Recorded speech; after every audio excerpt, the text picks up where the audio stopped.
Yeah.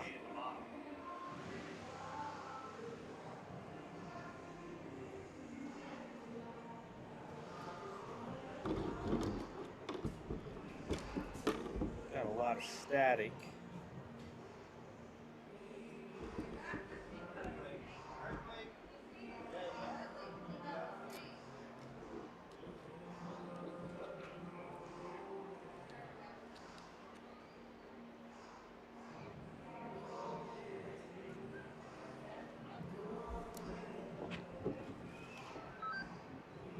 Static.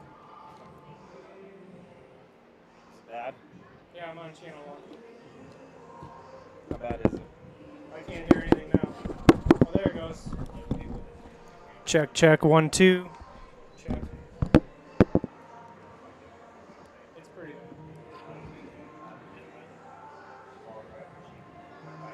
This doesn't even give me a volume. But it sounds like I'm almost getting the audio from this and not actually from something else.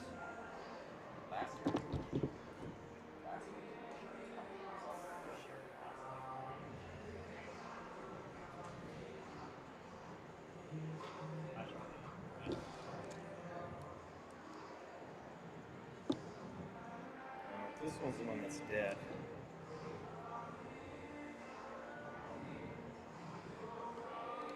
Let's try this one.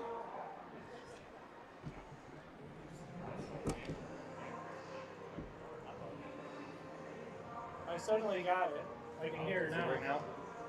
Okay, because that one's dead. Oh, mom, turn on, give you a tough sound can. Check, check, 1, 2. It's really muffled, but I can still hear something. Check, check, 1, 2, check. Check, check, check. Check, check, check, check. It doesn't really change. It's kind of weird. Check, check, check, check, check. It's okay. Check, check. I'll probably be able to hear at least enough.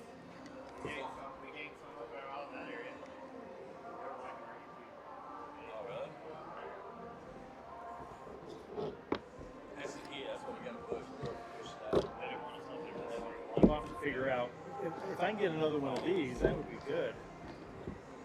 Let's see if there's another one that we can do though. Yeah, but you just took away my plan. I'm trying to use that box to hold my phone. You can use it. I have to turn it. I don't have to work. Right there. I was trying to figure out a way to set the phone up here where I can monitor it at.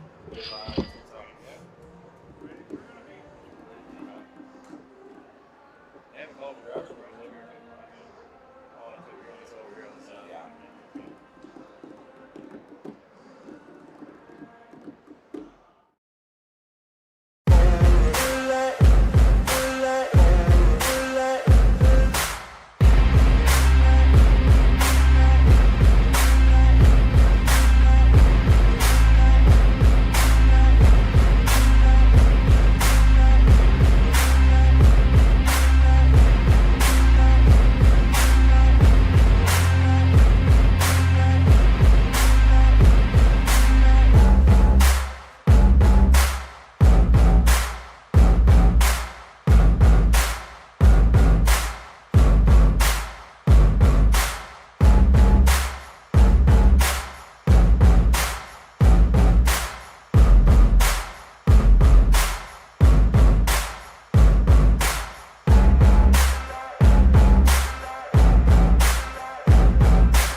Is that back tire gonna fall off? We got this.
Don't worry about it. I'll work on your car.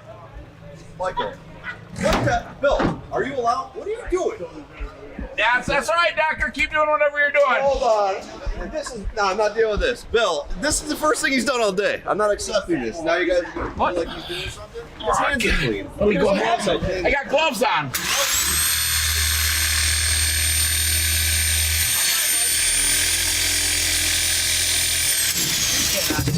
Decker's the champ. Decker can run that. I'll let Decker. Equalizer. Yes, good. Decker, you need to. I'm good. You're right, Decker. He sucks. Decker, you are the easiest on the glass. You are the man. Yeah. Hey, Decker, will you show me how to do that, please? I don't. Break the back window? No. What? That's what he did. We got one. So, I come over here. I tried to help this guy, and this is the thanks I get. Yeah, he's This is unbelievable. He's terrible. All right, I get it. Hey, TSL world, you see how it So is. he says stop. Stop, Decker. Well, I can't even believe he's saying these Just words. stop. Look at It's his like, shirt. Stop. He needs to just stop. hold on, stop. You're going to say that my shirt is stained again? Yeah. Like you did on last show? Oh, Decker's God. shirt is stained online. Hey, Hey, that TSL, did work. baby. Also, Look how clean his Look stuff at Bill. is, He's folks. had that shirt for 14 years. Look how clean. I got dirty. AB Cat Tech, sponsor right there. Oh yeah, hey, What's it's fine. underneath? That's what it's all about. What's underneath, Mikey? Can I see your hands real quick?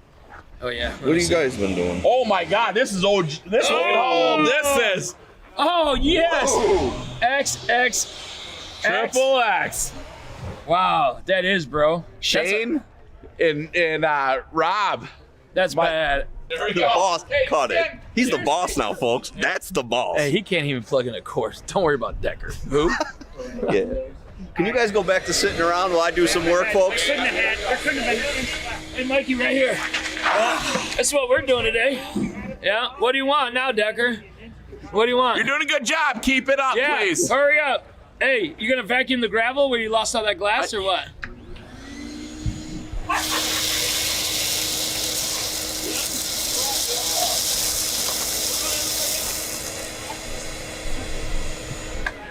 You don't miss us chewing on him. What? I don't understand what his problem is. It's been a while. We're together. Oh you my don't like God. that. He wants skin only. Hey, I believe in Sharon. And it's Sharon's Karen. Yeah. Where's our Karen? Yeah. Karen Thomas. Ah! Oh, we got room for girl. Yeah, we got everything right here. Karen Thompson House, Medina, Ohio. I love it. All right, you guys, this is what it's all about. We're having TSL fun, family. y'all. We are having Done. fun. Karen's hair, Dan's hair, Gully's hair, Trent's hair, Mama Katie, Eric O'Brien, Anthony Wallace, Chicken Man. Who else hiding out there? And Dan Thomas. Woo! Hey, Decker, please come sit down with us. I'm busy. I'm busy. Thank you, folks. Look at Trent's got skinny on his shirt. Yeah. I love you, Trent. I love Yeah. you, Skinny. All right. My man. Got you, bro. Oh, best of the business. Amen. Cut it.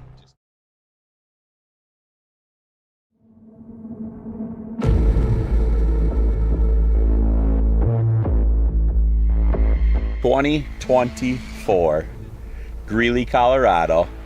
Anthony, did you think we'd be back like this again? I sure hope so. I've been planning this for a year, so God. I planned on it. You know what? We talk about destination derbies and everything like that. How was the destination derby for your family? There's not enough time. I mean, I've been in Cheyenne. We flew into Denver, went to Cheyenne, went to the arena, seen where Lane Frost died, went to Mount Rushmore, Crazy Horse, came back south, went and seen Blues Traveler at Red Rocks. I mean, a week in Denver, and then we're going to end it in the Derby. So Unbelievable. And you know what? Mama and Cannon, you guys are having a blast traveling around, seeing all kinds of things. Red Rock, Cannon's first concert. First concert ever was Blues Traveler at Red Rocks on the 4th of July. And so there's fireworks you could see 39 miles. That's the distance. Everywhere in Denver, we're overlooking Denver. So you should see the videos. It looks like a war zone. I mean, it was just awesome. You know, I envy that kid because that is one of my absolute bucket lists is to go to Red Rock. And to hear that you guys are going to be there, you know, we talked about that weeks ago when you guys got that all planned, got tickets and everything like that. You guys, when we sit there and we talk destination derbies, we're not just selling it to you guys. We're telling you we believe in it. We want you to come out and see what Destination Demolition Derby is all about. You know, the Wallace family has been out here for the week. They've been running around. They've been doing all kinds of stuff. They're back at the hotel enjoying, you know, the non-derby life right now. Yeah. And we're out here watching this beautiful sunset go down behind us.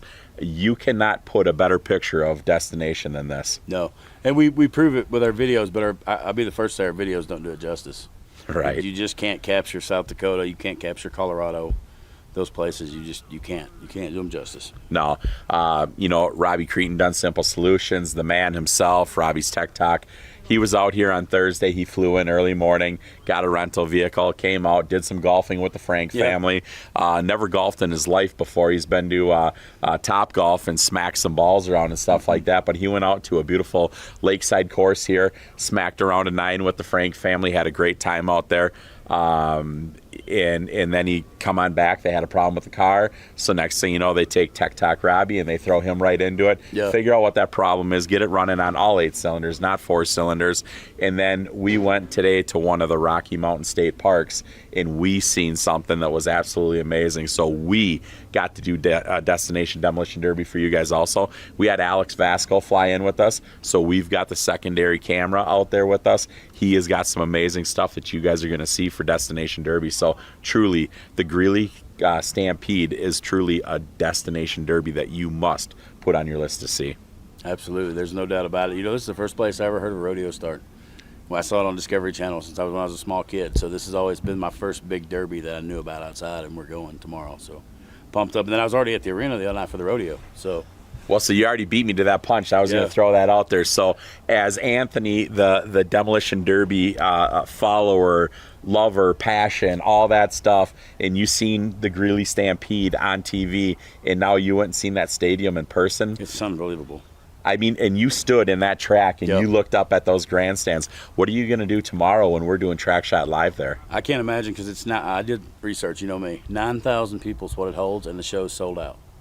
9,000 people. It'll hold 12,000 if you use the arena for concerts, but 9,000 for a typical rodeo or any of that. So I can't imagine. And the stands go straight up. Yep. You're on top of the action. The noise that amplitudes in there is unbelievable. I'm sure. The echoing, the crowd noise, the everything. You know, we had the great opportunity to feel it and see it last year, and it's just bigger and better. So please, you guys, stay tuned. See what Destination Derby is all about. Please jump in. Please be part of it. Take a look at it. Take a look at where we're going, and make that destination be one of yours. I agree, 100%.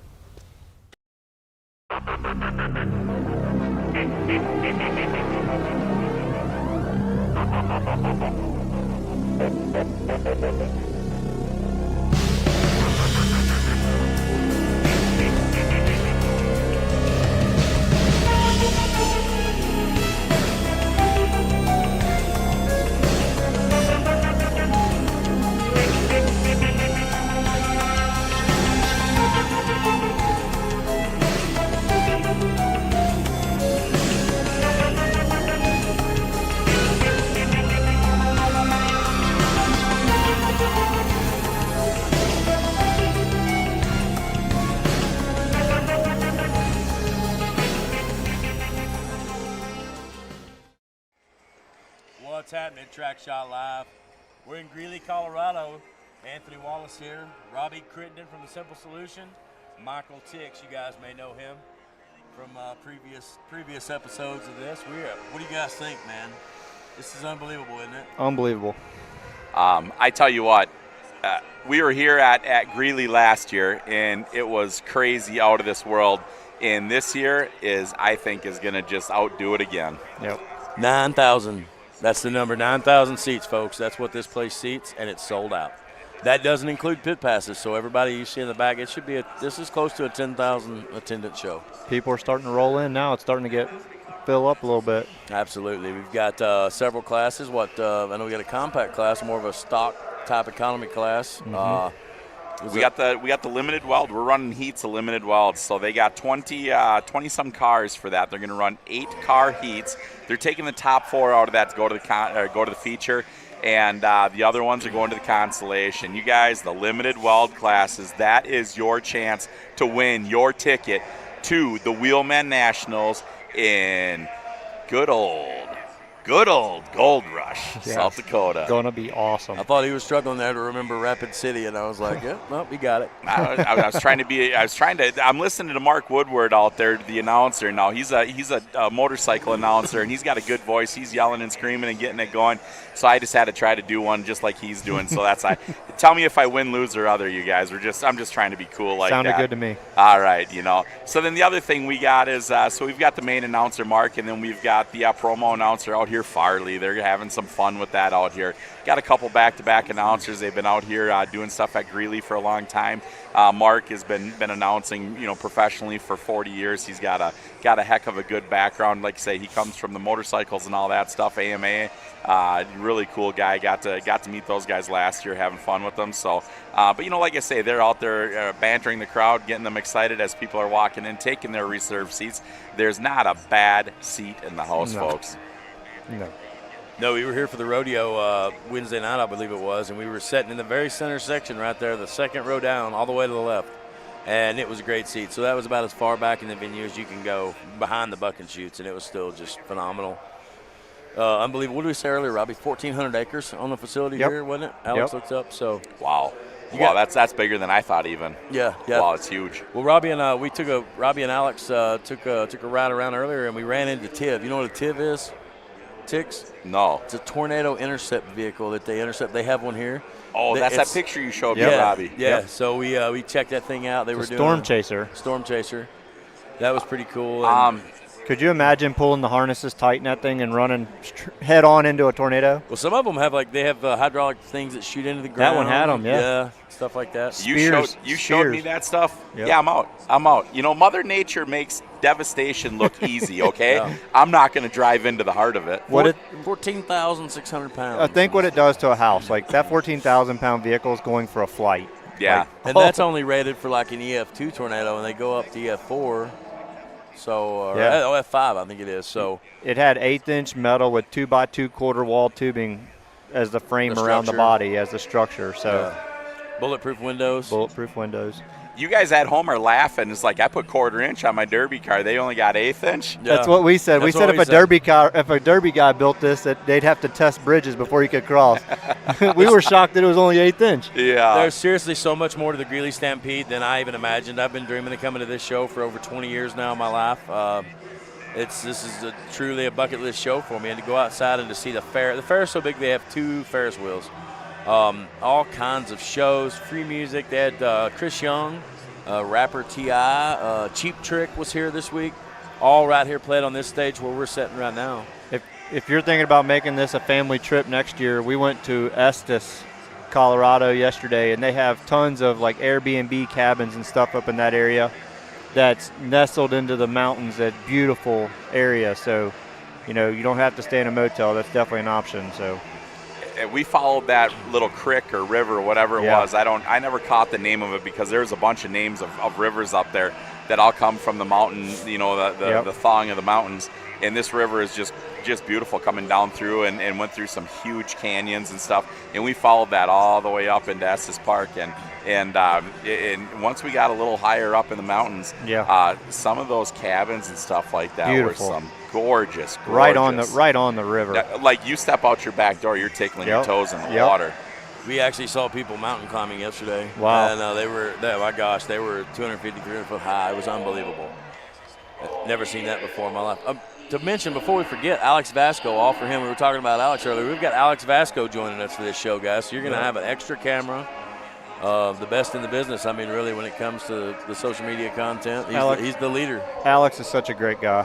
He's such a good person.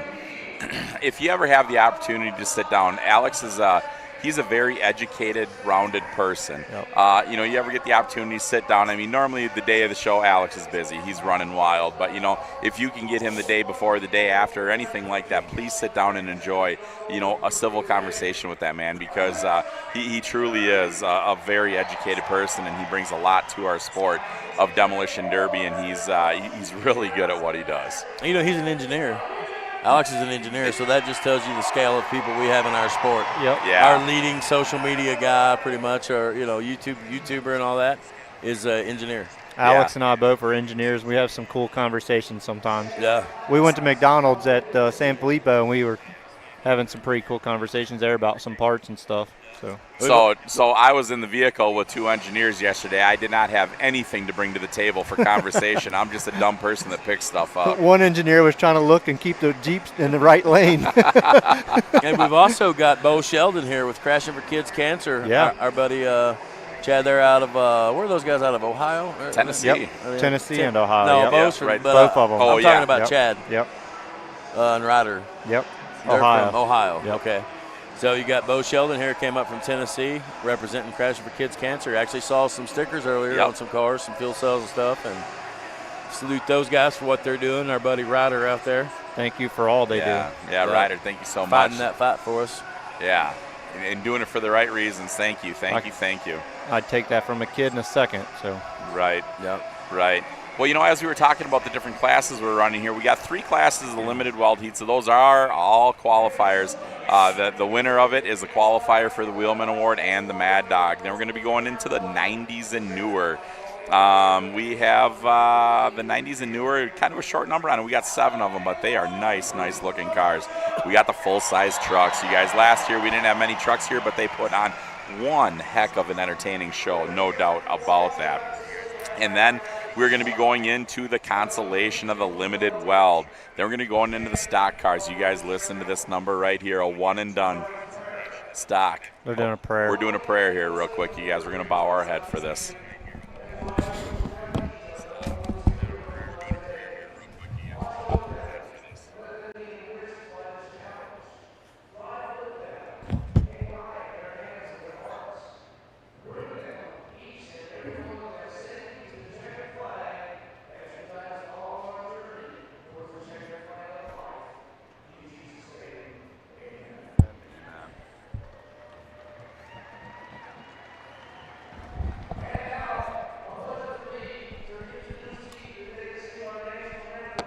Just one moment, guys. Got the national anthem.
Ladies and gentlemen, thank you so much for paying attention to those colors we call ours, the red, the white, the blue, and thank you. I hope every one of you stood up at home and honored those colors, that those proud men and women, the past, the present, and the future, and the never forgotten, the fallen, that gave us that God-given right to make our decisions, what we want to do. These are our choices, our opinions, and we stand proud for that. Thank you so much.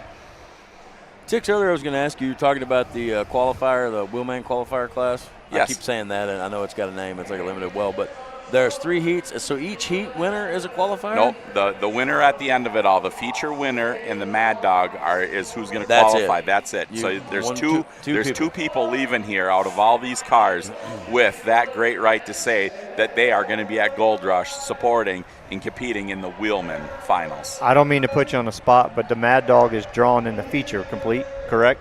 So I didn't get that answer. Gotcha. I asked that, and I did not get that answer. Okay. Wow. So Look at that wind. The wind's coming in. Did you just feel the temperature change Oh, yeah, here? big time. That's tough. Yeah. So as we were talking, we're going to be the stock cars. 22 stock cars. This track is plenty big to handle 22 cars and give you the great entertainment at home. Then we're going to have the limited weld finals. And last but not least, Anthony's favorite right here. Yeah, motorhomes. There I it is. can't wait for Anthony to see this in person. Oh. Last year it was. We got a runaway hat. Giddy. Arriba! Check out the confetti that come from the concert that blew out of the stage. That's what I got. It was- I was like, oh, squirrel. It was like a tornado. Yeah, I'm so pumped up about motorhomes. I don't know of very many places in the country that do it. If you ask me, the only one I could tell you was Greeley. It's unique. The first motorhome we seen come through the gate was like a 70s model C10 with a camper on Wasn't the it back. a Ford? I thought it was No, Chevy. Ford. Was it Chevy? Chevy, right, Tiggs? I'm pretty sure it's Chevy. Yeah, I it's don't Chevy. see the I've seen picture. it was Ford. And this thing don't have a dent or a rust No, it's spot. clean. It's very clean.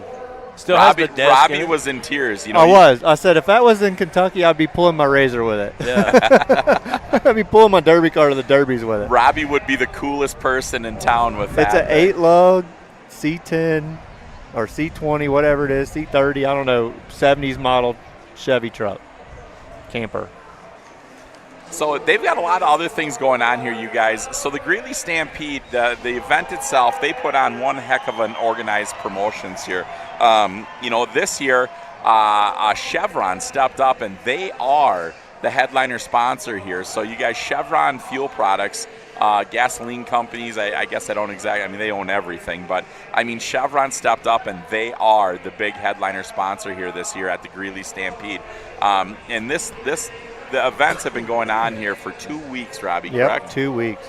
2 weeks long for And a if fair. I'm not mistaken, this is the 102nd Greeley Stampede. Wow. 102nd. 102 years this has been going on. Wow. Traditionally a rodeo. It's a rodeo town for sure. They had 3 nights of PRCA rodeo with a 4th finals night. They had extreme bulls, bullfighting, all kinds of events. Well, and then the other thing that I got to point out here is, so this event right here, the Demo Derby, Greeley Stampede, Chevron is the headliner sponsor for that. But for this event right here, the Demolition Derby, the headliner sponsor here is Eaton Payton Body Specialist. They provide collision repair after auto accidents, complete restoration of classic cars, semis, and your specialized projects. Paintless dent repair and minor and major touch-ups. Family owned and operated. Eaton Paint Body takes pride in personalized customer service, focusing on your specific vehicle needs, you guys. So that's absolutely wonderful that they stepped up, and they are the big event main sponsor. Another one that jumped in here that is doing a lot is Metal Gold. From milk and ice cream to cottage cheese to butter, and all of their products are utterly delicious. Did you catch that, Yeah, Robbie? it's pretty good. All Yeah, right, it's just pretty wanted good. to make Did you sure. add that, or is that on there? I know I couldn't come up with something cool like That's that. pretty good. I'm not an engineer. I'm dumb. Whatever. All right. So utterly delicious Utterly. it is. Yep. Metal Gold, farmer-owned, community-loved. Go to metalgold.com to learn more about it. So please, you guys, these are great sponsors that have stepped up and done so much for this to help allow Greeley pay these drivers, these entertainers, the premium prize money that they are giving out here. And, the crazy thing is Greeley never disappoints in action, Robbie. No. Never. Last year was amazing. Yeah. Hey, So, I just got an update, not to interrupt you. Want to fill Yeah. you in. The gentleman, I'm not sure of his name, come up, the Greeley Stampede official, I guess you would say, for the facility, and he said there's going to be a little delay. They've got some stuff going on back there they're trying to get figured out, so might be just a little delay in the action. ask Bill, what did he just say? He's got a video. He's going to play a few videos. All right. Let you guys check it out. I got one more quick thing. We got 2 more quick things to say here, Bill, and then we'll go into that. Another sponsor here is the American Furniture Warehouse. You're going to see their signs around here a little bit.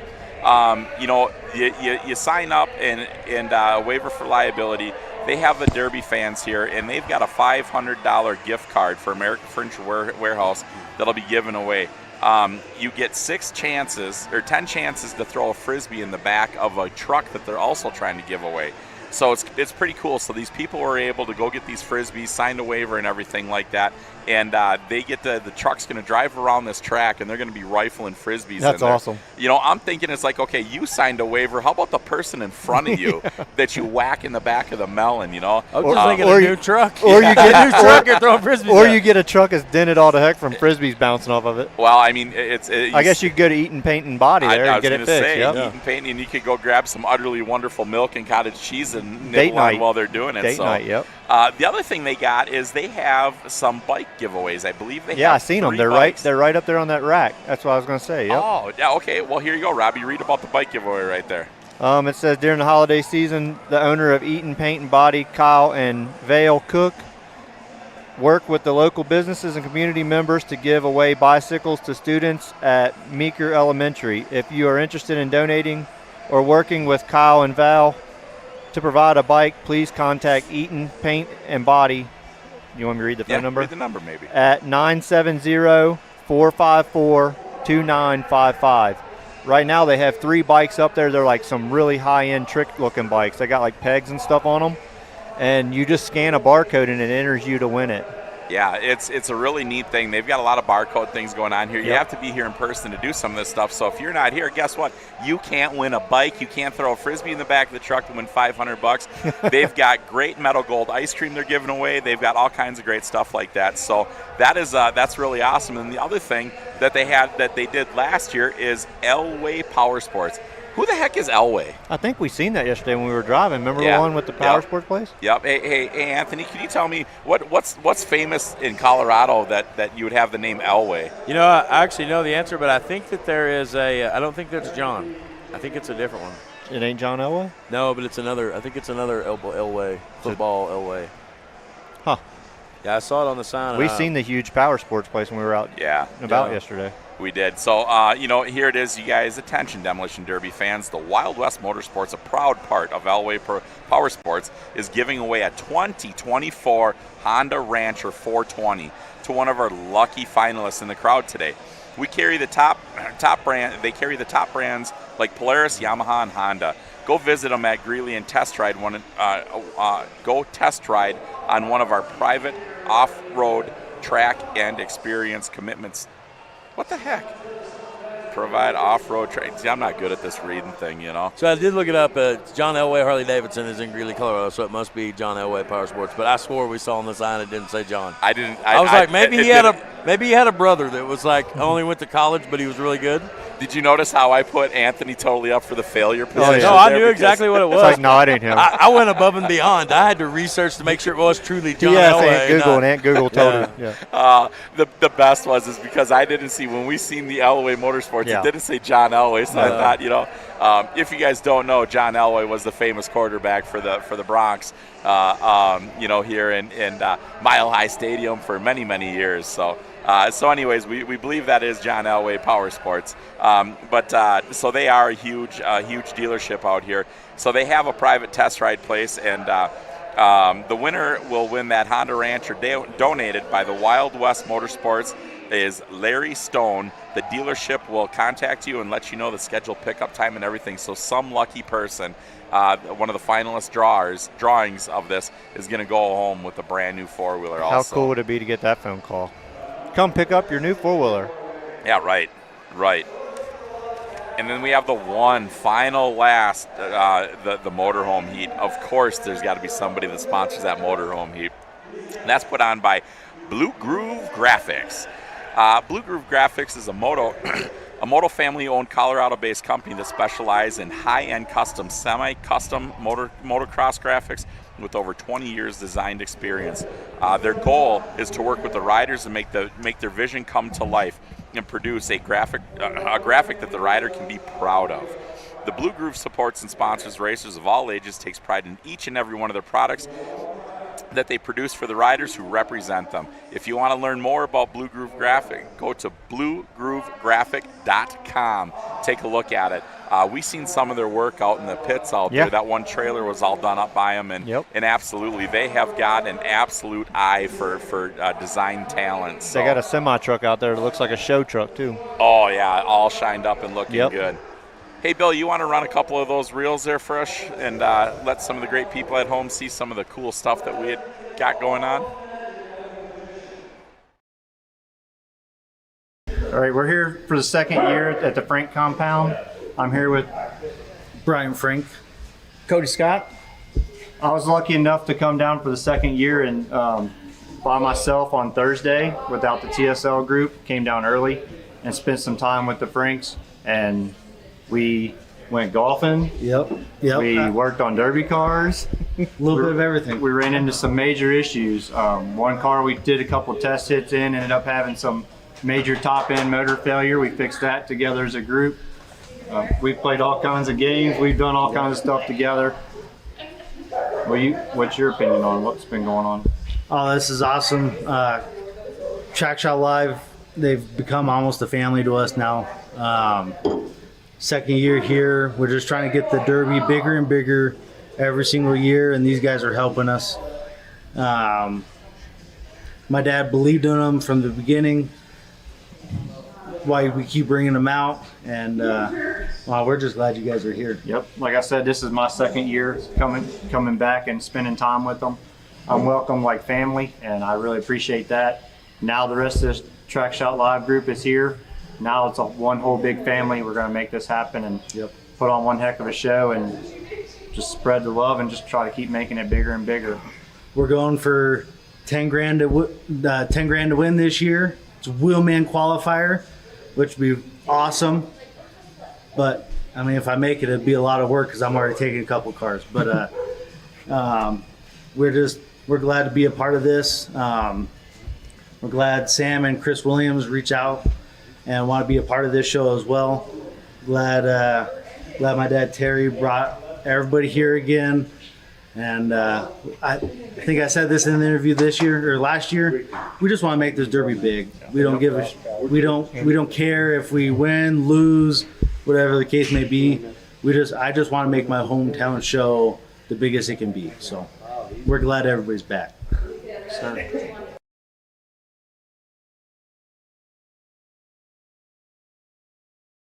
All right, we're sitting here with Carter. Tell me a little bit about yourself, buddy. Hang on a second. How can you start? Tell me a little bit about you. You should know everything about yourself. You shouldn't have to think about it. Tell me. I'm from Illinois, and I'm a youth driver.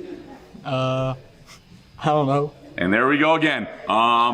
He's from Illinois. He's a youth driver. We're getting pretty close. All right. Hey, Carter, tell me something else about yourself. Let's try 2 more things. I'm 6'1". I don't know. What do you No want? kidding. Yeah. What size shoe you wear? 13. 13, really? You got a Titleist hat on. Do you like the golf? A little bit, yeah. Really? All right, that's cool. Why are you here? I don't know. I don't know. These guys invited us out for a derby, and that's what I love. So. Who's these guys? The Franks. The Franks, there we go. You know what, folks? You're hearing it again. The Terry Frank family right here. They invite everybody out to the compound. They make you feel like family. It doesn't matter if you're from Illinois, Texas, Kansas, wherever you're coming from, because we've got those people here.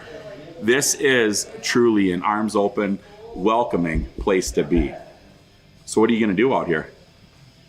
Hopefully smash some stuff up. Hopefully. Hopefully, well. So are you driving? I want to. Oh, wow. What a bummer, huh? So who else is driving out here that you may know? My dad. Who's your dad? Cody Scott. Oh, Cody Scott's your dad. Oh, okay. I just thought maybe you guys were sharing names or something like that from like a... There we go. That's a good looking All right, rod. guys, we're back. Sorry for the delay there. They had some confusion as far as the heats, getting a few things organized, and now we're bringing cars on the track. That is a good looking square body. That is that Matt. We interviewed him earlier. That car looks smooth. Yes, that is a sexy ride right there. I love how it's tall all the way around. Ticks. Yeah. 66 coming in. That's the Larry Steinbeck. And we got there's some things that changed up. 624 right there. Matt Wagenrue. That wagon moves pretty good too. Yeah, that wagon's been around for a little while. It didn't dig down far either. I was trying watching the track conditions there. It looked awesome. Well, if you guys can't see, it is raining out there right now. The temperature dropped about 15 degrees. The breeze picked up, and we've got wind coming through. A bubble. 709. That is J.D. Walters Loveland. Walters Welding, Gebbert Welding. Last year there was one bubble, Tix. You remember the whole Derby. This Yep. year there's already two in this heat. Yeah. I'm excited to see the difference between the bubbles and the old iron. So what ended up happening here, folks, is there are some cars that were a little bit overbuilt. So we are going down to 2 qualifying heats for the wheelmen. So I believe there's going to be about 9 cars in each one of these heats. We don't know exactly how many they're going to go down to. They didn't have that answer for us. But they'll be taking a count of them out going to the feature. Then they'll have the consi. So we're trying to run through the names here to catch everybody coming out to try to announce their names. So we apologize. Please bear with us with that here just a little bit. What's up, Mike? 43DH. Dalton Haynes out of Beckelman, Nebraska.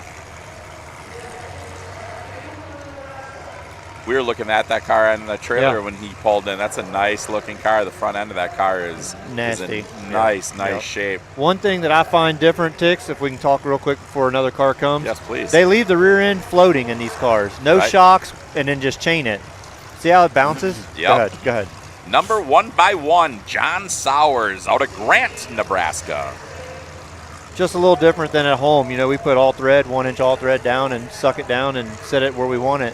You know, the thing of it is, you think about it, Robbie, do you think it's because the track conditions I here? think It's so. a softer That's track what I was going to say, just so it's working suspension so it's not sinking, right? Yeah, absolutely. I mean, you might as well try to keep both those tires digging rather than it being a tricycle out there. It's just awesome seeing the different setups and different stuff in different places. This track is sandy for the ones that don't know. It's a little bit of sand, a little bit of dirt. So right. Well, you know, the whole thing of it is also is, you know, the front suspensions on these things, they can weld these suspensions down tight. Yep. They got threaded rod, they got A-frames welded down, they got the plates coming back. You can have 4 fresh plates. I mean, there's a change to it. So the front end's not going to move at all. So now if that rear end's all locked in solid, it's real easy for that thing to come off center and only have 1 wheel, 2 wheel. You know, I mean, it can be a tough position. So that's all 8 cars. I believe there's 8 per heat. I believe they're taking 4, or that's what they were. That's what they were. Now I don't know what they're doing now. So they didn't have an exact number as to. Okay.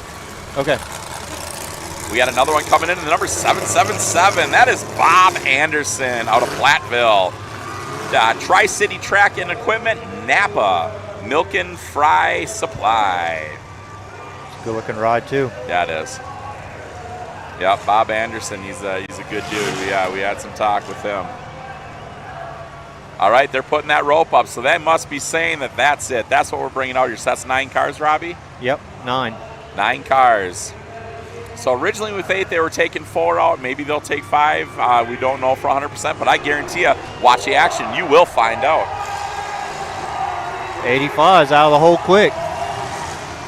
Watch the different driving styles. I loved how they go in a circle. It's so awesome.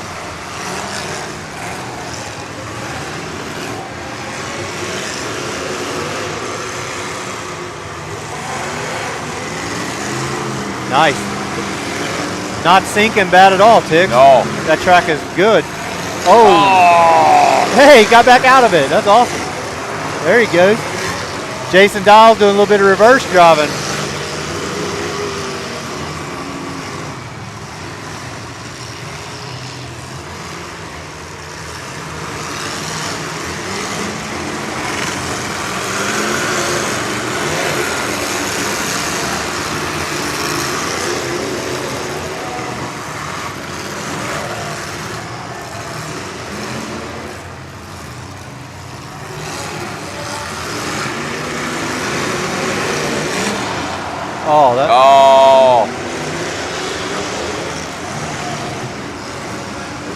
You seen that square body laid over an A-frame pretty hard there. The shaft come out of 77 there. The slider's out on the ground.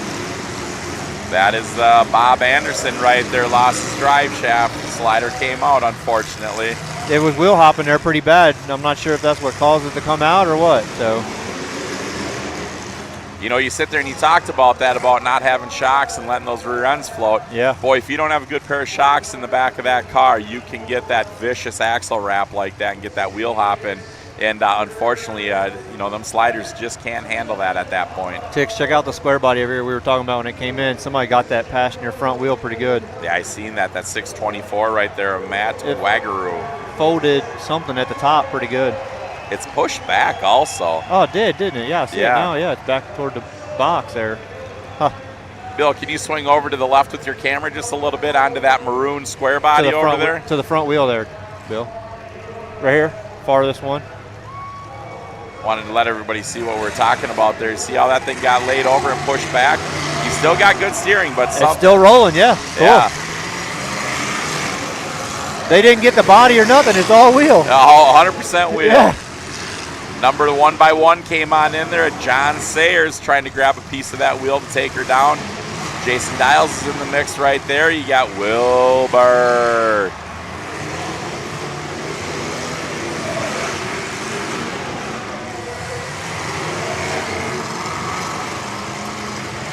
Larry Steinbach out there. He's on the top side of your screen, coming around to the left.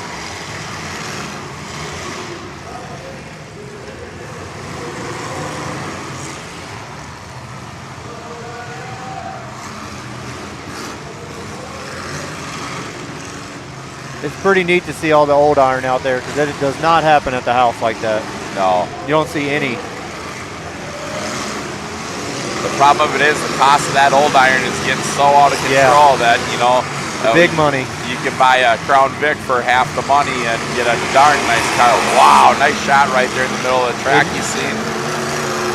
It nosed him a little bit. That was good driving there because he was looking to see who was getting ready to get him. Yeah. That blue and white car is getting ready to line him out. Yes, that 624 square body is doing his damage. 85 smoking pretty hard, nosed up pretty good. Ooh, nice vicious shot by the 1x1 of Sauer. The square body went down on the passenger side in the back, or it's going down. Yeah, it is. The hump must be giving out on it. The 709 is tucked over Dial's bumper. He's trying to get unhooked right there.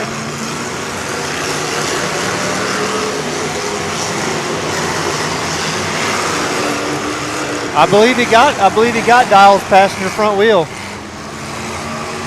The tie rod anyway, pretty sure. Oh. I seen something hanging there when he went by. Yep, tie rod's gone. And the upper ball joint. There it is, it's doing the UFO right now.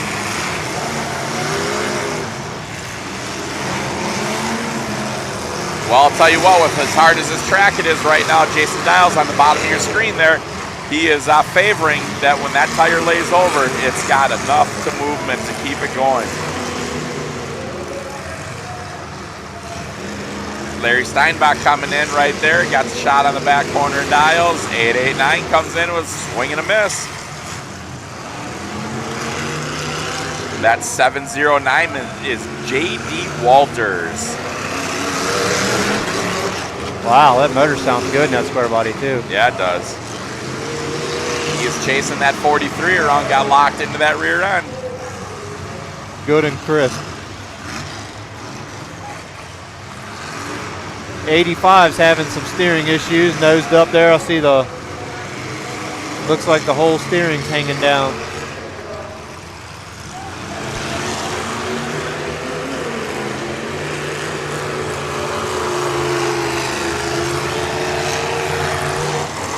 So I'm not sure if these guys are wanting to talk to you or what.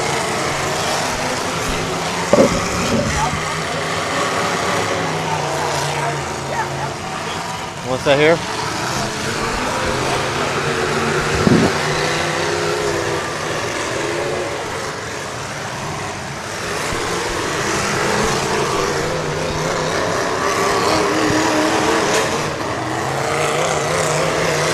Oh, there we go. Things are starting to get wild there now. They're turning it up. They got that circle going on. They're taking some hellish shots out there.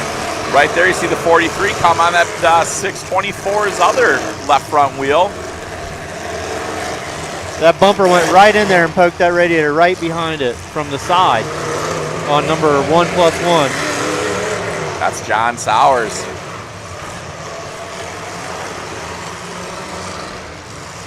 All right, we're lucky enough to have one of the Greeley Stampede men sit down with us. John Patton, what's shaking, my friend? How's it going? Oh, really good, really good. Thanks for taking a few minutes out of your busy schedule to come on up here and talk to us a little bit of what the Greeley Stampede is all about, not just Demolition Derby. Oh, absolutely. The Demo Derby is one of the best events that we have for sure. Heart-wrenching, metal crunching. But the Stampede itself has so many events for everyone. Yes, sir. We have concerts, we have parades in the park, free concerts out in the park, food for everyone. Pretty much anything that you want to do, we try and meet those needs. Now, I got a question. You know, I seen that there's some Patton people here with the last name like that. Do you have family in the Demolition Derby? Who's this? I said I seen some Patton names out there. Okay. Do you have any? No relation probably, but that's pretty neat that they're out there. Wow! Nice what shot. A shot right there. We heard that the wheel went down. That was the 889 of Evan Baer coming in there and taking that on the 43. What a pinpoint shot that was. Laid it right on it. You got the 624 chasing down that 1x1. He's steaming. He's taking advantage of that, weakening him up. Matt's not having any problem out there. That one wheel laid over. So how long have you been part of the Stampede here, John? I'm a new guy. This is actually my first year.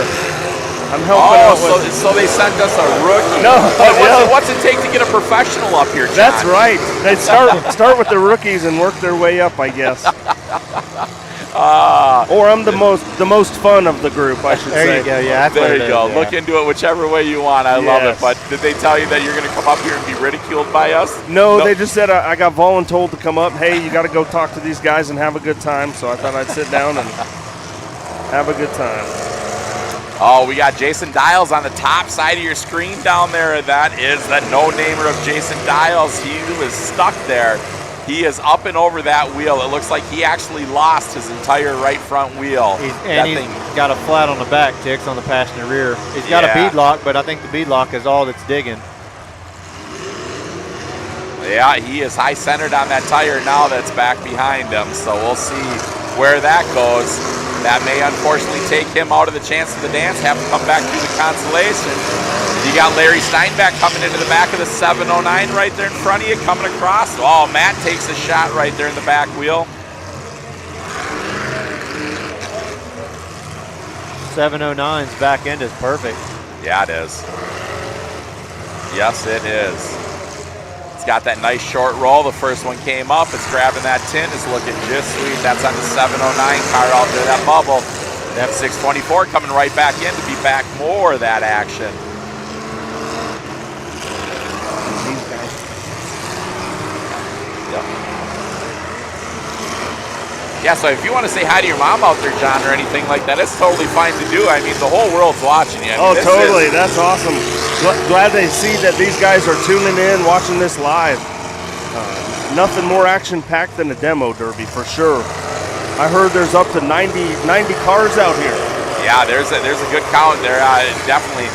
Plenty of cars have put on some great action right there. Larry Steinbeck coming in, putting a little shot on that 709 rear wheel. 1x1 still working over there. 624 is coming on in. We got to get you in a car next year. Yes, for sure. That would be fun. Looks like Matt's coming in from Ontario, Canada. That's pretty cool. Yeah. You know, we have the whole world watching us. That is the beautiful thing about it. I mean, the Track Shot 399 family is not just limited right here to the United States. That is all across the world having a great time watching this beautiful thing we call Demolition Derby. Oh, absolutely. This is what ends our 12-day event at the Greeley Stampede.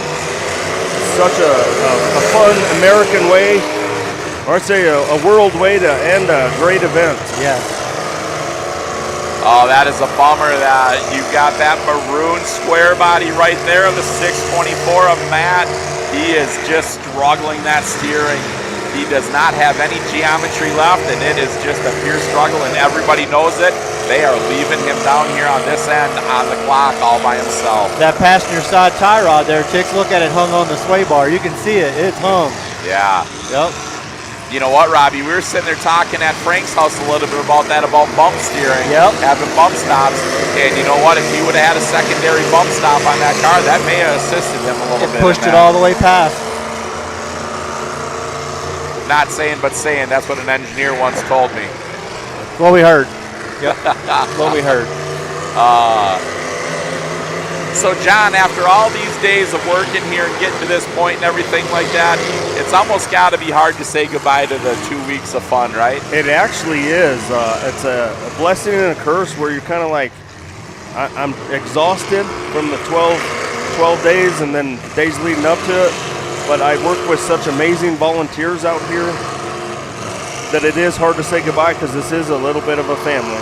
Oh, absolutely. And so as you guys go throughout the year, I mean, you guys probably take a small break of cleaning up and everything, but you guys have to go right back into organizing for 2025, correct? Absolutely. We've already started to plan, but we do meet at least once or twice a month leading up to the next year. Wow. This is not something you put together 2 weeks before. No doubt about it. It takes a village, and there's a lot of volunteers in the community that help, so we're so grateful for that. So what made you want to be part of the Stampede?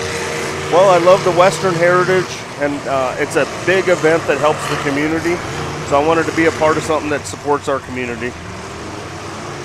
Right there you see some teaming up going on there, 709 and Larry Steinbeck on that 1x1. They're trying to, wear him down a little bit. He's steaming hard. He's been steaming for a while. The 889's coming right in there, and he decided to get off of that shot. 624 is still just screaming, trying to do his thing. We got red flags all the way around, guys. Let's see what's going on. Red flags. I think they might be taking it. Are they counting somebody out there, Robbie? Let's see. A bumper came off. Bumper. The square body 62's rear bumper came off. Listen to that crowd noise. Listen to that crowd noise. You can feel it in your chest, and we ain't even on the track.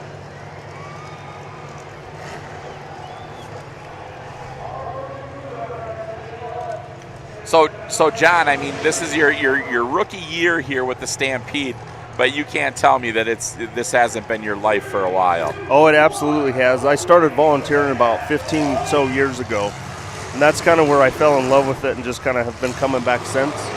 And recently I've just had the pleasure of serving as the security chairman.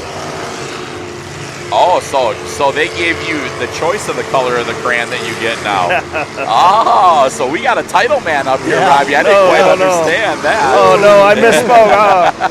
I'm just one of the guys. Oh, goodness. All right, you guys see the 1x1 and the 889 tying up in the middle of the track right there. 889 was steering out of that. He did not want that. I think he's seen Larry coming across and 709 coming right into him. 624 is doing such a great job driving with no steering. Like, he is making his hits, staying close to contact, not leaving contact. Great job staying alive. And he's working that motor hard. Hats off to the builder of that motor, too. That thing's definitely holding up. Yeah, it's laboring. His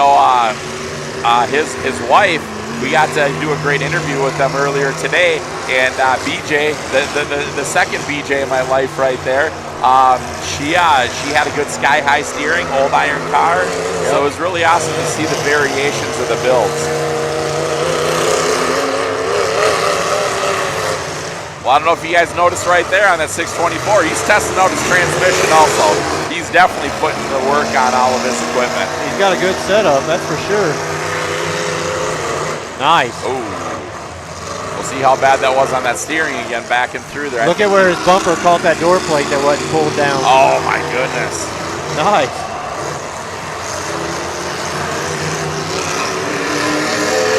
It straightened his wheels up. There we go. He was steering them. He was. Yep. It ain't hung no more. Wow, another nice shot. Got right in there. You guys seen it on the right-hand side of your screen. You know what, John? You can watch this at home and you get this great entertainment right here. You listen to some hunchucks talking over the air and everything like that, but you just cannot get the smell, can you? You cannot get it unless you're here. This is awesome. And you know what? You guys, 9,000 tickets sold out. This place doesn't have a seat for you to get into. Standing room only on the pit side. And you guys, you have to get into this place early. Get your ticket because you want to be here. You want to see and feel this for yourself and say you were part of the Stampede. Absolutely, there's nothing like it. Just being here, hearing those engines roar, that metal crunch, having the carnival food smell in the air. Oh. It seems the Derby sells out every year, and there's a reason why. It's absolutely a great show. Well, you know what? It's all the people behind the scenes that work together, that know how to put it all together and talk it through and make the right decisions. So that's truly one of those situations with it.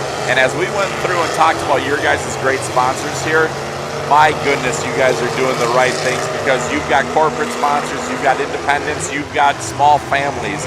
Everybody wants to be part and financially help out the great success of the Stampede. Oh, absolutely. There's such a great community event that folks just want to be a part of it and support it. And we are so appreciative of that. We can continue to bring a great event.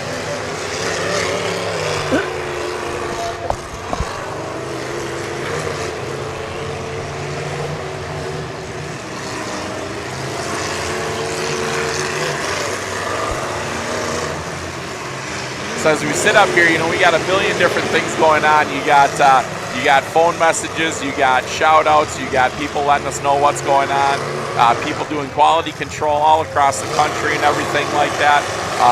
You know, as you sit there and you talk about family here and community and stuff like that, you know, that is one thing you're finding out right here, sitting up here with us, is our Demolition Derby family.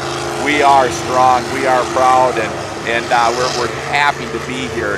To be part of this with you guys at Greeley. So great organizations and community efforts like you guys have got going on is what allows us to do better and bigger things always. Oh, for sure. Family doesn't always mean blood, so and you don't have to live next to each other to support each other. So that's great that you have such a great community of Demolition Derby family and friends all across the world and country. All right, you just seen 624 put another shot on the 43 DH down there at Dalton Hines.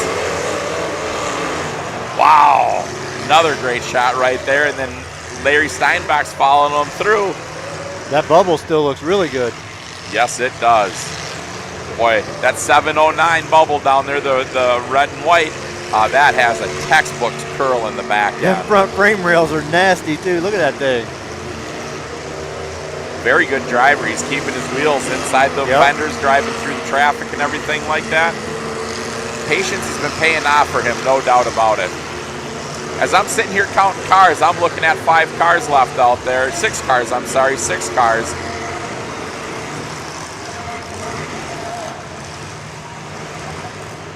Larry Steinbach on the top side of your screen right there going in, 709. You know, they're trying to push these guys in together to get them stuck rather than wrecking their cars, try to save them up and do a little bit of stuck damage rather than wrecking their car doing the hard damage.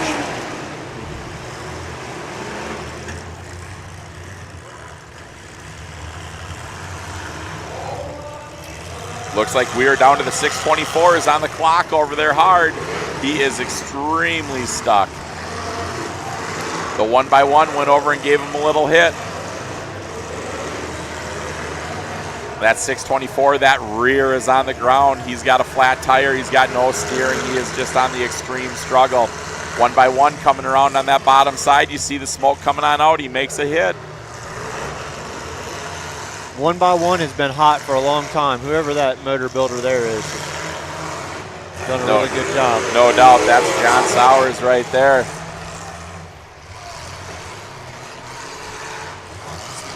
That's some weird looking smoke too, Tix. Look how white it is.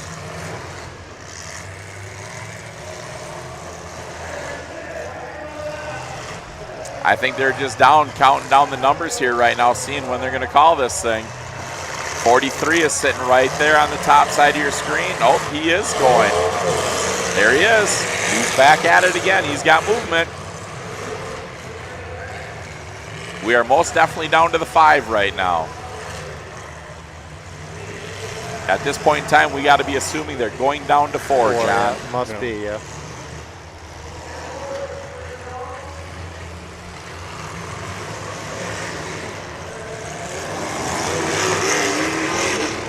Motor sounds good in that car too. That wagon looks good too, Tix. What about the back? I don't know much about them. What do you think about how it's rolling? Oh, that wagon's money. Perfect. Wagon's money. It's on Perfect. just right at the top of the frame. right where the frame rails are. It's tied in tight there. That's Larry Steinbeck driving that 66 red and white wagon. I love seeing those old style wheels on the front too. Remember Oh, yeah. back in the day, everybody ran those. McCook, Kansas, or Nebraska, I'm sorry. McCook, Nebraska is where Larry's from. There he goes, cleaning her out. Nice shot. Wow, nice 45 shot got in there.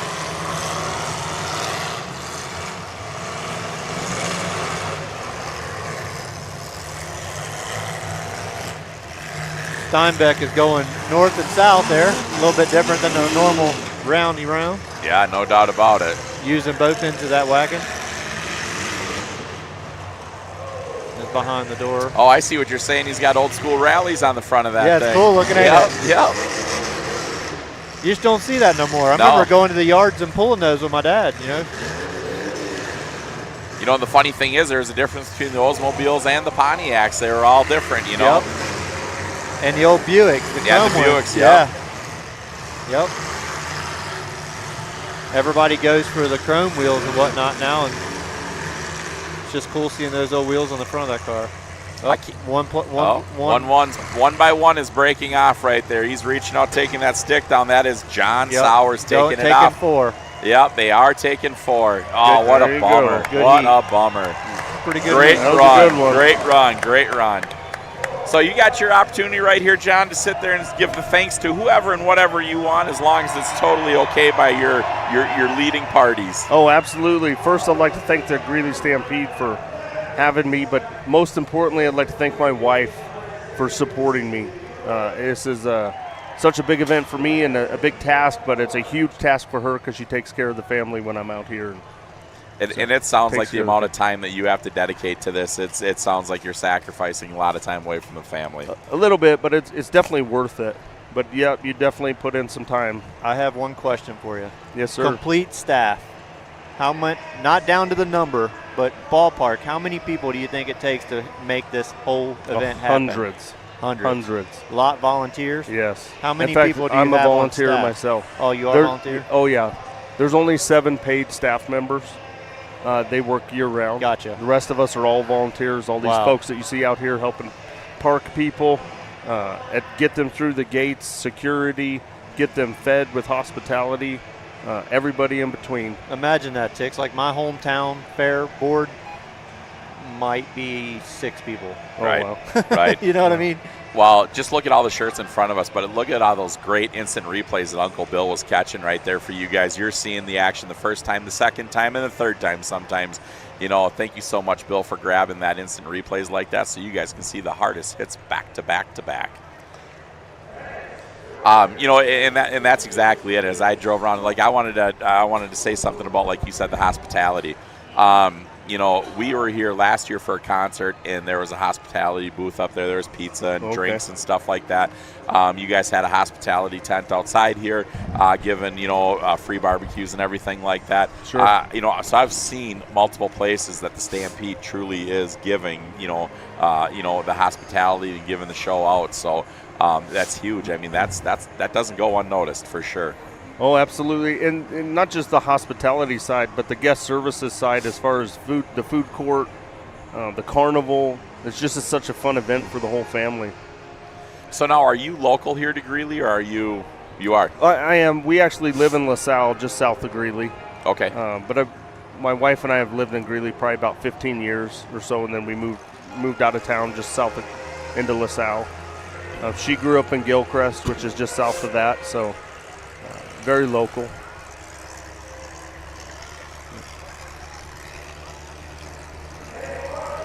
Larry Steinbeck driving out, one of the winners right there. God, that wagon looks nice, doesn't it, Anthony? It does. This is my new favorite video. Yeah. Yeah. Other than the only problem I have with it is the wind. When you're trying to hold it, it's blowing it away from you. Oh. But man, I got some great video out there. Just there's so much room to move between the wall and the bank. Oh yeah. Being eye level. Well, that's the whole thing. It's like you're looking right over the bank. You're seeing it and everything like that. I mean, it's, you know, granted you gotta to be part of the officials to be down there at that point. But it's so hard to keep Anthony up here behind the table because he doesn't get his footage up here like he does down there. Right. So I wish there was more of us here because I wouldn't be up here. You wouldn't see my face at all. Right. Down in the action. I told him, I said, no matter what, I'm going to be down there videoing the RVs. I got to do the motorhomes. Oh, for sure. Yeah. But they got to. Go ahead, Dick. They got to get that. They got to get that truck in here, that giveaway truck. That's that's the other thing, John. All those different things that you guys got here, the bicycle giveaway, the frisbee toss, the truck, the 4-wheeler, and everything like that. How do you guys organize all that stuff and get everybody involved in it? I tell you what, it is a very detailed task for sure. Just every area that we have at the Stampede takes a lot of work and organization, and you can't do that without volunteers and people willing to help. It takes it, but I mean that's not just a volunteer. That's a professional drive. Oh, sure. I'm sorry. I mean, that's not just a guy that come off of his front yard from weed whipping his yard and just said, hey, I want to go volunteer at the Stampede. I mean, you guys have to have some very in-depth people to be able to accomplish some of that stuff. You absolutely do, and I'll tell you what, that there are folks out here that have hearts of gold for that very reason. They have the Stampede ingrained in them of service above self, and they truly want to help this organization. They are some amazing people.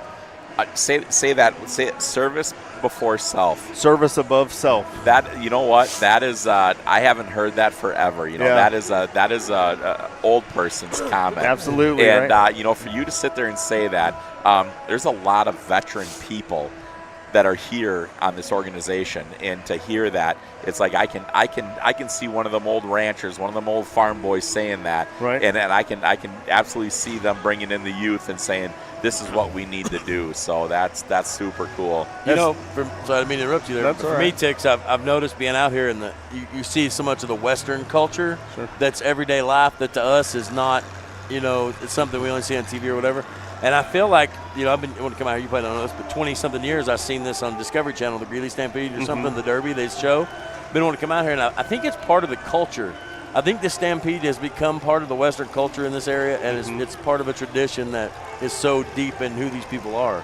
Oh, absolutely. The rodeo itself, we're top 16 in the nation for PRCA rodeos. I love that. We came to the finals night. And, great. I hope I That's get to come back fantastic. next year. I want to be able to get where I love rodeo too. Absolutely. And we don't have a lot of that in Kentucky. Oh, I see. Sure. All right, I want to shoot out something here real quick while I caught it. So we have the 889 of Evan Boyer.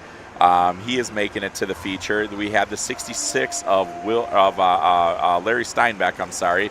We had the 709 of J.D. Walters, and I am missing my fourth one. Dang it! Crap! I missed my fourth one. They pulled them off. Wow, this is unbelievable. They're out here. I thought they only picked it up after the motorhomes, but they do it between every heat. Yeah, no, it's everything. They go out there because they are taking care of that dirt for their rodeo. They are very, very proud of their rodeo ground, and they will go through with the buckets and pick up every little piece of garbage that they can. It's just another one of those things of the group working together for the absolute best outcome of the show. Over at Redneck Rumble Ticks, Doug Omer that was over that fair board. They had a piece of special equipment. I don't know what it was, but it was some type of, behind a tractor, it was PTO, some type of tiller, but it had an industrial magnet behind it. Oh. And they built it just for the arena. Really? And so that's all they do it, and they don't have to pick up anything. They go through it so many times, it's just boom, boom, boom. Really? He pulls over, pulls a magnet, drops it down, they sweep it up. It was, it's something that I feel like every big venue like this should have. Just good practice for any event that's out there. Yeah, no doubt about it. No doubt about it. That's the reality of it. There's so much stuff going on. Like I say, we had that little shot of rain come through there, and it didn't even hardly slow anything down. I think it actually did a benefit for the track. The blade operator that was out there that produced that track, he did a great job loosening up that soil. They came in with the water truck. They laid some moisture down on it, and then next thing you know, we gave a good shot of rain there quick for 10 minutes, 15 minutes, whatever it was, and then next this thing just packed in. You look at these wheel loaders driving across here, they ain't even making a dent. I mean, they're flattening it out. I mean, so hats off to the track crew right here. We got to deal with a lot of them, and they're so proud to be out here themselves and doing the best that they can. They do a fantastic work with this dirt. In fact, for the rodeos, they took second in the nation for footing. So the contestants all vote on all the rodeos that they go to, and they vote on how the dirt was for the animals and how the dirt was as far as too dry, too wet, that kind of thing. Greeley Stampede took second in the nation last year. That's a bragging right. Yeah, absolutely. That is a bragging right. Look at the size of this facility. There's a lot of dirt to maintain in here. Oh, you know, definitely is. I mean, it is truly a lot of dirt. And, you know, for the rodeo people to sit there and say that, I mean, because they want the most perfect soil possible to protect their animal. Absolutely. And you can't blame them. No, definitely. They probably work that dirt at least 3 to 4 weeks prior to the event, and they're bringing in sand, they're bringing in water, they're bringing in dirt, just to get it as best they can, for sure. Wow. Wouldn't you say, as far as rodeo is concerned, that the Greeley Stampede historically is probably one of the top 10 rodeos in the country? It is, I think so. In fact, we're top 16 in the nation. So yeah, definitely. Yep. But I would think even being top 16 in the nation, you were probably top 10 as far as age and. Oh yeah, we started in 1922 as the Spud Rodeo. Spud Rodeo. And to entice farmers and such to come down to the rodeo, they offered them free cups of coffee. Wow. And then about the 1950s, that changed it to the Greeley Independent Stampede, and it's been the Stampede ever since. Wow. Yeah, there's definitely some heritage in this area for rodeos. So as you look at agricultural and everything around here, I mean, we see cattle is huge. You know, cash crop. I mean, is that basically what your agricultural base is cattle and cash crop here? It is. Weld County, which is what we're in, is 4,000 square miles, and it has industry for all of those things. Agriculture, oil and gas, just down-to-earth people in Weld County for sure. I noticed a lot of natural gas stuff when I was out here. Jason Dials walking off the track right there. Woody, no-namer. Had a rough run. What a bummer. What a bummer.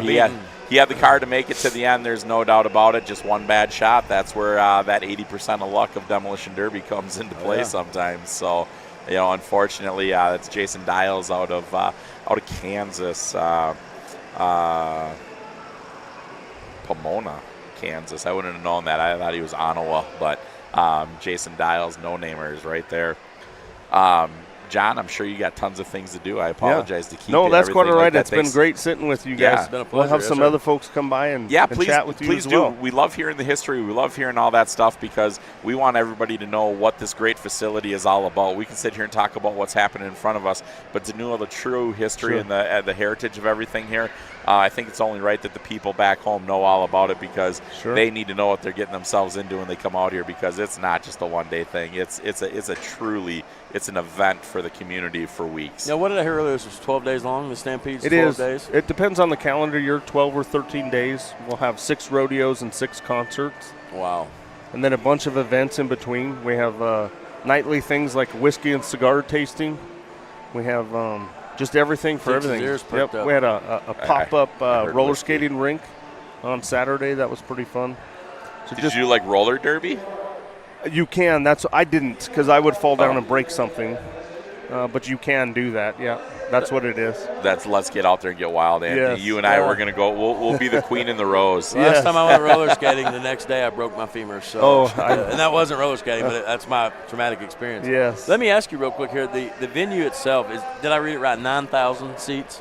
There are 9,000 up top in the grandstand. Yes, but sir. now it's 12,000 at a concert with using the floor. Yes, sir. We cap it at 12,000 just for safety and visual impairment concerns. But 12,000. It is a huge event for the community to come out and see the rodeos and concerts. I got to give you credit because we didn't make it out there this year yet. But last year, we ate a ton of food from the vendors out there. Oh, yes. You guys have got top quality vendors out there, concessions. The turkey leg was amazing. The pork chop on a stick, that sweet corn that I had last year. Yes, I'm fat. I get it. I probably shouldn't eat that much. That's why I don't lose weight, because I like food. Anything they had great food. Deep fried bacon. We have rodeo burgers. The elote on the corn, everything. Oh, yeah. It's delicious. They definitely bring their A game up. Those food vendors do, for sure. There's that Spanish vent trailer out there that had the empanadas or whatever, however you say that.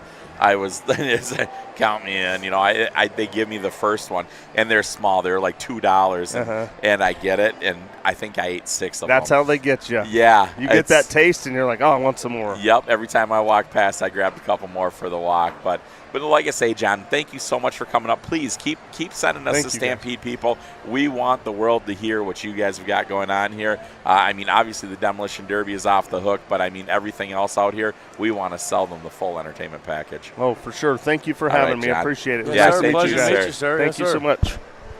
Oh, check that out, Tix. That new style.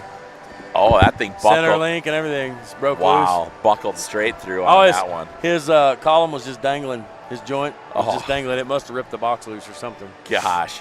I'll tell you what, that was awesome to have John Patton up here. I felt kind of weird that I didn't actually meet him. I come in toward the end of it, so. No, that was perfect. That was awesome that you did that. You guys take a look at everybody walking off that track. That is everybody out there picking this track up. They got their 5-gallon bucket. They got a couple sets of hands throwing the broken, dirty parts in there.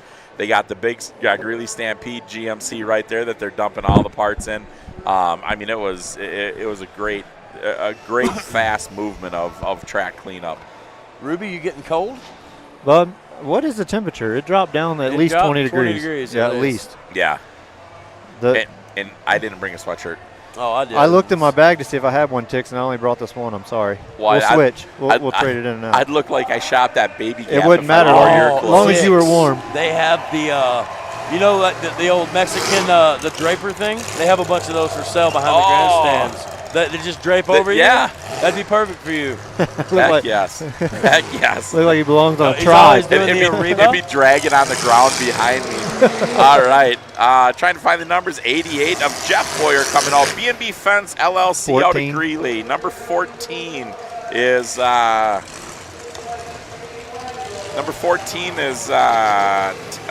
Tayden Wagaru. Oh, that's the father, mother, son team right there. Yep. And I'm botching their last name so bad. Number 74.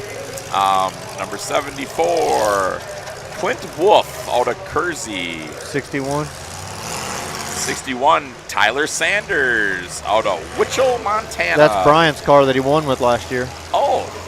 The 61. 61 is, 65, Cody Scott. Woo. Fulton, Illinois. 56. Some more of those wheel sticks on the front. Oh, that's Reed Steinbach. Reed Steinbach out of McCook, Nebraska. That's Larry's son. So 22, J.R. Rexford out of Kersey. Look at the old box link in there, Robbie. You notice that? Yep, it's awesome. That's the guy that isn't 22 the guy that JR. Yeah, JR. Yeah. Fire. Yeah. That, from last night. Here. Oh, okay, yeah. Robbie Haynes out of Beckham, Nebraska. Look at those front wheels, guys. Yeah. Wilbur's, Heinz Trucking, and Jacobs Engines. It's an odd choice, isn't it? Yeah. Turned in. Curious to watch that. Tix, what is that number on that thing? You see anything on that? No, I can't really tell. It didn't sound good either. It sounded like something just locked up and then broke free. Yeah. Like the ring and pinion. Like he hopped. I can't tell what the roof sign says. The Eaton Auto Body, Tix, the owner of that is running an RV. Yes, I heard that. And the wife, they asked if the wife could come up and do an interview with us, so that'd be interesting. Absolutely. Yep, so get her up here. Yep. I said that probably wouldn't be a problem. So, yeah, no, absolutely. That all right. says Harvey 101, Robbie. What's up, Ohio? The one with the wheels turned in. Let's watch this steering, guys, and see what this does. This Bryce might be Harvey out of Casper, Wyoming. All day and night trucking. That is the 101 car with the bright yellow wheels on it in front of us.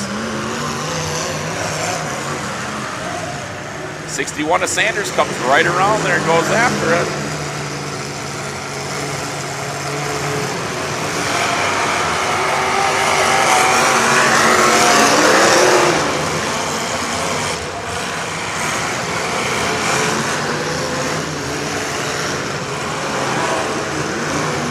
Turning it up a little bit in this heat compared to the last one already.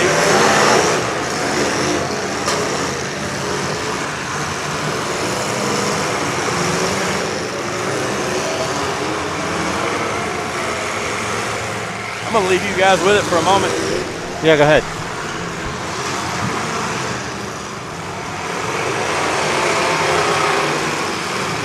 Reed Steinbach down there in the number 66. Or 56, pushing the 25 or 65 into the dirt over there. We got red flags, folks, red flags.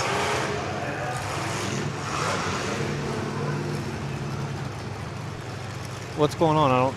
I didn't see what happened.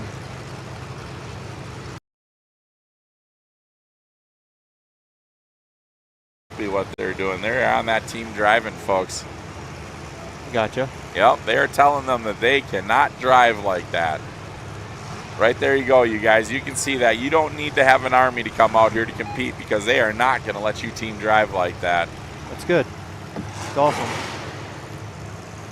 They're going to pull him off the dirt also. Wow. I believe that is the 65 of Cody Scott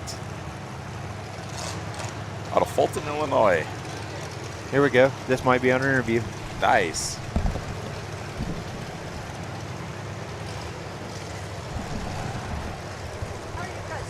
Excellent. Yourself? How the hell do you hear?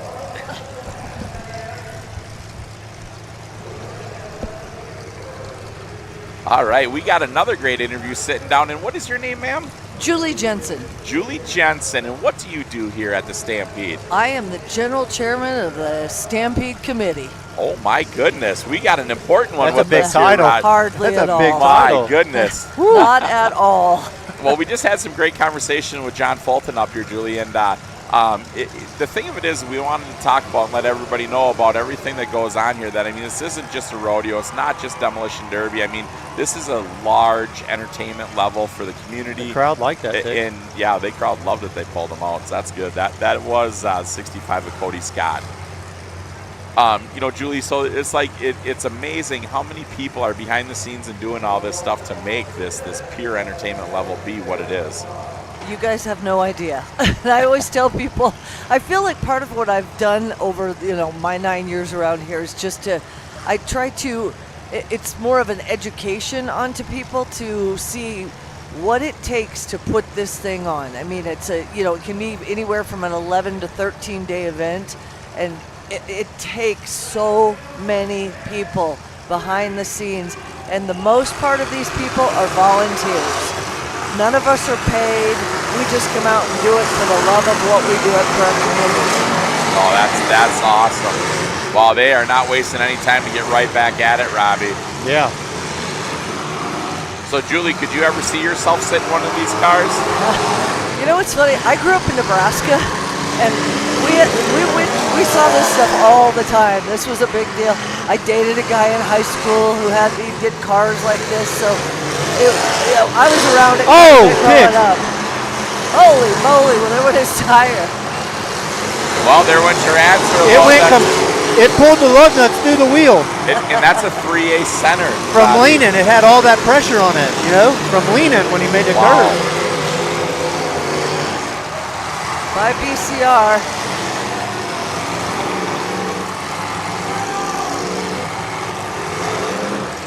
That solid suspension and that 65 the 22 just pushed up on there is not going to help him at all. He's got solid rears, too. That don't help either. Yeah, solid rear, solid suspension.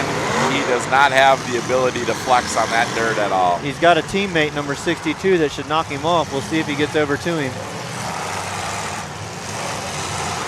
They're fixing to wear him out over there, too, it looks like. Number 14 looks good. 61 is Tyler Sanders out of Whitehall, Montana. 56 of Reed Steinbeck looking really good.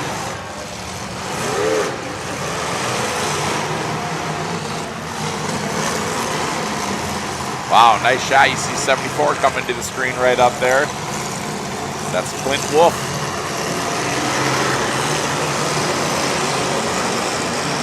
.14 returned to favor though. That 14 of Taden is looking really good out there.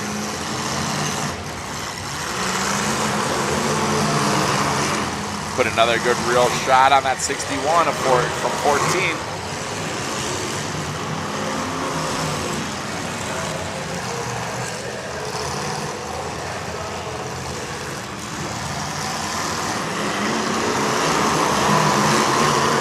Not sure 88 there's even scratched the paint yet. No, he's definitely driving for the win. That's Jeff Bayer out of LaSalle. They're getting with it now.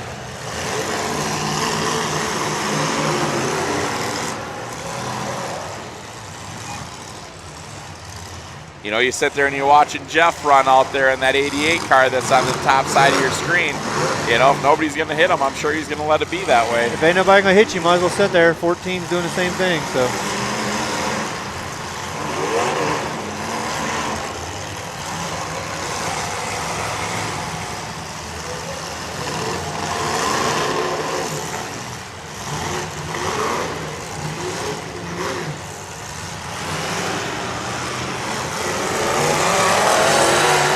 .61 there, getting with it a little bit.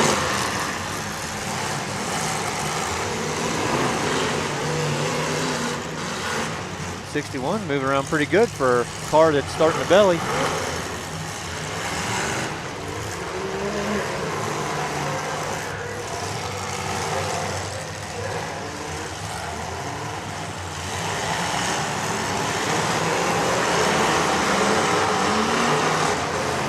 Nice shot. Oh, wow. That was pretty close to a driver's door there, looking like. He definitely used it though. I wonder if, yeah.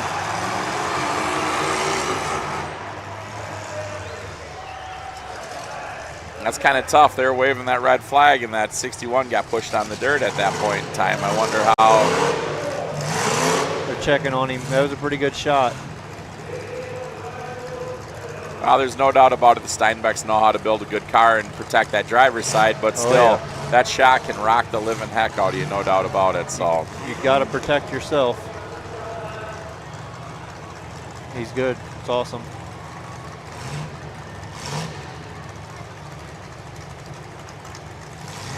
One of those motors is hitting a lick.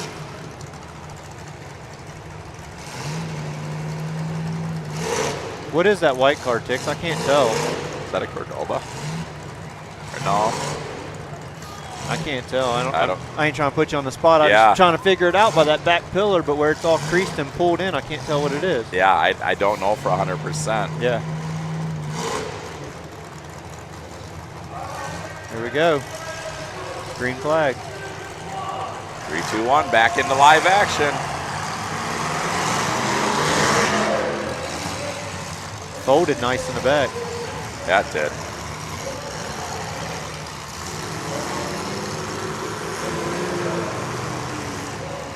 Looking at that cutout on the front fender up there, you know, kind of almost looks like the new style front clip. Yeah, I don't think the front fenders go with the back. That's what was throwing me out with that big marker light hole in the side. Yeah, I couldn't figure it out.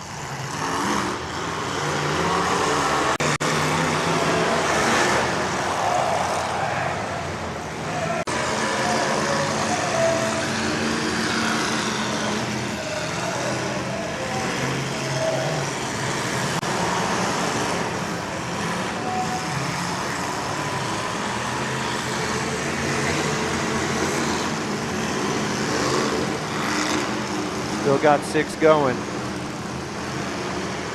56 looks pretty good.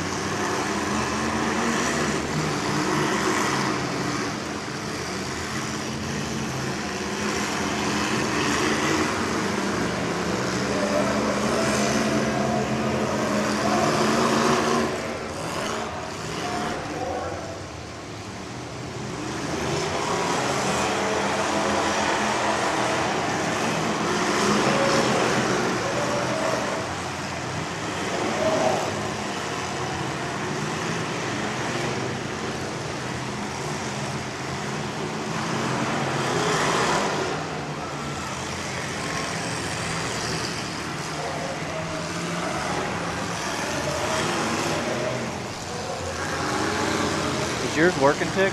No. Mine isn't either. Hey, Bill. Have we?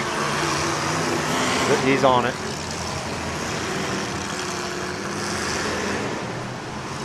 We got the number 20 car whipping around there. Look at the steam just pouring out of that thing, Robbie.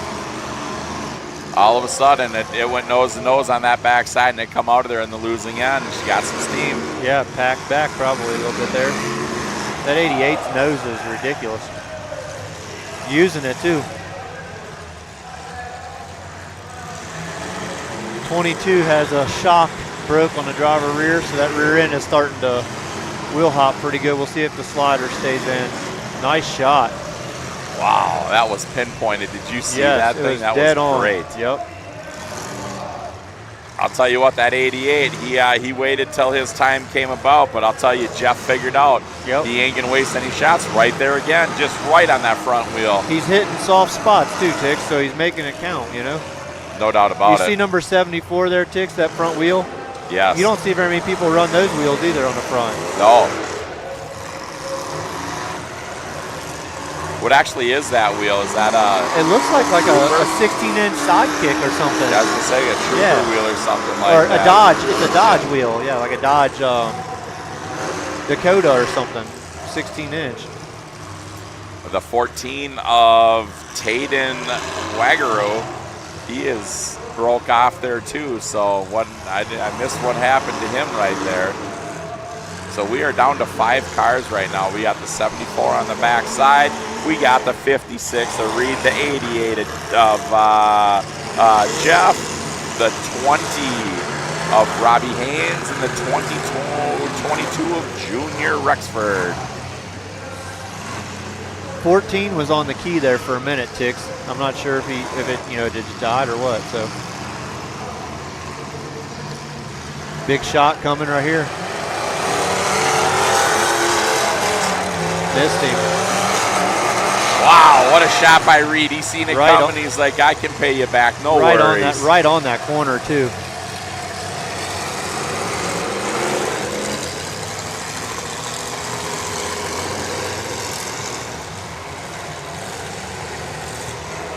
Number 20's motor is hot. You can hear it rattle, the valves rattling a little bit.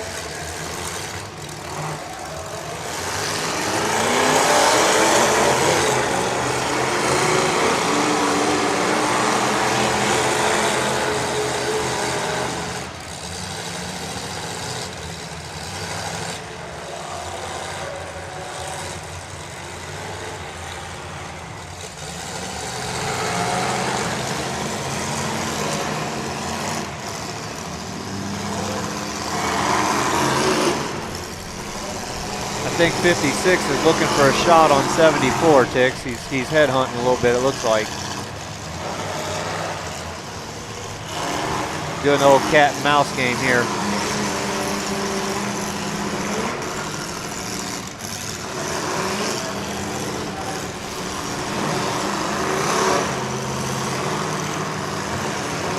Look how that whole roof is pushing straight back on 74. Is that normal on an old iron like that? Yeah, it's not normally quite like that.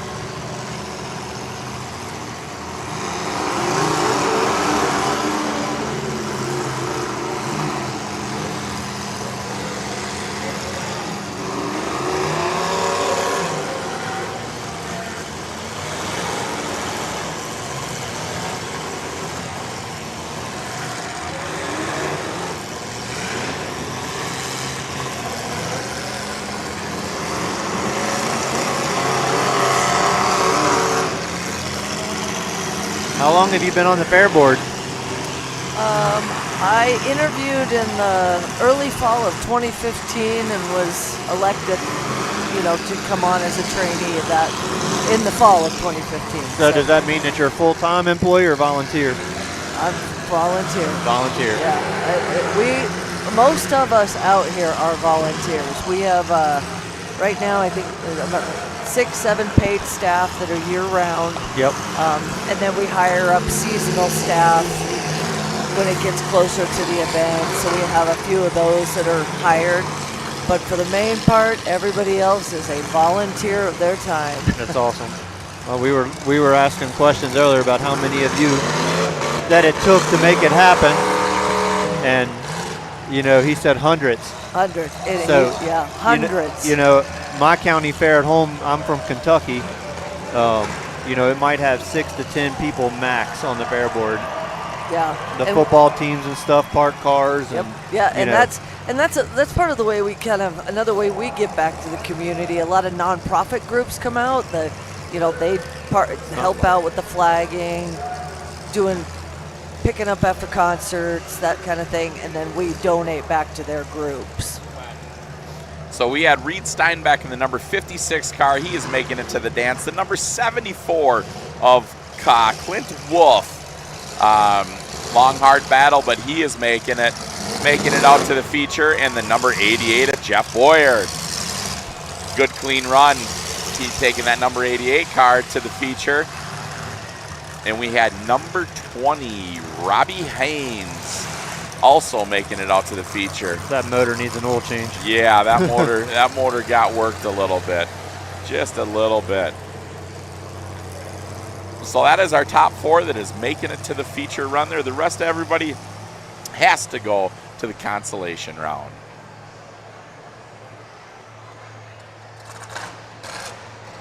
So we were making a compliment on all of the sponsors that you guys have got here. What a great group of people that step up and bring that to you. I mean, you know, you got Elway Motorsports giving away a 4-wheeler. You've got I'm drawing blank on the body shop now. Gosh dang it, I should have. Eaton Body, yes. Eaton Paint and Body Parts. Yes, Eaton Paint and Body Specialist. Yep. Metal Gold, American Furniture. I mean, Elway Power Sports.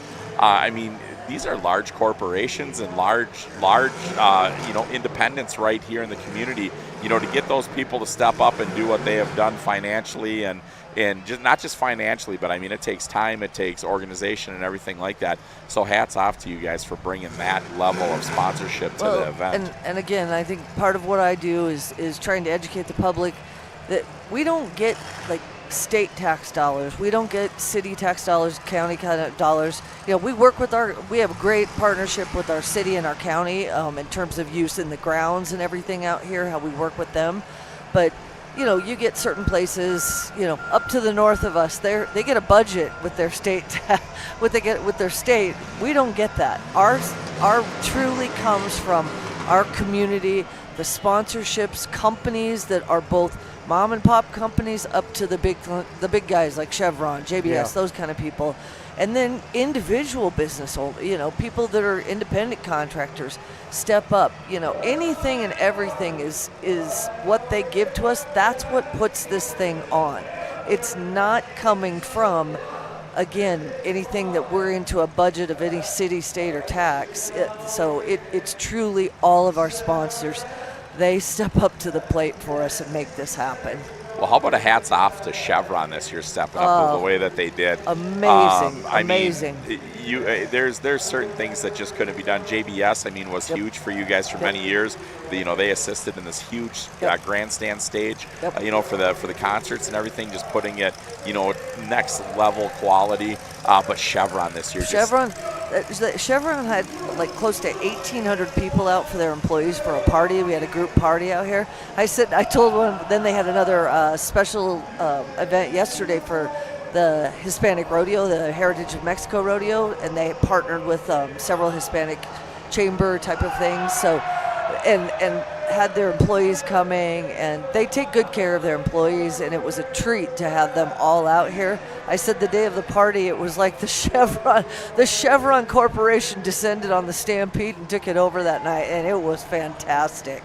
They were great, and to have that support from them, knowing what they do in this county and what a big deal that is, they employ a lot of people here. And so to have that support, and we're supportive of them and their industry, what they do. So we got their back and they have ours, and we're grateful to them for everything they give to us.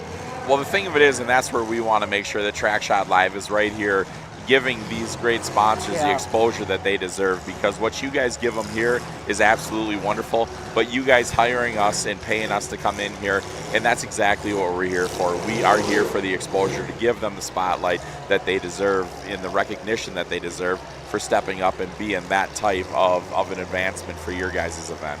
Yeah, we appreciate you guys being and doing that, and seeing how important that is. We all have to work together on this, so it takes us all. I don't know how many times I say it takes a village, takes a whole lot of people to do all these things. So we live in a great community. I mean, you guys know, you've been around here, you see what you got out here. It's everybody helping everybody, and nobody will.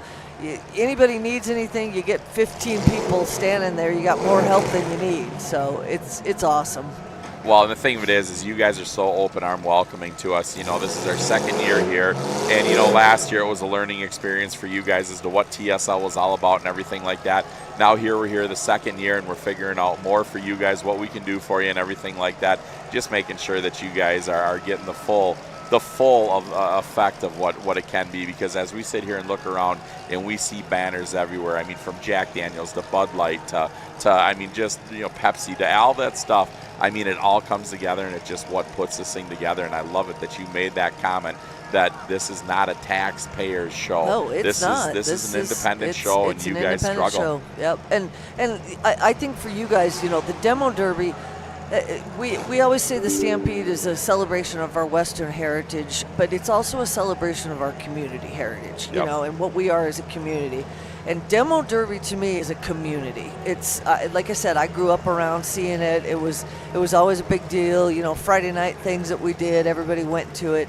Look around in your stands. You guys are sold out. This is a tradition for so many families in this community to come out on this day and see this, and walking in here and seeing this arena be full, to come for you guys, and you guys put on a hell of a show. So it's amazing to see. Oh, we're switching it up. It's not going to be at the end? Okay. Gotcha. Got it. The heavy hitters are running next. Gotcha. All right, they're going to switch it up a little bit. The heavy hitters class is actually going to be coming up next. That is the ones that didn't quite make the cut for that. So we are going to run those heavy hitters first and or next, and get those guys out here and doing the dirties. You know. I'm not sure what's going on here. No.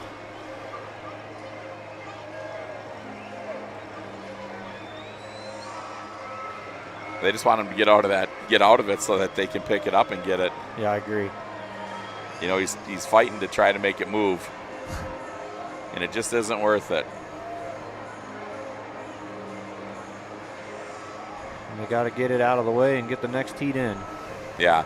You know, we were sitting there, we were laughing when we were talking about the metal gold, you know, for milk and ice cream. The cottage cheese and butter and all of your products are just utterly delicious. I love it. Do you know how much I say I'm happy I walk around as much as I do out here, because Metal Gold, they supply all the free, you know, the ice cream onto all of our hospitality areas. I can't tell you how many.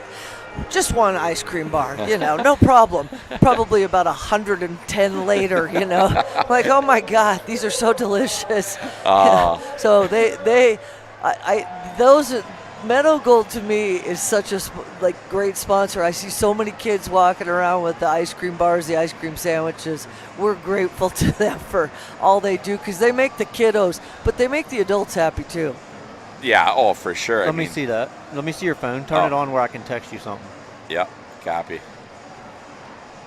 It ain't got to be to anybody. I just want to text something to you. Yeah. No, it's not. It's funny. It's like you walk around here, and you know, all the hospitality areas that you guys have for all the volunteers and all the people and all everything is so cool. It's, you know, you just don't see it at events like that.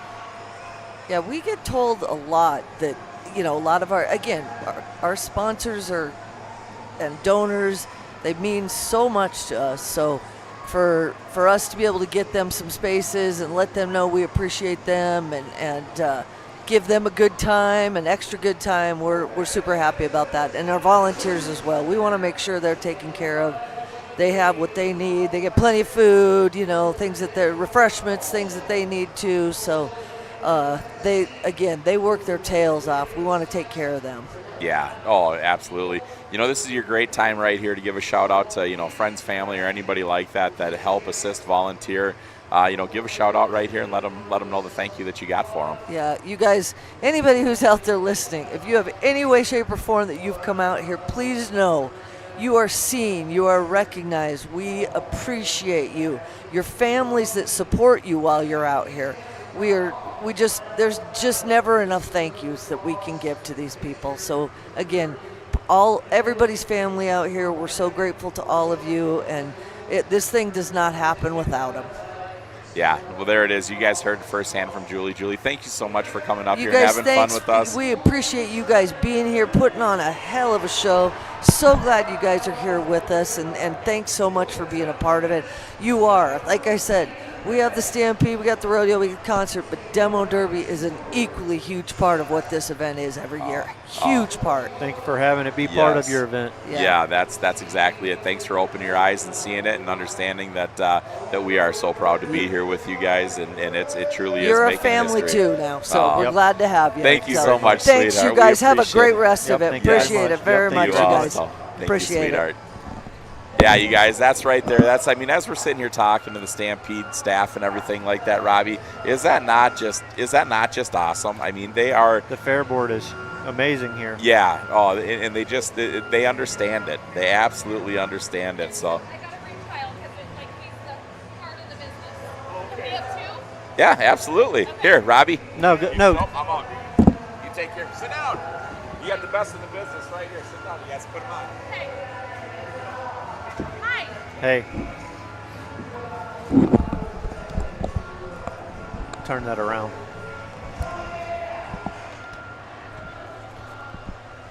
Introduce yourself. Hi, I'm Kyle Cook. I own Eaton Paint and Body. We're one of the sponsors here. I'm Valerie Cook. I'm Kyle's wife. I help him run the business. You guys are a big sponsor of this show. I see your banners and stuff everywhere on the backs of the shirts, so thank you for that. Thank you for supporting Demolition Derby. I heard that you're actually running an RV. Yeah, we run RVs. We used to do a lot of cars. I've switched over and started running RVs. That's how many years have you ran the RVs? We've been down on 5 years. We've won the last 3 here. So you ran last year? Yeah, we've won the last 3 You won last year? Yep. So you had a black RV. Yep. Always black and lime green. I put the 76 sticker on the Yes, door sir. last year. Yes, sir. For Bobby. Yes. Is one of our track shot guys that passed away. So, yeah. I talked to you last year about you cutting the body, so it just fell right off. Yes, that sir. strategy of it, Yes, that was sir. awesome. Yes. Well, I guess welcome back. That's awesome. Yep, you did it. You put on a really good show last year. You gonna do that again? Oh yeah. You gonna send it? Every year. He's the mad dog. So last year, it's been a whole year, and I've ran a bunch of derbies since then. Hit my head a few times. So at the end, didn't you get hung up on a toilet? We got hung up on a refrigerator. Oh, on the refrigerator? Yep. That was pretty cool. Oh yeah. I remember the toilet coming out though and laying in the middle of the track, and it was Yeah. right there by where you was somewhere. Yeah. Back right on top of it. Didn't even see it. All you derby guys, imagine getting hung up on a refrigerator in your heat. It's so crazy. Yeah. You guys are a different breed to be able to do that, because I watch you drive all the way up inside, the whole shell of the camper. There's all kinds of stuff in there that can poke you. And there's all kinds of stuff in there that could hit you in the face. That's why we started building the. Yeah, I seen the red one today had total mesh everywhere. We put the mesh. They come down. We've had them catch on fire on us from everything falling down on the hot motors and What do you think about all this? I love it. Do you love it? Yeah, it used to make me nervous, but I love it now. Now you're all about it? Yeah, totally. But Kyle's been derbying since he was 14, 15. Yep. And I met him when I was 14, so I've seen him as a young driver all the way up. So it's just kind of like what I've grown up with. Tell us a little bit about your company for the ones that don't know, because there's people watching from everywhere. So we have a body shop. We work on semis. We build custom semis. We have a collision. We do restoration, PDR, just kind of a one-stop shop. Work motorhomes. We do school buses. We're just a big shop. You don't hear very many body shops anymore taking on restoration jobs because they take so long. How many employees do you have? We have 8. 8 employees. Yes. This is the heavy hitters class. Some of these guys had some issues. I guess they got through tech and then something happened, so they put them in their own heat.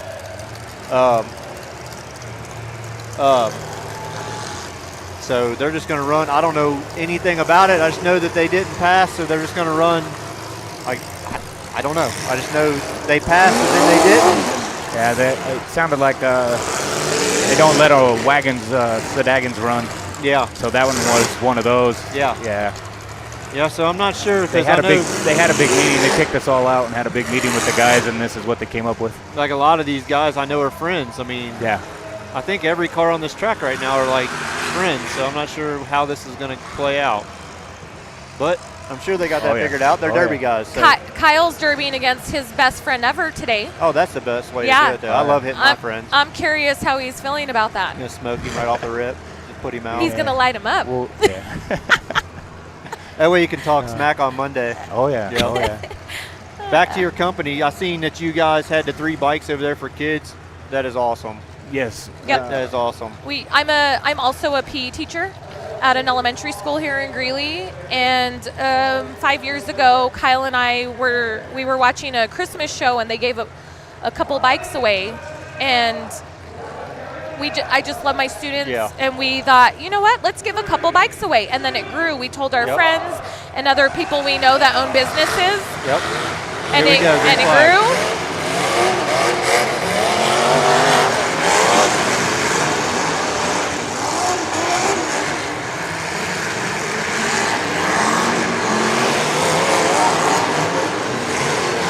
Some good-looking cars out here. Oh, yeah.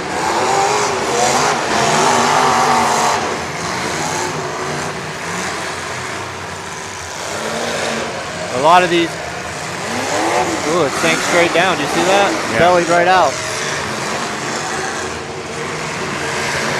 I've been lucky enough to hang out with the Franks for a couple years now, and they've become pretty much family. I mean, such awesome people. I had Bryant as a student in way. middle school. Yeah. Tell us about that. He was super sweet. Oh Super yeah, sweet. I can see that. Did he do his homework though? Well, I was a PE teacher, so he excelled. I don't know about the classroom work. Wow.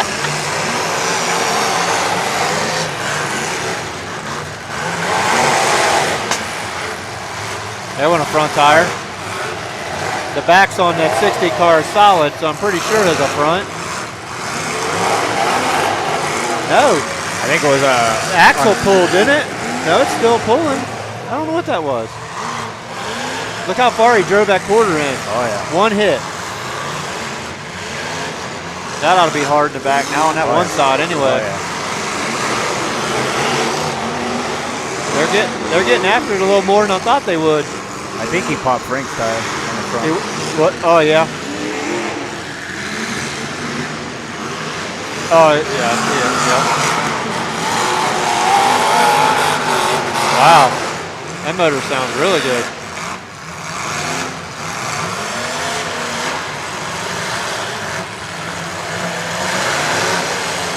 Good shot there. Wagon's doing.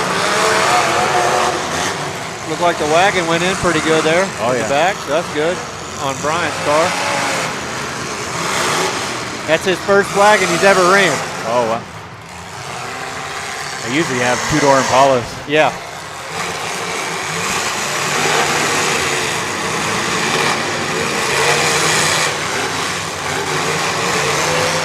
I'm not sure that those solid rear tires is right for this track. No. Seems like everybody was solid was having trouble.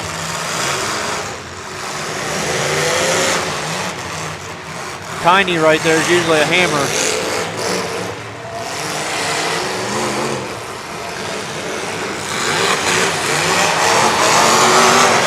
There we go.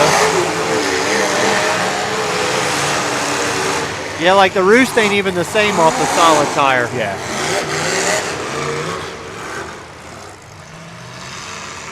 It's pretty bouncy there. Yeah. What we got going on here? Trying to see who's still in, I guess. That was 24's front tire. It's down on the rim now. When it's straight, it looks it's doubled, so it looks like it's pumped up. But when he turns, it folds it under. There you go, getting free. Brian's got a flat passenger front tire. I believe Brandon's in number 60 there. Is that correct? I believe so. I can't. All the cars look the same. I don't know which one. Let's see. 60.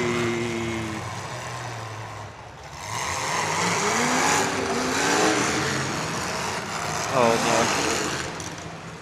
Brandon Frank is at 24. Number 60 is Daniel Sanders.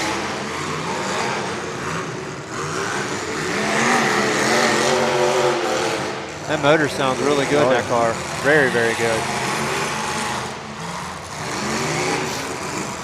I don't see the cars tearing up too much, like the body, like, you know, as far as nosing or anything. Some good shots. That was solid. I don't know if you guys could hear that at home. That was a solid shot right on that passenger cage.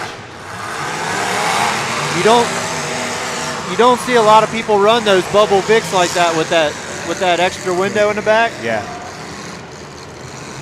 Not in this style of a build. You know, the street stock guys a little bit. Oh, that folded in perfect now. A little bit less of a build, like the street stocks and the limited welds and stuff like that. You get into these heavier builds, you don't see very many people run those extra window Vics like that. So it's pretty cool seeing that car out here.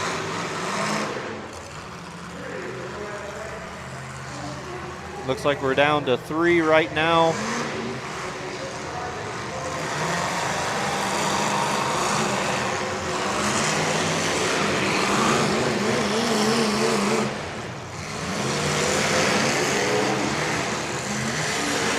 Oh. Broke it. Brian just broke off. I'm not sure what happened there. I can't really tell. He might have climbed him. I'm not sure. But the radiator definitely went on number 3 on Bryant Frank. Number 60, Daniel Sanders, is working on the wagon there on Tiny. Tiny's car looks amazing in the back. That's a Sedagan wagon, so not a whole lot going to happen in the back on that car. No, Where is Daniel Sanders from? Let me see. It doesn't say. I think he was my student too. I think he's from Elkin. Yeah, they're yeah.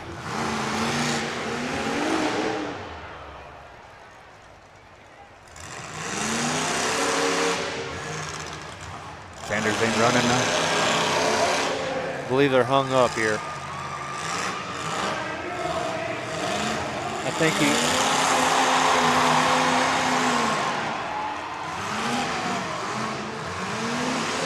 they're free. Now they're playing a little bit of push back and forth here.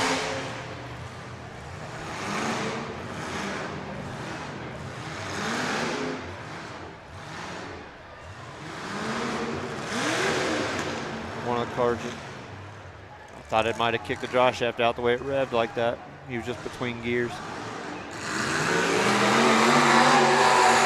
I think Tiny's on the key. 60's got the last hit unofficially, but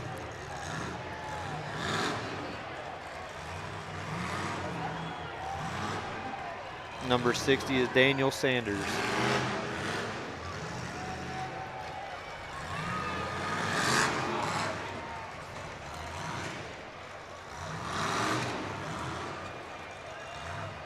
There we go. See what happens here. That car still looks really good. Oh, yeah. Straight as an arrow. Yeah. There you got it. There you go. You got it to hit there for a minute.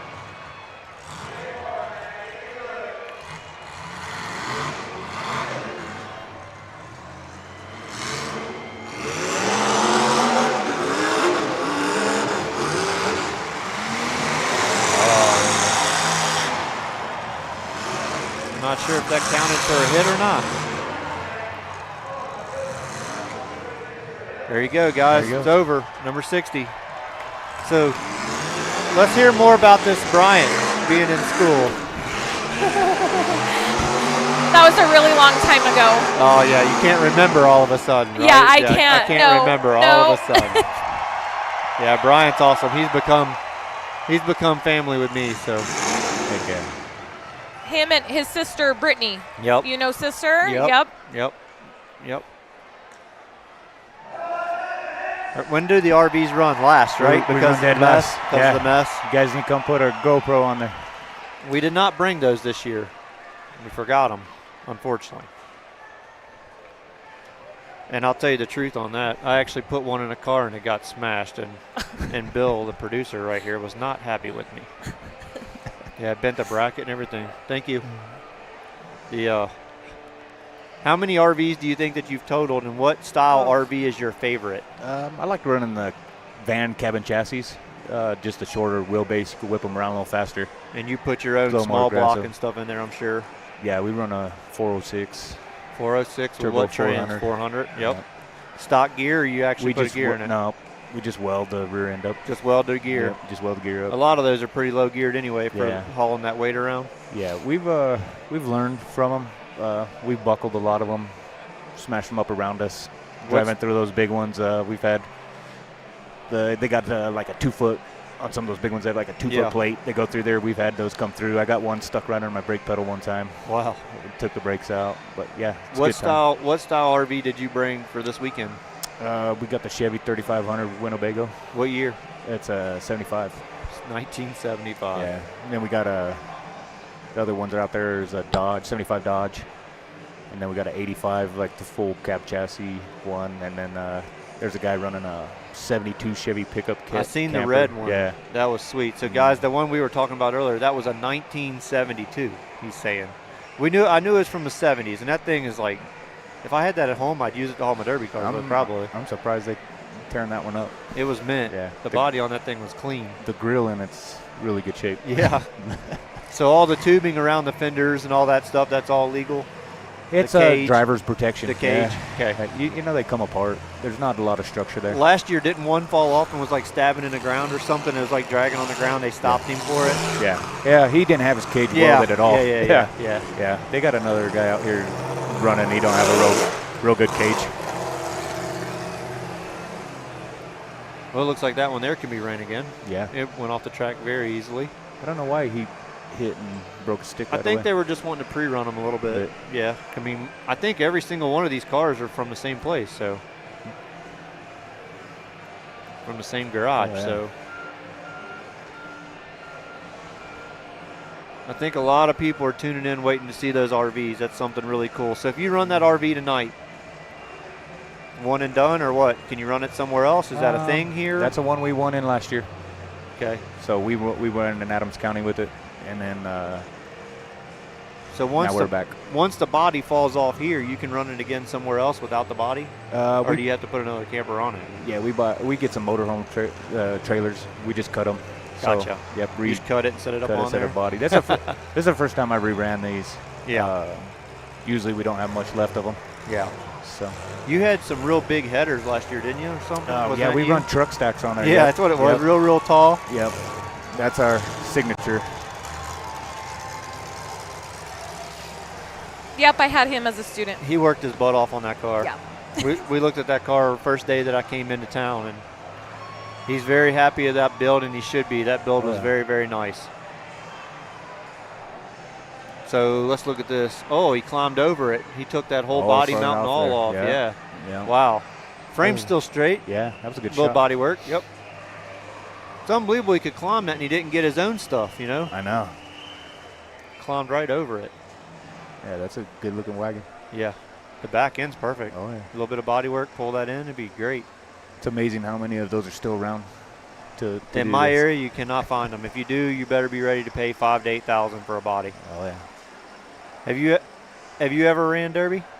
Roller derby. Roller derby? Not demo derby. Oh, you're crazier than we are then. Roller derby, no way. That sounds like broken bones and concussions. Yeah. Broken ribs, retired me. Roller derby. We have a friend back then, he would call me and Kyle derby trash. Two different styles. Yep. Roller derby, that's crazy. Is that a big thing here in Colorado? Not so much anymore. That was like the late 2000s. Gotcha. We had a league here, but not any longer. Do you guys teach roller skating and PE?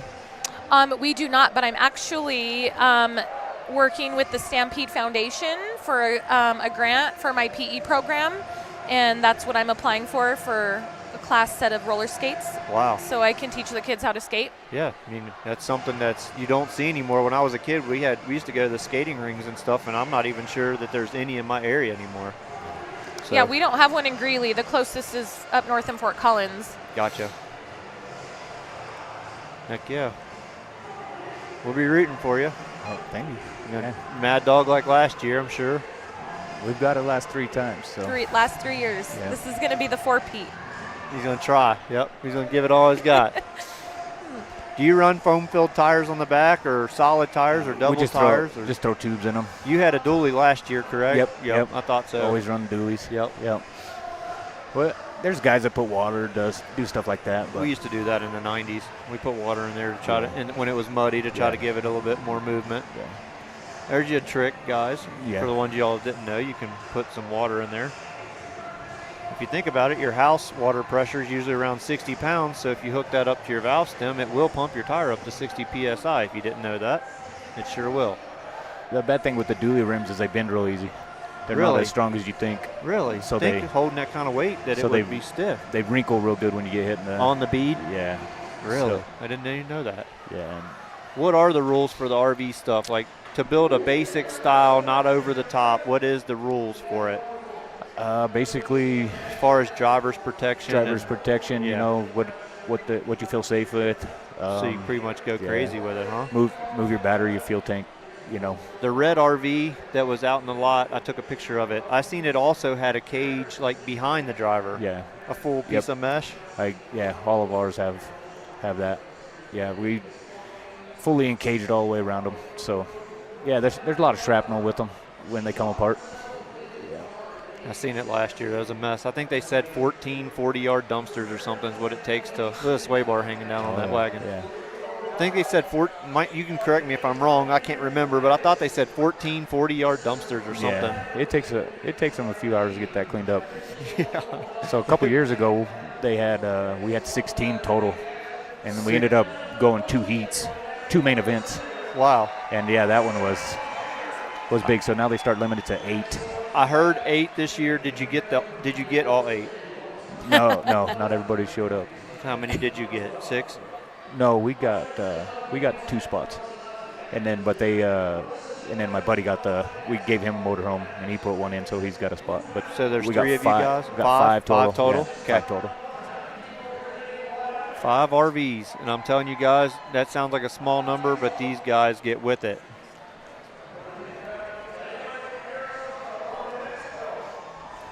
I don't know if you guys can see that. Bill, you want to zoom in on that car?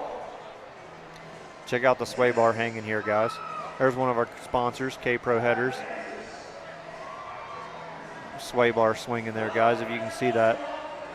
It still looks like it's connected to the lower A-arm. Oh, yeah. That could be dangerous. Yeah. That wagon's still got an easy another run in that thing. Oh, yeah. I see it leaking something. It's leaking some fuel, it looks like. Might be from a training cooler, might be water. Oh, true, yes. They put bags of ice and stuff in there. Yeah, that's what we got the ice chest strap on the back that you see when our bodies come off. We use ice chests to put them in there.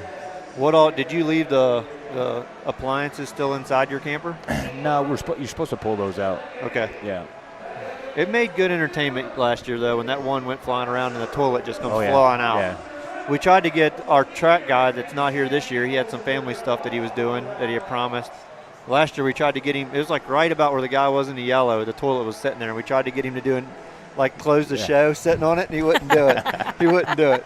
He's like, nope, it looks like it's got poo on it. I ain't sitting on that.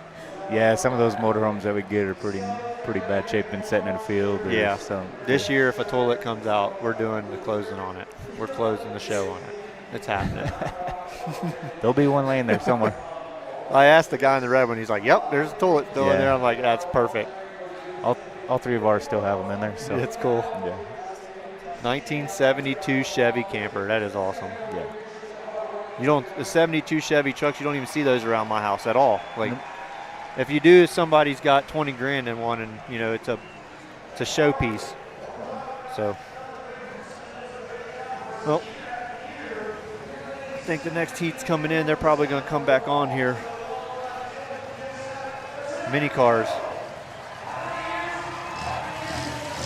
And I appreciate what you guys do for Greeley here, and I know what you guys do for sponsorship makes this happen. The Fair Board speaks highly of you guys, and that means a lot, because Demolition Derby is a lot more than people even know that it is. As you know, you're a Derby guy. To see businesses sponsor Demolition Derby is huge. A lot of people think Demolition Derby is just a bunch of junky, wore-out cars and a bunch of rednecks, and it's way more than that, you know. So people put a lot of time and money and passion into these cars, and sometimes that's why people fight and get so upset about it, because they got so much involved. This ought to be pretty good. Yeah, this will be a good one. Those cars right there are usually pretty hard. Yeah. I think that's a Chrysler. Chrysler, yeah. It's amazing how smashed up these guys could get these and drive around on two wheels. That guy in the blue number 24 right there, that's his first Derby. Aww. Yep. They put 3 motors in it and 2 transmissions, and he finally got it here. They put the last transmission in it last night. Oh, wow. They're 2 young kids. That's his brother right there, and I think the red one right here is like, they're gonna hate me, but they're all those 3 are together. So, yeah, we did interviews with them, and very good kids. They're all kids. That's awesome. Yep. Here we go. Green flag's up. Here we go. Mini cars.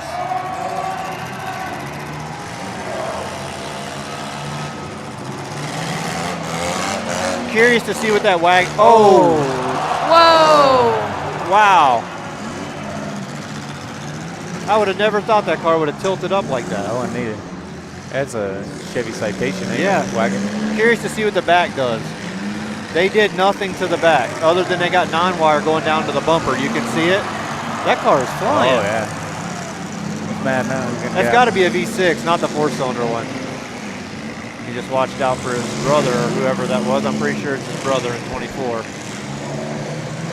Nice shot right on that rear strut. Let me see if I can find this paper so I can call these cars. I'm failing here talking with you guys. Let's see.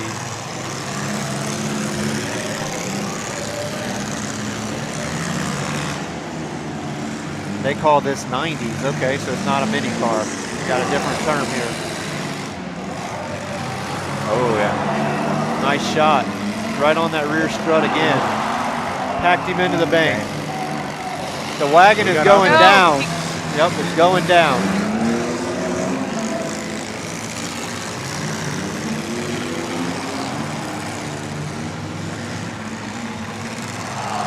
Nice shot. This is a good action. Yeah.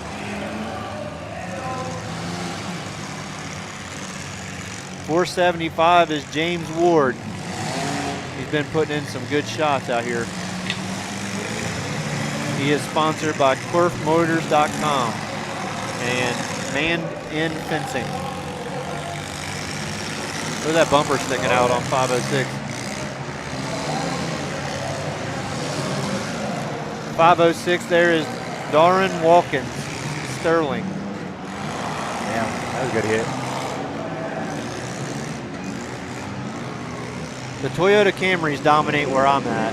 The W bodies, you don't see those too often. Usually when you do, the transmissions usually go out of them, but that number 44 looks pretty good. Yeah. Red flag.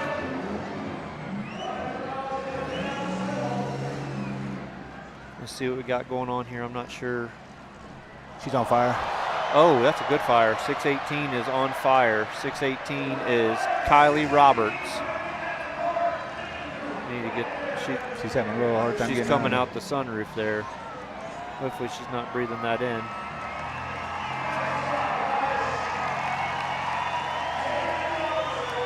Oh boy, she's stuck. There we go.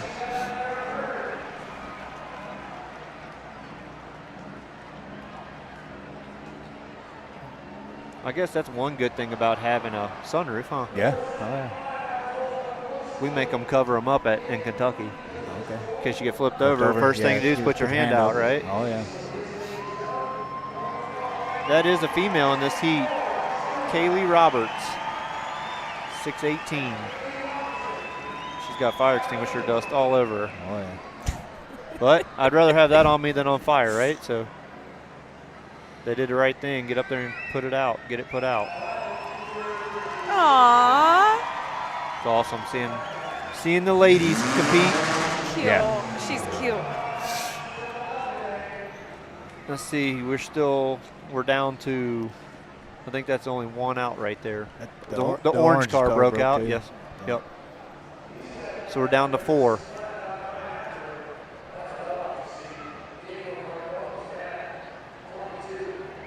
Number 44 is Jacob Church from St. Francis. Number 24 is Brady Cardona. Number 22X is Diego Cardona. And 15X is Cade Harding. There you go, I'm sorry. Cade Harding.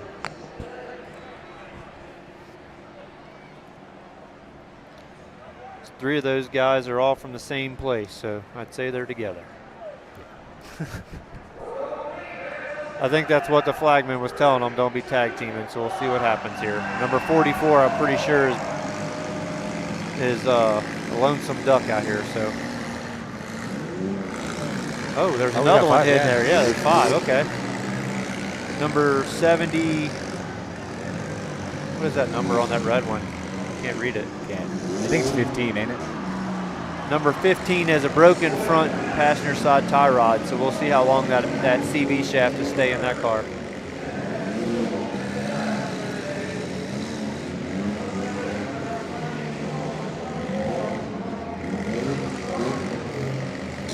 That wagon's packing in pretty good, really. I mean, it went down, but I'm not sure.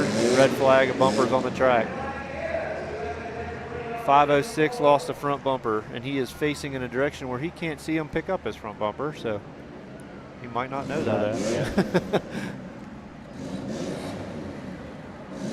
That's always the worst when you're sitting in the car and you see him carrying one of your things off the track. You're like, that looks familiar. That guy fell on that bumper. I hope he's okay. Hopefully he's not walking that off. Hopefully there wasn't no jagged pieces on that. Yeah. Here we go, green flag.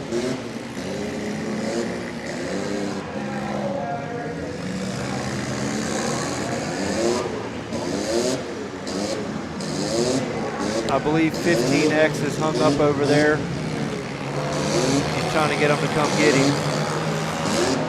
Nice driving. He could have easily hit that guy's driver door and he avoided it. Good job.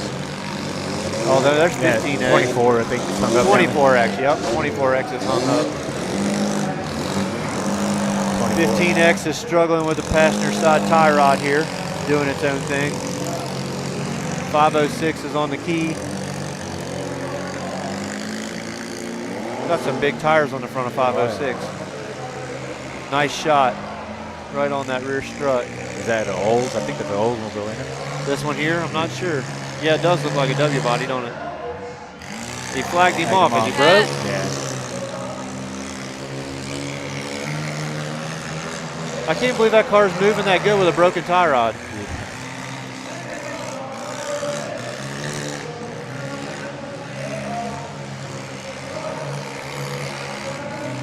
.44 is avoiding all hits that he can here.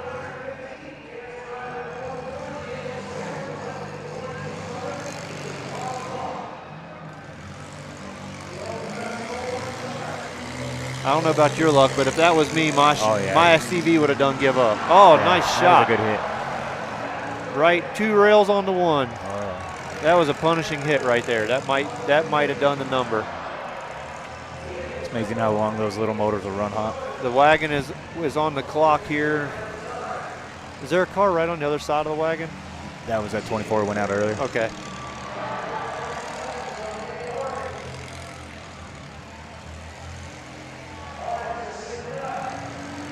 Go, packing him over against the dirt pile. Broken tie rod, that might be it for that guy. That might be it. 15X is Cade Harding. I hear him giving it gas there, going forward and reverse. It's hot, and he has the tie rod holding him back. So it's laboring. It is not wanting to move at all. 44 is still moving very easily. So.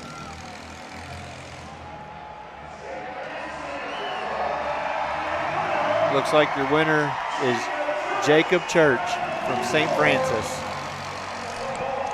Good job, Jacob. You ran a good heat there.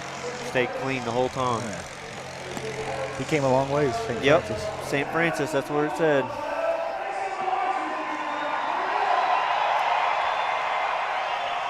Do you guys sponsor the Stampede every year? Is this the first year you did it, or?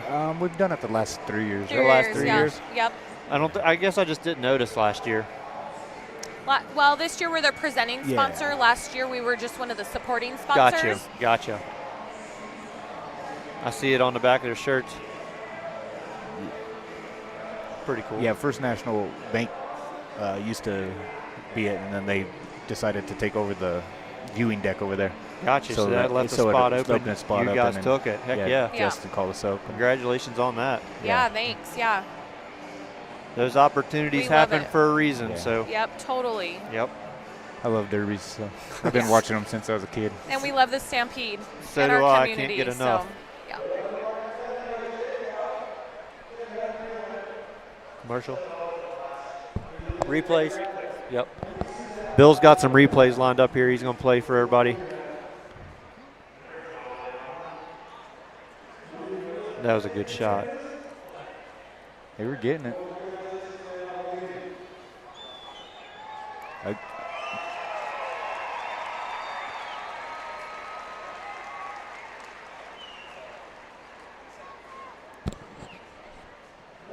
That shot right there is what peeled that guy's bumper off. Yeah. Started it coming off.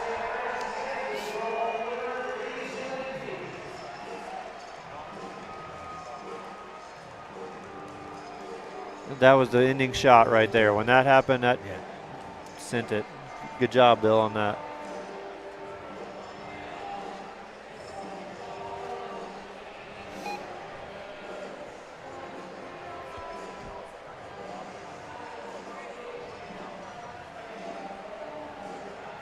Good show so far. Oh, yeah. They usually have some pretty good shows here. The rain is wetting it just enough to keep it wet. Looks like we do have like a little drizzle right now here. It's kind of nice instead of being the 100 degrees it usually is. Yeah, so it ain't 9,000 degrees like last year. Remember last year it was so hot, and then all of a sudden it rained. Yeah. And it rained a lot all at one time, and then it got smoking hot again. Yep. Yeah.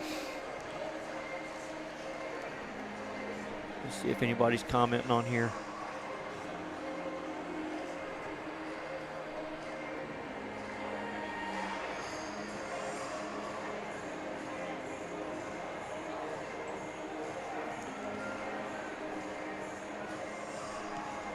Maybe someone we know. We have a lot of friends and family watching today.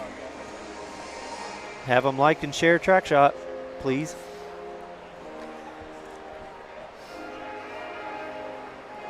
We love Demolition Derby just as much as you guys do.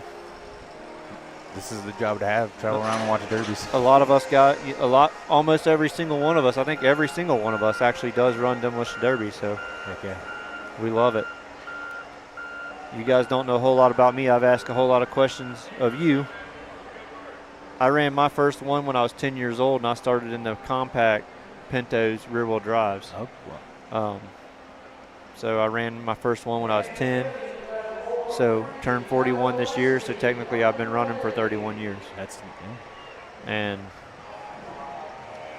I love Demolition Derby. Like, I've tried other sports. I've motocrossed. I've rock crawled. I've got a crazy expensive rock crawling buggy, tube chassis. Nothing compares to Demolition Derby. You know what you need to try? Roller derby. Maybe in my 20s. I'm too out of shape for that now.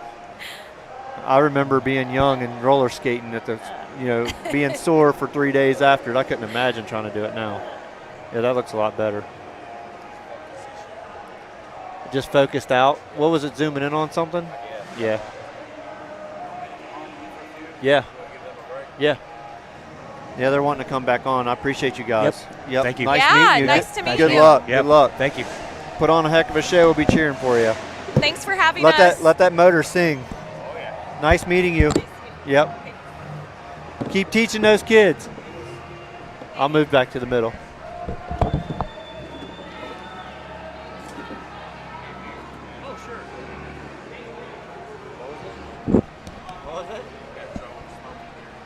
Oh. I'm an outlaw, Robbie.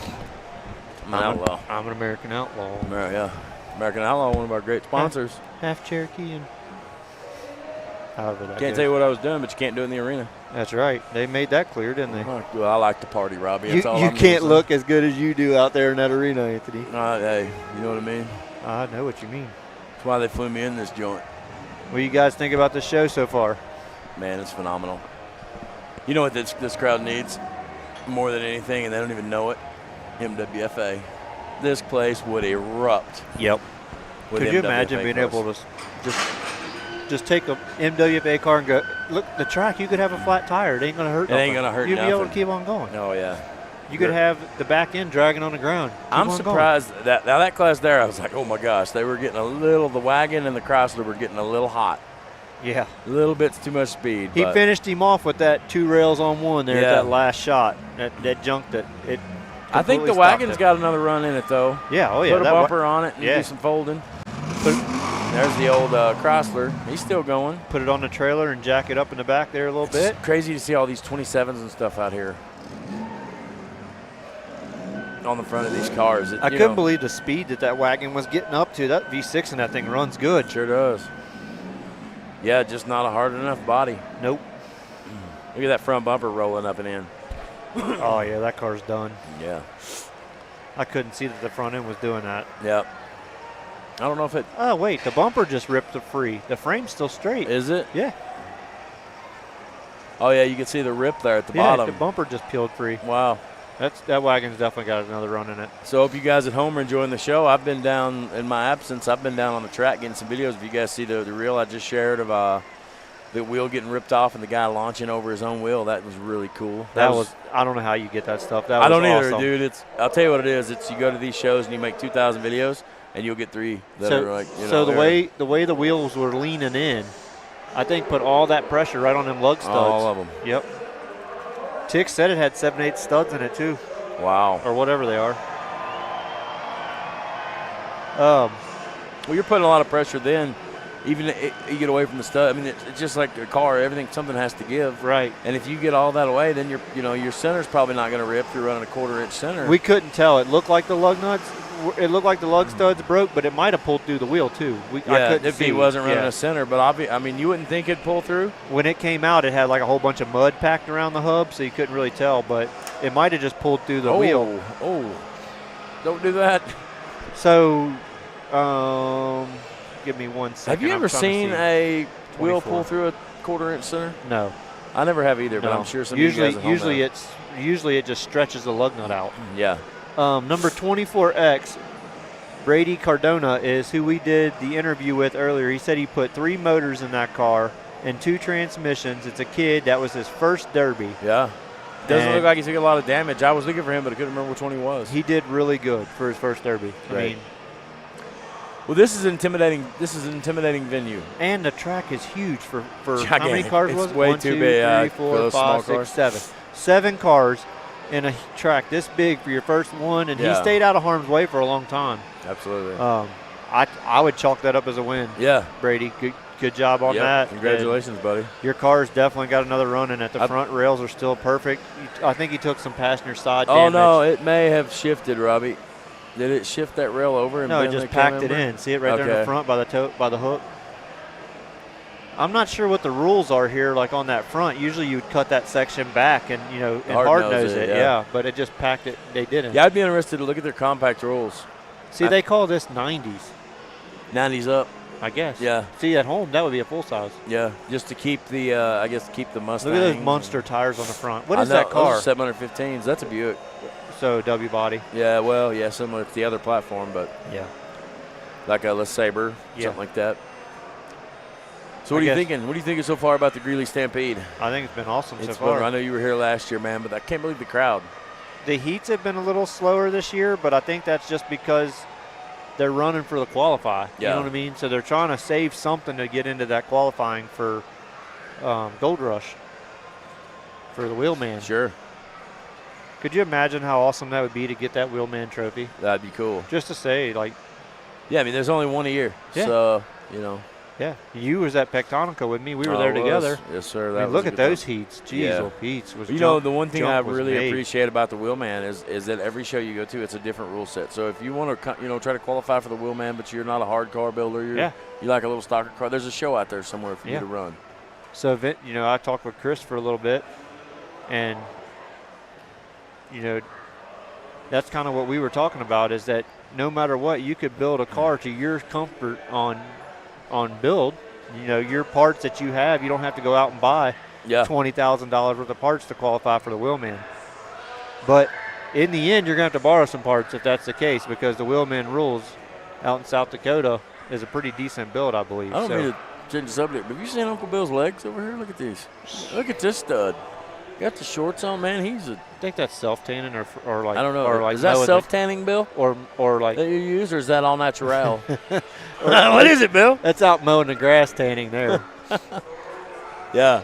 Uncle Bill. Yeah, man, I'm telling you what, Robbie, I'm having a great time. I know you guys watching at home, don't forget next weekend, King of the Ring, Lynn, Kansas. You know anything about that King of the Ring, Robbie? That was a phenomenal show that last was a lot year. of fun, wasn't it? Yep.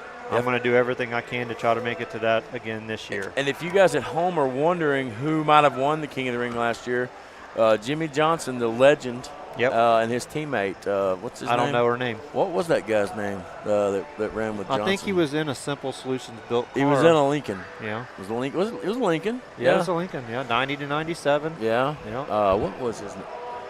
I don't know. We'll have to look Clark. it up. Must have been from Ohio. But it was a black car originally, I think. Black frame, black car. Yep. Yep.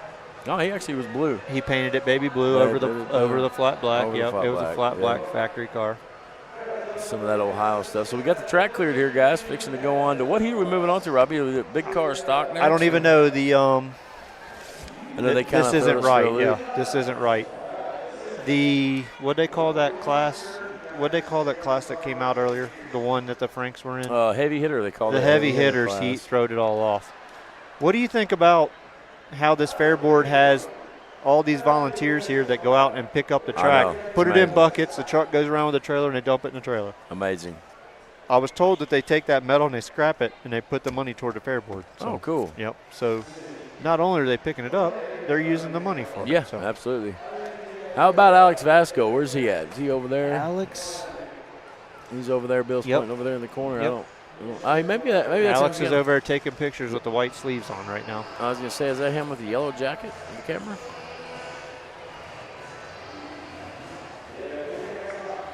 Oh. Alex is having some issues getting around back over this way. They've got him locked in over there.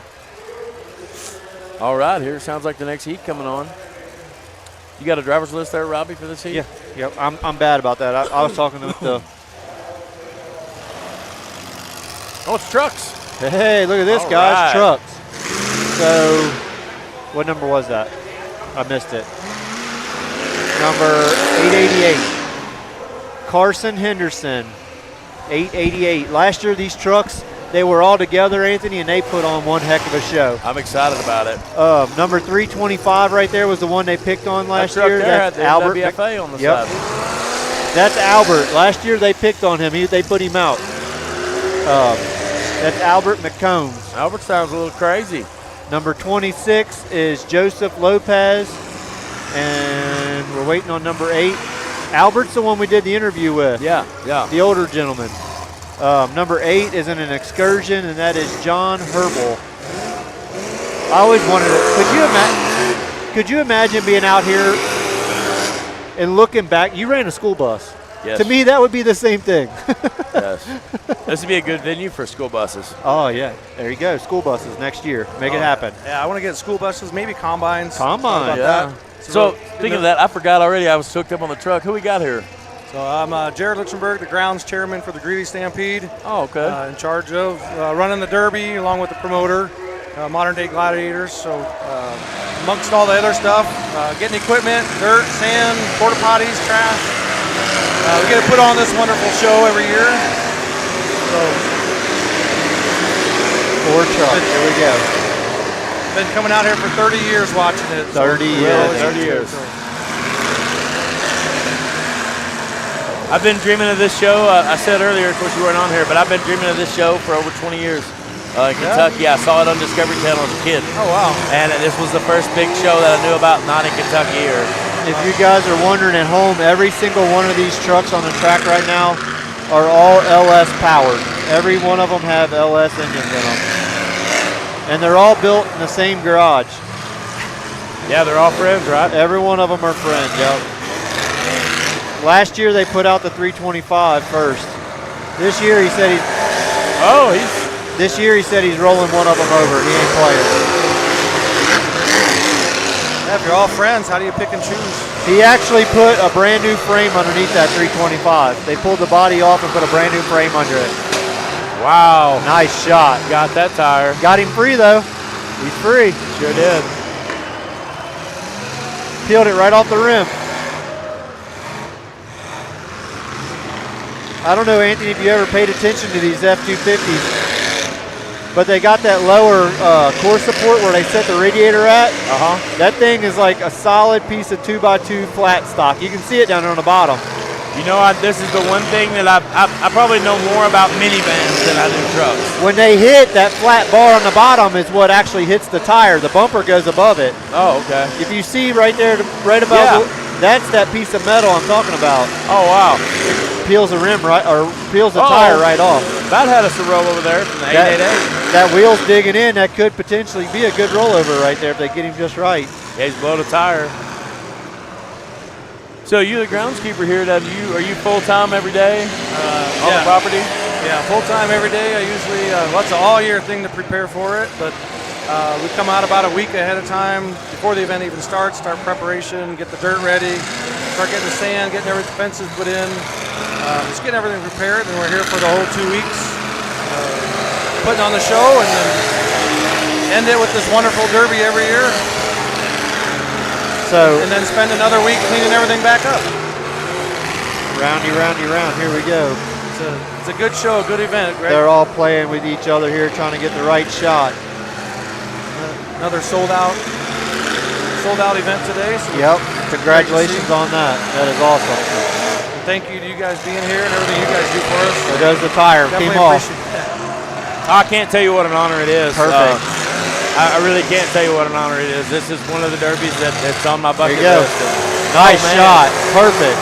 Uh-oh, we got another one coming in. Oh, Suburban. barely missed him. So let me ask you, is this the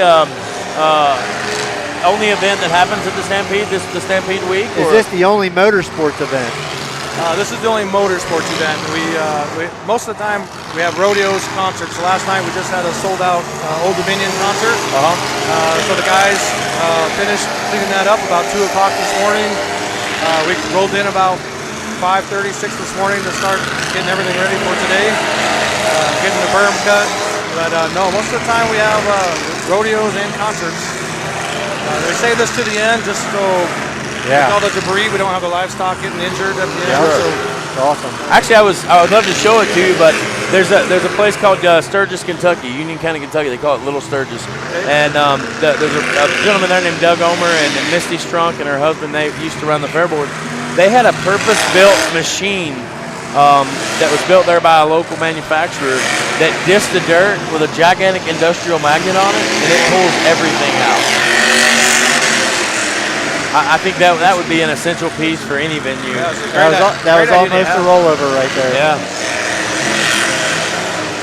Trying to get what video I can while I'm up here. The RVs at the end, that's what makes the biggest mess. Yeah. Nothing a magnet can pick up. That's what I'm the most excited about. I've never seen a motorhome derby. I've never seen a school bus derby until about 2 weeks ago. Oh, wow. And I was in one. Yeah, and you got to be in it. And I got to be in it. So how did you do? Not very good. I wasn't the first one out, but I blew an airline. The whole derby and with an air ride seat and air brakes is wild. If you ain't first, you're last. Just yeah. saying. Yeah. Just saying. They put me in there with some great derby drivers that are legit. Like for my area, the 3 or 4 guys are like the best around. So like they were the kind of guys run every weekend. Of course, they were in school buses, but we may be taking a trip over the wall here. Taking him back. Gonna stuff him. Battle of the biggest engine. So you're full-time paid to be on this fair board then, right? No, we're all volunteers. All volunteers. Yeah, so I keep asking everybody. I'm gonna eventually run into somebody that's paid. No, we're all the way from all of our wranglers out here helping out here today, all the way up to the committee. Run it. We're all volunteers. How many people come to your fair board meeting? Like when you have a fair board meeting, how many people come to that meeting? Well, we just have our normal committee meeting where there's 12 of us. Okay. And then with our CEO, our chairman. He lost steering, Anthony. Oh, did he? Yep. It turned. He was going, and all of a sudden it just steered all the way to the one way, run him up on the bank. So the Stampede is actually a committee instead of, it's not like us back home, we have fair boards. Correct, yeah. We're actually a committee. Each area has their own committee, security, grounds, Truck 325 parades. might have this. Albert McCombs. We did an interview with him. Yeah, really nice guy. Yep. He's an older guy. How old do you think he is? What do you think age-wise? Yeah, I would say 60s? 50s, 55, 60. 50, 60? 50 to 60, yeah, something like that. He's all about it. We were cutting up with him because last year they put him out first and they fed it to him. I don't know if you remember that. Yeah, I remember watching They fed it to him over there. They hit him so hard that dry shaft literally just slung out from under it. Yeah. Yeah, I don't remember. So who actually owns the grounds here? Is the committee? So that's actually owned by partial the city of Greeley, or partially Weld County. So during the 2 weeks we rent it from them. Oh, and then okay. We take Gotcha, over, that's we take over nice. the park and then we Yeah. treat it as our own. Well, that helps with grants. Yeah, that's great. Yeah. So absolutely. Being state owned. And turn it into our own for a couple weeks and then hand it back over to them. Awesome. Wow, it's awesome. So you've been coming here since you were a child? 30 years. Wow. So, yeah. I've been this is my 28-year volunteering out here. So I was a wrangler for 26 years, and I'm on the committee for 2 now. So what's when you use the term wrangler? So our Wrangler volunteer organization, all of our volunteers that are out here, we have roughly 300 of them. Wow. Holy crap, 300? Volunteers. Yeah, we could probably use about 300 more, honestly. They do the great job. It's a lot of work. Wow. All day. Yeah, you couldn't. 300 people at any show in Kentucky. That's almost more than what shows up for the fair. Yeah, you could do my half of the state with 300 people at one night. It's a great thing to be at, a great thing to be involved in. All these young we're starting kids. to get a lot of young kids out here. Yeah, I don't know if you can see that on the TV. What's the age groups there? Probably 12 to 16, 17, 18 years old? Yeah, we have all the way from the youngest, I think, is the little boy over there. 12 over there, all the way to this guy right down here is 82. Wow. 12 to 82 is a wrangler. The guy here with the bucket? How cool is He's that? 82? Yeah, 82 years wow, old. I bet he's a cowboy. He's old school, I bet. He's gonna whip those little kids into shape. Yeah. Oh, yeah. Look at him. He got that hat pulled down on his head. He's awesome. serious With the old about it. Marine awesome. thing. It's Yeah. awesome. I plan on making my way over to the This buck guy. and shoots. I'm dying to make my way to the buck and shoots and see that, make some videos. Yeah. Perry down there, he has the nicest beard of all the organization. Looks right pretty there, good. so. I had one like that last year. And You I cut did, it off. yeah. Yep, I had one look just like that. The same gray and all. And his son right beside him in the hoodie, he's trying to catch up. It looks like he's working on it. Yeah, he looks like he just started growing one last night. It's a great. He's coming in. It's awesome. There's a lot of families here, so that father son right there, we can see. I don't know if the TV can see it, but their daughter is over here in the purple, and then the mom is she's actually in charge of the Derby herself. So it's a family organization. Myself, my wife was out here. My son, my daughter, a couple of their family members. So it's a very family oriented. So with this being the only motorsports event that you have in this facility, do you have like a motorsports committee? Or just like you just have somebody, a group that's in charge of the Derby? Yep, that's just me. Just the Derby. Yep, Okay. So partial of everything else I do here, we include the Derby into that. So then we hire out modern day gladiators here to help. They put it on. Cool. The event itself, the arena, they actually do throughout the year. They'll have motorsports supercross out here. Wow. Not involved with us. That's a city deal.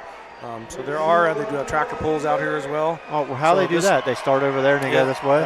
So they start out on the gate end and then out the gate. Yep. Oh, out that gate. Okay. Yep. So there is quite a bit of things. So having to deal with all the different things throughout the year to get it back to us for the 2 weeks to get it rodeo ready for livestock it's a lot of work. It takes a lot of dirt, a lot of sand, a lot of preparation with all the things happening. So it's check out the replay we got going there, losing that tire. That tire came right off that wheel, didn't it? Dismounted itself. So, are you able to enjoy in the events? Is there a night that you take off during the week that you're like, this is my night? Not really. No, I guess it's kind of like us being there. Yeah, we're just here. You see the shows, you see everything anyway, so it's all right. So. I was told he was partying it up last night at the concert. But. Not last night. I was too nervous for this today. I would love to come out here, which we've been here all week, but I brought my family this time. But I'd love to come back and come and be able to go to the shows. We went to the rodeo. I'm gonna get this old man fired up. He was pumped. He was talking trash the whole time we were interviewing him. Remember? Oh yeah. Yeah, he's not paying any attention up here. You got that big check in there with him. Crashing for Kids Cancer's out here. Salute those guys.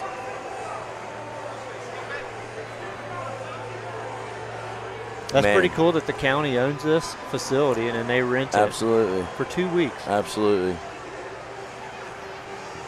So by doing that, Anthony, that leaves, I don't know it for a fact in Colorado, but if it was in Kentucky into our wonderful state, that would leave it to where you could get special grants and you could get special stuff like, to get outbuildings built or whatever, Sure. Equipment, whatever it is. That's pretty neat. It's cool to go out west. I've heard a lot about Utah. I'll be there in a few weeks for Track Shot Live. But coming out here to see the community, look at this, for a demolition derby. Yeah. The volunteers, 300 volunteers. Like, man, I know it's not just the derby, but my gosh, why can't we have that back home? Why can't we have 10 people that want to help grow our sport? I'm not sure what the answer is. It is a struggle, though. Yeah, it just makes you sick to see that. Tix, we were talking to here about, he was telling us there was 300 volunteers, and he said they could use another 300. You believe that? 300? That's what the Wranglers here in these shirts, they have 300 of those volunteers, not paid volunteers for the Greeley Stampede. The youngest one is 12, and the oldest one is 86. And he said they could use another 300 and put them to work. And that is insane. It's phenomenal. Like we were just saying, why can't we have that in Kentucky? We can't get 10 people. I can't get 10 on a fair board. Yeah. Well, sometimes getting too many on the fair board's a problem. I'm just talking about like even parking cars or working at the gate or whatever it is. Yeah, that's it's amazing the group of people here. And like you say, this is a private entity. Yep. Yeah. He said that he's got a bunch of father, son, and like kids that are father and wife and kids that are also on these. Yeah, but he said he was, his wife was, maybe one of his kids was. What do you think about the truck heat? Pretty good. They're wild. This fun. Good. You don't need 50 vehicles out there to put a show on. These guys did it. At the end, the guy stuffed himself on the dirt maybe for the end. It looked like he broke steering and it jerked it. Is that what it was? It looked like it turned. He was going and it looked like it just churned all the way one way. Yeah. Once you get up in that soft, it's pretty hard to dig out. He might have caught it there at the bottom too, and it pulled it out of his hand. Yeah. I told Robbie what Greeley Stampede needs, and they don't even know it in their life out here. This crowd, the Most Wanted Fine Art class. Yes. Could you imagine what this crowd would sound like when the Most Wanted class got done? Oh, unbelievable. And that's the whole thing. It's like, introducing a class like that across the country. Sometimes it's real hard to get people to be acceptive of it, because it's different. It's different. Yeah. You got to show it to them. Yeah, no doubt about it. Hey, I got one for you. I got some great friends of mine over in Wisconsin, Lisa and Tour Dude, and it's their anniversary today. Happy anniversary, you guys. Hopefully you're having a great day. It's Ashton and Zoe Duden are the kids, and I seen it on Facebook. So happy anniversary to you guys out there. Yeah, I want to say hello to my friends in New Jersey. The Dirt Road Mafia up there, they're supposed to be grilling out today. They were supposed to send me a picture of them. They were going to grill out. They were setting up a projector. There it is. I found the pen. Where was it? In my pocket. Oh, yeah. That's a good place for it. It was safe. They were setting up an outside projector to watch Track Shot Live today, the Greeley Stampede in New Jersey. Cool. They were grilling, doing a little partying, and so salute those guys out there. Shout out to all my friends back in Kentucky. Oh, yeah. Indiana, Ohio, and everywhere else. Appreciate you guys. Yeah, thanks to everybody watching. I can't even catch up with all the phone messages and instant messengergrams and all that stuff. But thank you so much for everything, you guys. It must have caught that, or it just pulled him into it. Yeah. Or he might have just stuck it because they're all together. So. Yeah. Splitting money. So where are we down to now? The stock. We still have the stock class, and do we have? We got the Consi. I was going to ask, do we have a Consi? Yeah, we got the Consi. So they took care of that wild, the overbuilt class. So we still got the 90 and newer. Or no, we did the 90 and newer. So we got the Consi, stock cars, limited weld finals, and the motorhomes. So we'll be going into the consolation for the limited weld right now.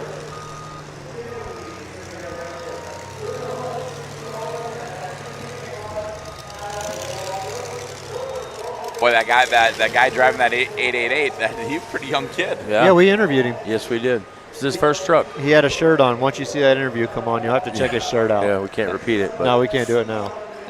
It's funny, very funny. Hats off to the Stampede crew, coming up here and interviewing and everything like that.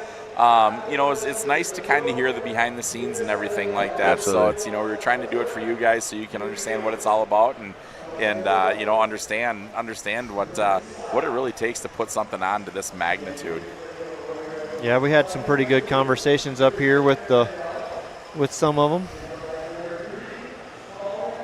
The Eat and Paint and Body husband and wife. Yeah, how'd that interview go? Yeah, I was going to tell you some of it. I was just reading some of this real quick. They seemed like a fun group of people. I mean, when we were sitting there talking to them. So I didn't recognize the guy, but the owner that was up here, he actually won last year. He's the one that was in the black RV with the big, huge stacks.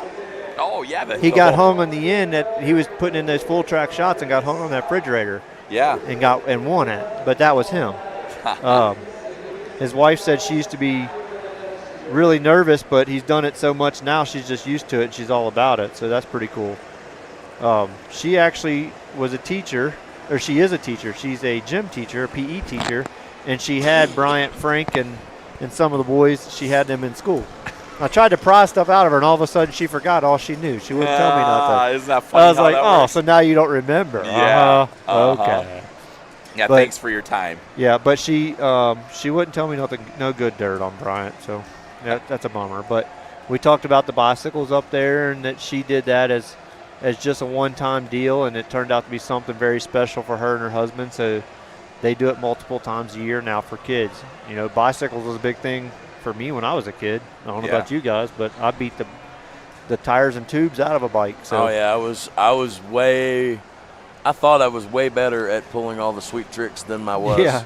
I had, even at my young age, I had the top heaviness, and that's hard flying through the air. I thought I was Evel Knievel when I was 12, or 8. You need to take a stroll up there and look at those bikes. Those bikes up there ain't your normal bikes. I don't know what brand those was, but there's some serious bikes. They're not like a Walmart bike under that. I probably spent the first, 11 years of my life trying to learn how to bunny hop. I was kind of an Evel Knievel on my bike. There's no doubt about it, So, I can remember most of the crashes too. They were pretty epic. I fell in a manhole one time. The city was doing the work. It was like a 4x4 manhole, and I rode by it all the time. And I just happened to not be paying attention. And this particular day, they had took it out to clean the drains. It was across the street from my house, and I happened to go a little wide, and I was paying attention and rode off in it, and the bicycle fell on top of me. Over the handlebars? Yeah. No, straight down. Oh, straight in the hole? Yeah. Dang. Freddie, you know what? It does take a little bit of time to get the trucks off the track. They got to do their interviews. They got to do that. They got commercials and some giveaways and everything like that right now. So there's a lot more going on in the show than just the Demolition Derby here, because they got to take the great support, or they got to give the great support and sponsor to the sponsors that make all this happen and everything like that. They got T-shirts they're giving away. They got ice cream they're giving out. They got all kinds of great stuff. This is a totally community-driven activity here, and they want to make sure that they're giving thanks to everybody that allows it to happen. So there's a lot of behind-the-scenes stuff that, unfortunately, We could pan through the crowd and show you somebody eating an ice cream bar, but it ain't going to do any justice as to the entertainment level. So unfortunately, you got to listen to us every once in a while.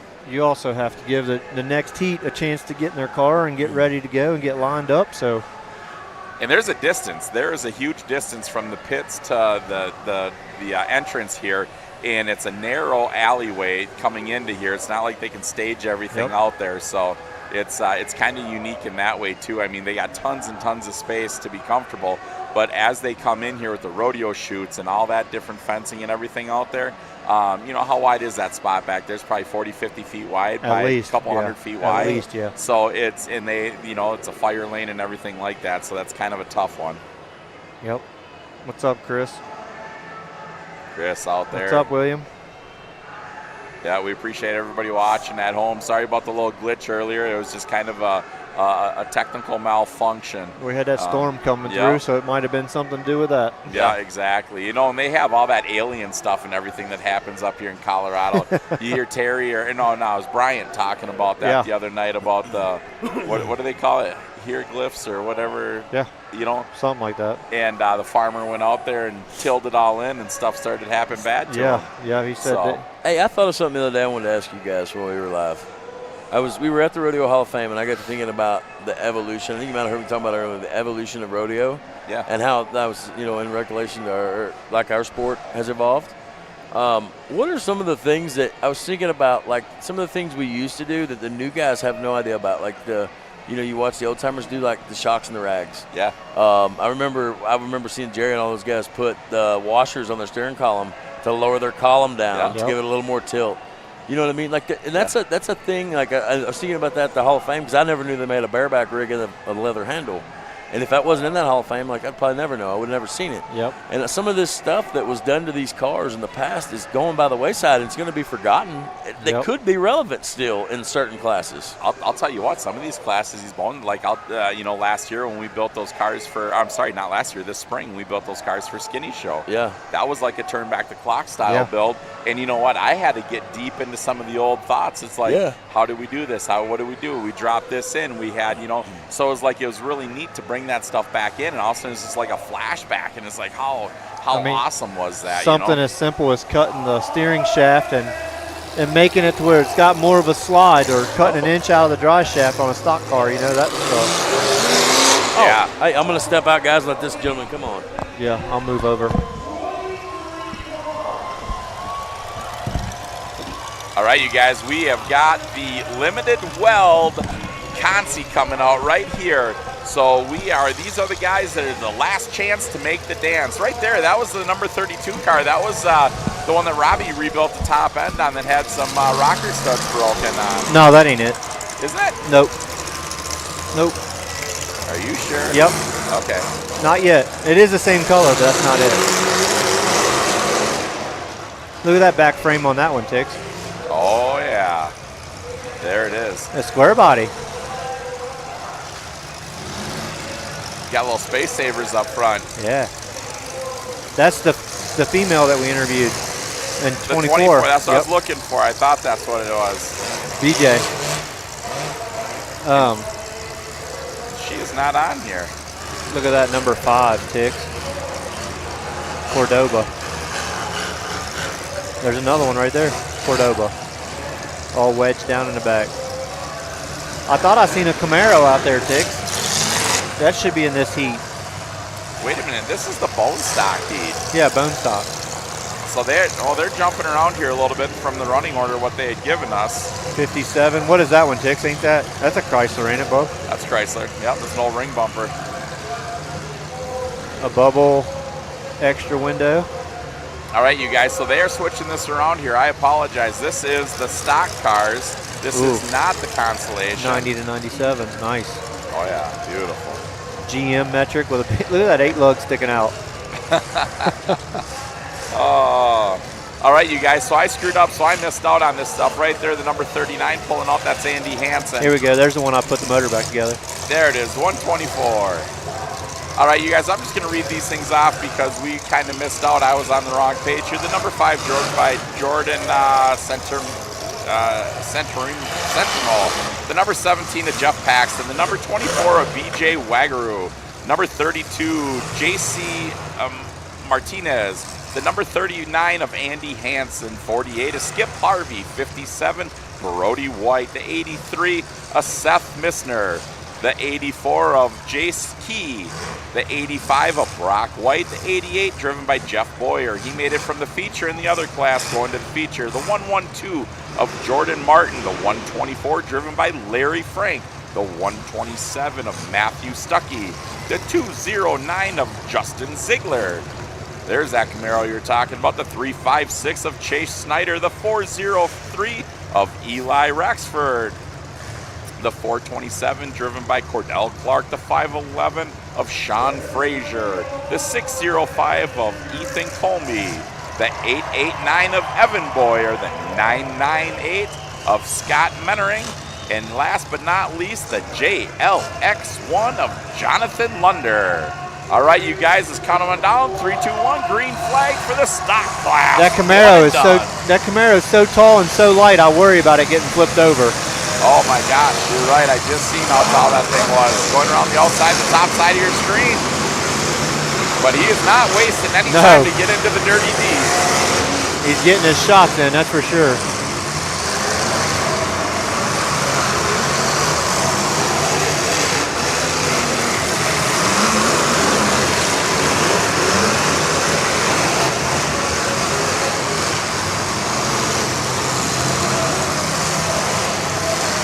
Nice. Wow, good shot right there in the bottom of your screen by the 32. Comes right into the rear end of that one. 85, 124, they tangled up, giving you a little bit of action.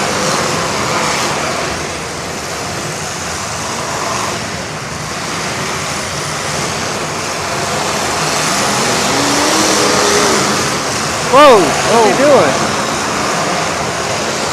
Wow, that was interesting. I guess that's what you do when you want to be out of the show. He's not getting out of that one.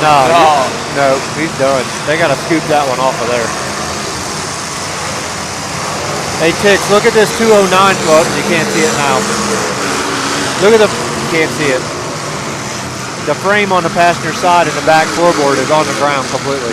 Yeah, he broke off. He felt that thing going something wrong. Probably threw the draw shaft out of it. That Camaro is actually putting some shots down. It's crazy how hard those cars are being a unibody. Oh, they're all tied together in so many different spots. Or a subframe, whatever you want to call it. Yep. You have the JLX1 car right there, Jonathan Lunder right there in the front side, playing with the 124. Wow, it took a big shot by the 127. Folded his wheel all the way around. Yes, it did. It popped back in place though. How did that happen? Oh, wow. Old school build. The frame is coming out from underneath the Camaro. The whole front sub is coming out. Look, Tick, see it hanging down? Oh, yes. You can see the daylight between it. Look at that, great camera angle there by Alex Vasco, all for him on that far side of the track, giving you up close and personal. Hey, Bill, zoom in on that number 48 car, that Camaro, the red, white, and blue in front of us. Zoom in real close underneath that thing.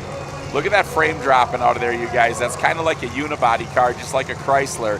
And that frame is actually punching out and popping down out of there. Looks like it sheared its body bolts off. Yeah. Or ripped them out. It pushed back a distance there. All right, we are lucky enough to have another Stampede guy sitting here with us. Who do we got sitting with us? My name is Stephen Walker. I'm the parade's chairman for the committee. Oh, Stephen, you guys have got so many things going on here. It's crazy. So the parade chairman, you guys have multiple parades throughout the entire 2 weeks here. Yeah, we do. We start the event off at 11 o'clock on the first day, and we do a Longhorn drive through downtown Greeley. So we bring the Slash Hill Ranch Longhorns out of Oklahoma. They bring about 40 head out. We run about 12 to 15 of them through downtown Greeley, which is pretty cool. Then we do a daily parade in the park. We'll get different sponsors in. We've got a pretty cool attraction, Storm of Passion. It's a tornado intercept vehicle. Yeah, we've had it in there every day. That was awesome. It's actually, they go out and they chase storms and that. And, So they've been fun to have around. They actually wanted to come out here and be involved with this. I don't know if you saw it walking in, but it's a pretty cool vehicle. Yeah. We had a trunk class. We should have put it out there with us. I took a bunch of pictures of it. Oh, did you? Yeah, it's awesome. Yeah, so we do the daily parade in the park. We have the Longhorns do through that every day, and then of course our big one is the 4th of July parade. So we had about 125 entrants in it. A lot of planning goes into that. We start working on it about January, and then our big day was the 4th. So we wear a lot of different hats out here. Well, we got the old big fire. That's a big one there. Yeah, that was a big fire. I think that was transmission, Tix. It was that flash flare like a transmission, no doubt about it. It was lugging because the tire was on the frame. Yeah, there we go. Bill's Uncle got a replay. Bill, you got that replay? The man is on his job today. Look at this guy getting this thing. Watch this. That thing just flared up. Look at that heavy white smoke. Yep. Yeah, that most definitely felt like a transmission. It was there. laboring pretty bad there. Check out that rear bumper on that car that caught on fire, Tix. It's like 4 pieces of 2x2. Yeah, it is. Yeah, it is. That was the number 32 of J.C. Martinez from Pueblo, Colorado. There it is. Listen to that crowd go wild. He deserved that round of applause. Great job, buddy. Great job, J.C. He's got one of those off-road neck braces on. I've been wanting to try those. Those are for like motocross. Yeah, my neck's too thick. I don't have any neck, so they don't fit on me.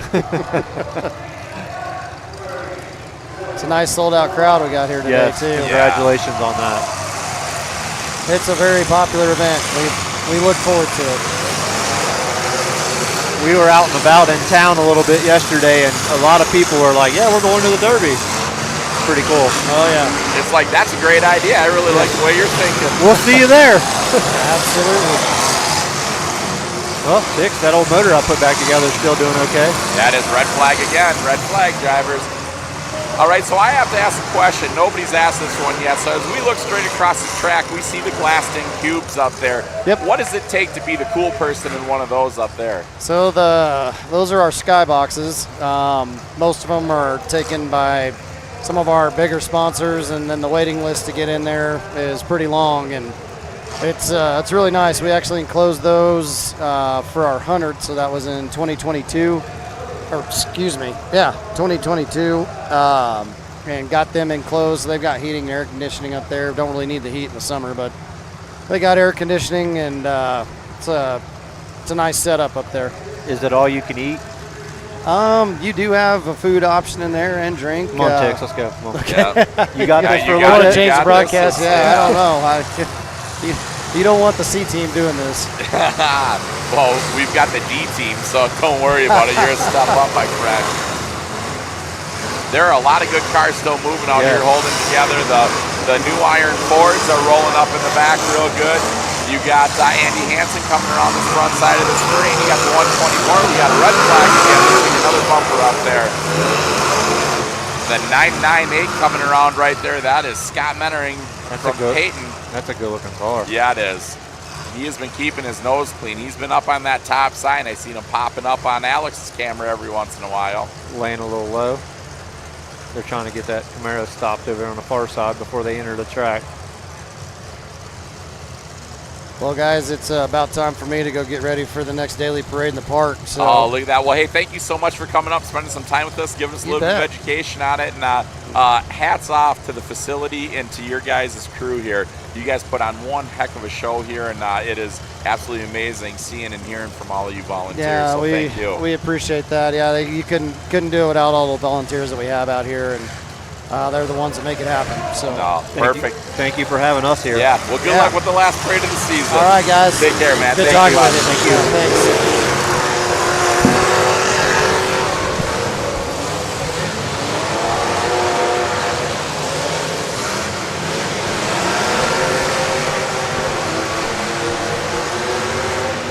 You got that 88 car that just went off the screen of Jeff Boyer, lost that front wheel in that 03 and newer, and he is just struggling to keep that thing alive. You got that teal 124 coming around the corner. Number 5 there, Tix, has lost his back driver's side wheel, and he's still moving around great. Look at that. Yeah. We wasn't sure how this track was going to set up, and you can't ask for better than that. Right. Wow, the 17 puts a vicious shot. Jeff Paxton throws it on Boyer again. Nice.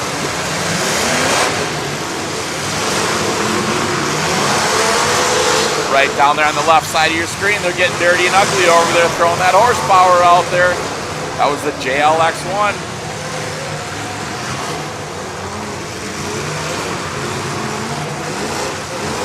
That Cordoba did good in the back without a bumper, didn't it? You said it would. It looks good in the back. Right there, you're looking at that Cordoba, the black number 5. There, he's getting her going. With that back wheel missing, you do not want to hit that guy head on. No.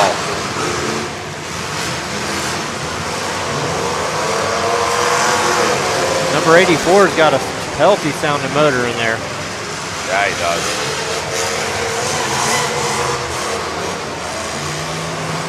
.112 come right across. You seen that? The 511 giving it back. It's awesome. Look at how high the front end of that 112 is, driven by Jordan Martin.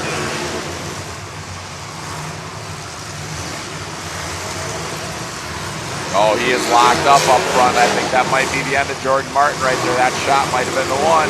Andy Hansen out of Minnesota looking darn good right there in that. Looks like to be an old 73-ish Impala. 39 looks really good. He's got those front fenders trimmed off like we used to do back in the day, where he cut it off all the way to the body mount on the core support. Yeah. Well, that looks like it's an Oldsmobile clip on there. He's got them tucked under. You got it folded under? Yeah. It looks good like that.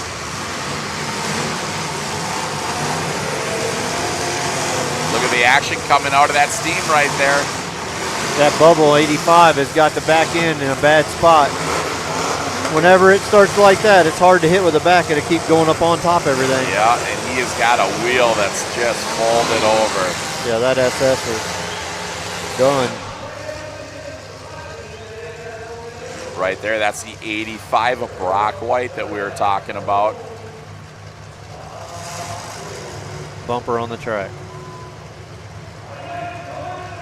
Boy, we've lost more bumpers in this class than we have all day so far.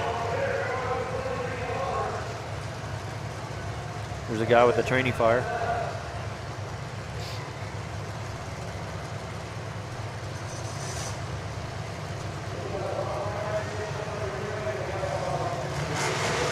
That's that bumper we were talking about. 4 pieces of 2x2 quarter wall.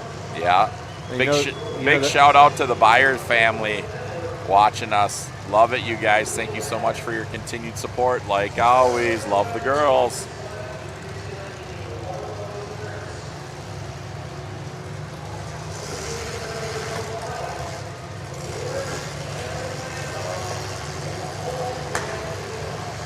That sounded like a bad valve. Yeah, it's like it's stuck in a valve somewhere.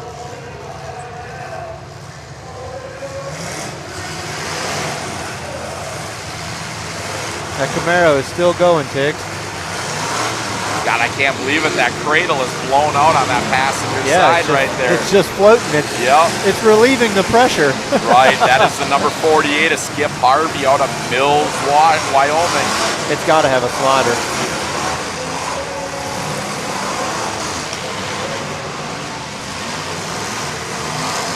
That 85 right in front of us, and 39 of Hansen coming in after him. Good driving on 39. Really good. Using both ends of the car.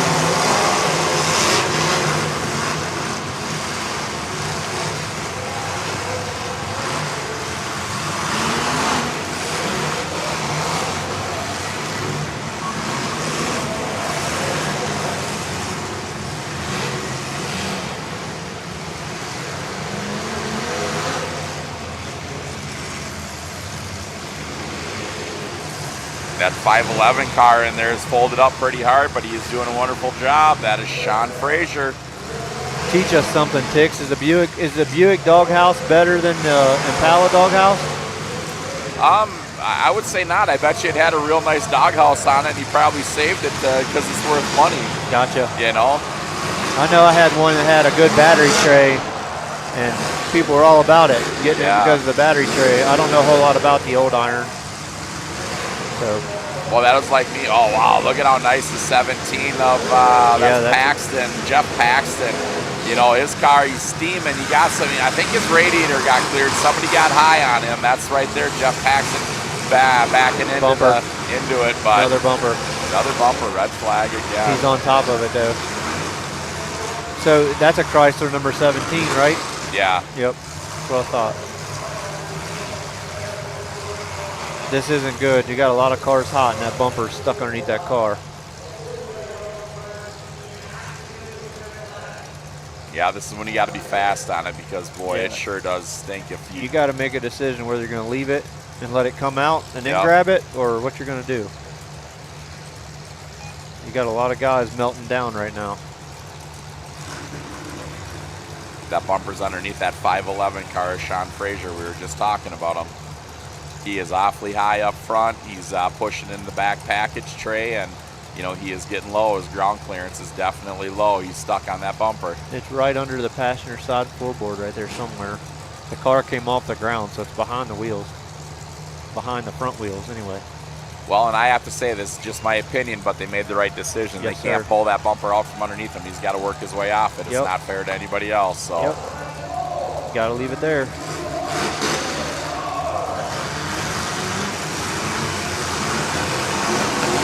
I'm not sure which car it came off of. It was just like there. There it is. Now they red got flag. out of If he drives on it again. Red flag. Hey, I can't say anything. I did that. I got off a bumper and I backed up and I tried steering around the other way. I couldn't see the bumper. Yeah. I drove right back on the stupid thing and it popped a hole in my tranny pan. Yep, when you're in there, you can't see that stuff. What's this guy doing?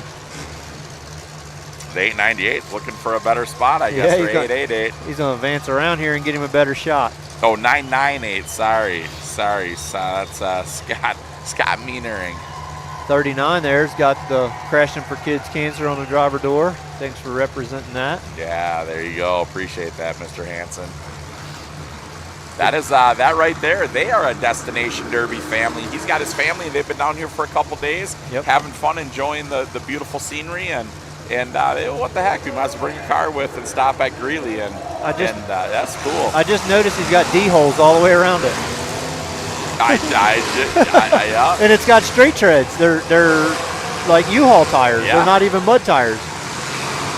Huh. A little bit of strategy for the sand, you think? Smart. Well, he's definitely not having a problem getting around. No.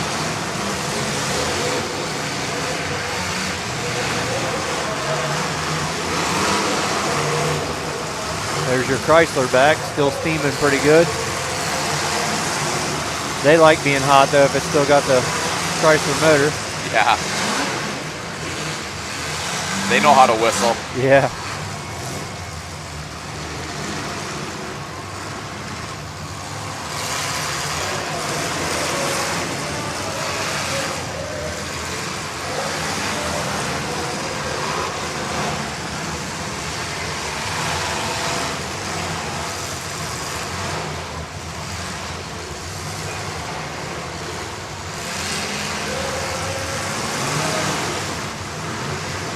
Number 5 is a little bit hung up there. Maybe that's what he needed. Nope. There he goes. Got his hit. 889 Tix is up and packed back, ain't he? Dragging. So that old Lincoln, she's locked up front. There ain't no doubt about it. You ain't steering out of that one. So this class here is no trans braces, right? No Bellhausens, no. Are they allowed to lower, or they got to run stock mounts on the block? I don't know. I can't answer that. I remember I seen the couple that I looked at did not have. No, they got lowers. They do have a lower. Oh, yep, I see it. Yes, sir, I see it. I should have known that. I mean, I was all over the one. Yep, you're right. So it's a pretty simple build. Yeah. I mean, if you got the motor and tranny laying there, and your drive shaft, and your rear end, and you can put this car together in no time. you know, at this point in time, you're looking at it, it sure does show that the old iron had the ruling hand here so Absolutely, far. yep. But I mean, they done good.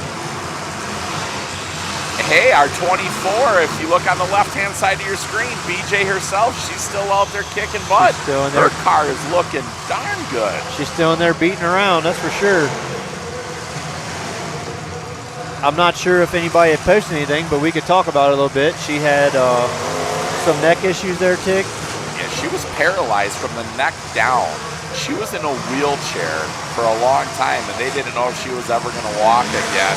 And They here actually she told her is. she wouldn't. I thought what she said. Yeah, I she'd never can't- walk again. Yeah, and she did not accept that. She did not accept that, and please, I don't know if Bill played that interview or not, but you guys, when you get to see that, please take a moment and listen to that interview. We got to talk to Matt, her husband, her son, and BJ, and it was fun. We heckled the family. We had a great time, and they are an awesome local family from the south of Denver. That was a really good interview that you did. We had no idea. We kind of walked right into that one. Right. She was just a young lady smiling and having a great day, and we just went after it. Yep, we did an interview and turned into all that. So, wow.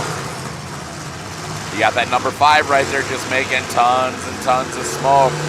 JLX1 comes in and gets a shot on Andy Hansen there, took it in the door. It's amazing that that number 5 can still go. Right.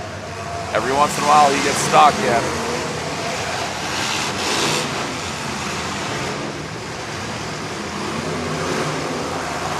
Nice shot.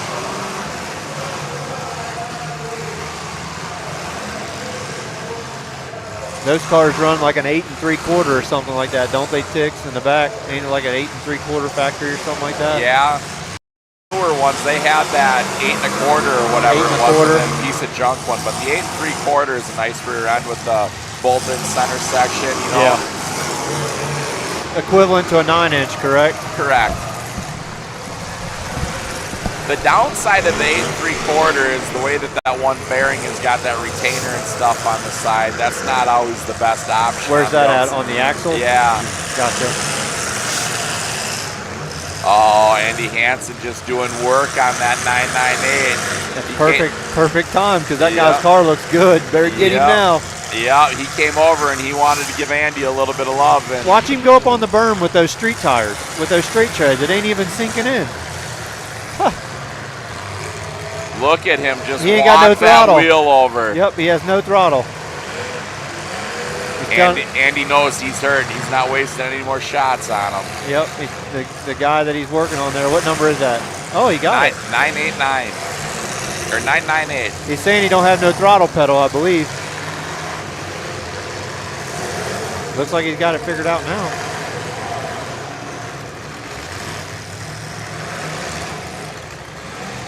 Well, he's kind of smart. He played possum there for a second, and Andy left that wheel alone and got him into a different position. Yeah. He might be playing a little cat and mouse though, Ted. Yeah.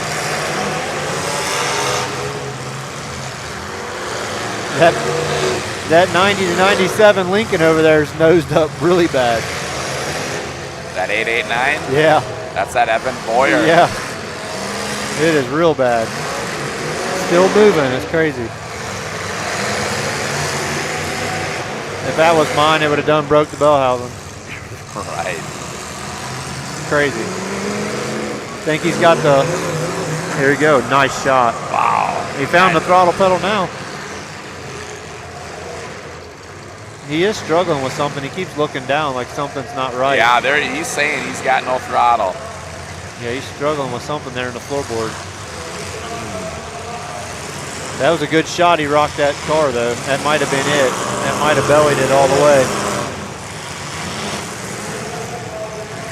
It might be a shifter, Tix. You got that teal 124 on the top side, still doing real good.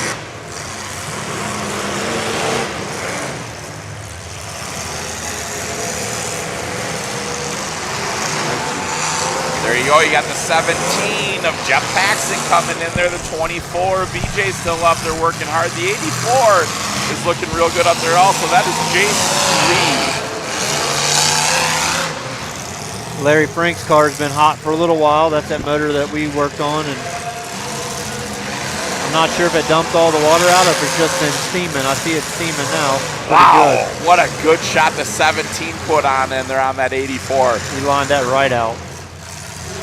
Bill had a great video of that one coming through there. You've seen that in the middle of the screen.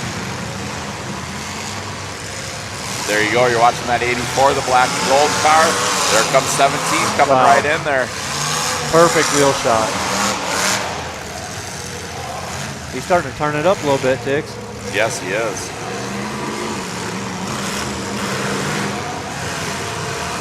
Number 24 is still in there doing her thing.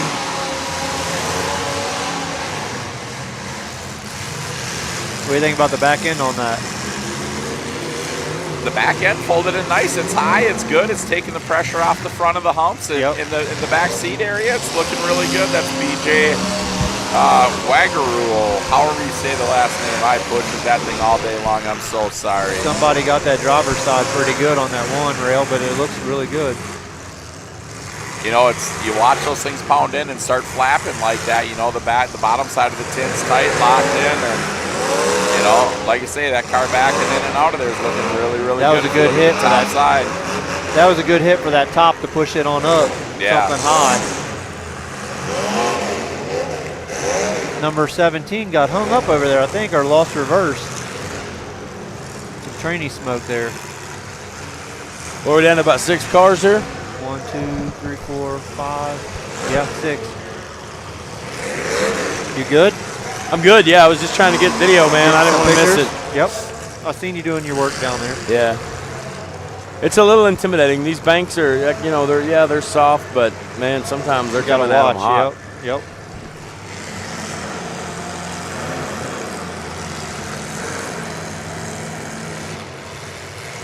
It's just the backdrop here. You want to get all the video you can with this many people, man. It almost reminds you of, like, you know, the test drive Eve of Destruction video game. Yeah. seeing it in the back. Yep. Hey, Mike Tate, thank you so much. Waingro, BJ Waingro is how you say their last name. There you go. Thank you so much. She's killing it. First time back in a car since her incident, so look at her drive, Tix. Like, she's strategy, looking for shots. No, this is the lady you're talking about that was running up? She was supposed to be paralyzed. They said she'd never walk again. Really? Yeah, from a neck injury. Oh, no. Yeah. Not in Derby, though, right? No. She kept fighting it. You'll have to watch the interview. Yeah, it was amazing. Sure. What car is she in? Number 24 right there, coming around the corner. Her husband ran in the last heat, correct? Yep, he had that square body, that beautiful maroon square. That was real smooth coming out. Yep, that was her husband. And then her son ran the number 17 car, I believe it was, the white 17. That one that we don't know exactly what it was. Yep. I had to get my hoodie on. I was getting wet out there filming. It's so hard, that rain gosh, look at these things bouncing, man. You know, Robbie, I don't know that that's the secret. Like, I almost think you'd be better off, as hard as this track is, to tie it down and not let it hop like that. The guy coming off the wall, I'm not sure the number here, but looks like a box forward sitting on the wall. Yeah. I said, what happened? You lose steering? He said, dude, it was hopping so bad. He said it hopped up there before I even knew it. Yeah. He said, I was hopping so bad, the next thing I know, I was on top of the wall. Did you notice number 39 is running 4 D-hole wheels all the way around, and he has those U-Haul trailer tires? Yeah. Is that what's he running on the rear? Is he running? Yeah, trailer tires. They're the U-Hauls. They ain't even cut or nothing. You're right. Wow. I seen him in the inspection. And he's not having any issues getting around? He was backing up on the berm, wasn't he, Tix? And coming right off of it, making shots. Wow. Yeah, his world got skinnied in on him real quick, and he was just backing up on the berm, no problem. Yep. And now look he's just using that bumper as a surgical tool. I like how he just keeps working on them until they're done. One neck, and it moves on to the next one. Great driving. I mean, he's getting his hit, right? You know, so. Looks like we're down to 5 now. All the cars look pretty good out there still. Nothing really standing out. I see the fan turning on the JLX1 car, but it's just not firing up, I guess. You got a little rear end trouble there, it looks like, coming apart. Yeah. I see it cranking, just not hitting. Looking on the top side of your screen right there, they got the 998. Come off that dirt. They had him pushed up on there, the 124 and 24. They had him, pushed him up on there, and he backed right on down off of there. The JLX broke off right there in the unofficial 5th place. Down to 4.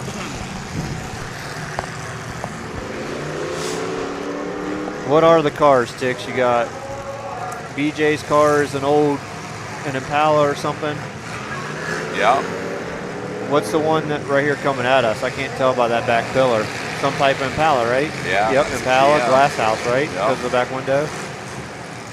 39 is an Impala. Down, all 4 of them are.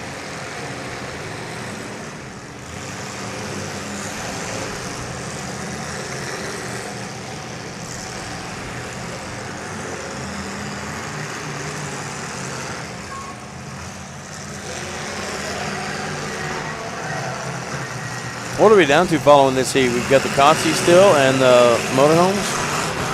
Consi, motorhomes, and the feature. So we got 3 left. You guys at home, stay tuned. You do not want to miss the last heat. Obviously, you want to see the feature for sure. All this great action, but motorhomes. We've got 8 motorhomes. They say, what'd you say, Tix? 5 dumpsters? Oh, yeah. It is easily. I thought they said 14 last year, Tix, but that might be wrong. Yeah, I don't know. 40 yarders. Or something. It was. I think that's what the whole thing was, and yeah, it was crazy. The guy that was up here with me that owns the Eaton Auto Body, him and his wife that was up here, he's the one that actually won last year and got Mad Dog. Oh wow! Yeah.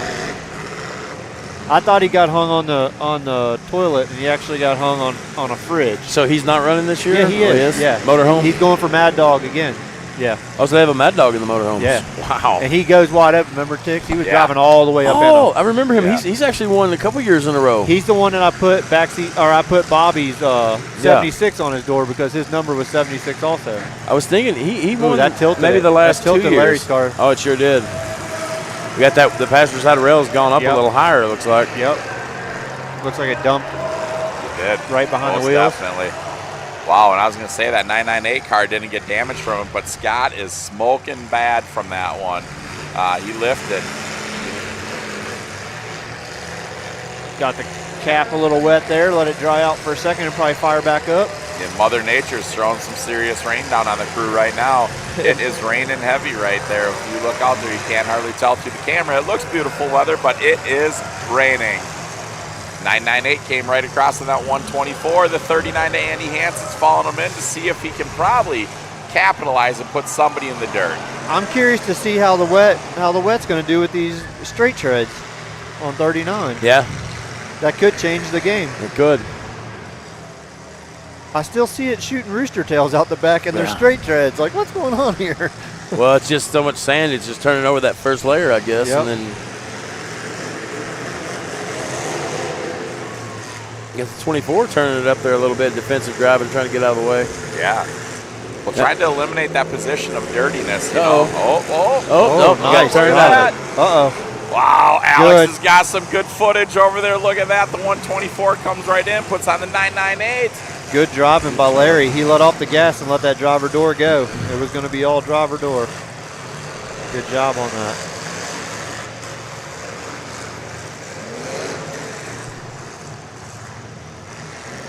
BJ's driving her own derby. She's doing perfect. Yeah, great job.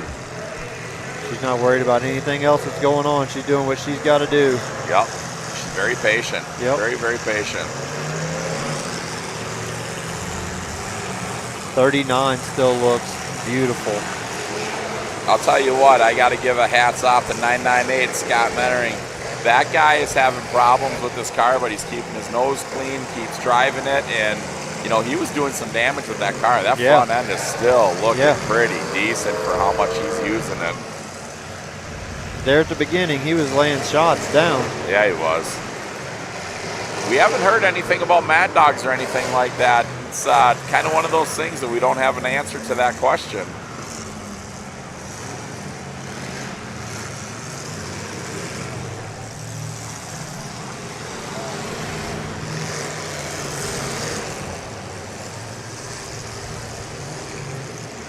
If you was out there, Tix, wouldn't you see that 39 car go by and say, man, he looks pretty good. I better get on this guy.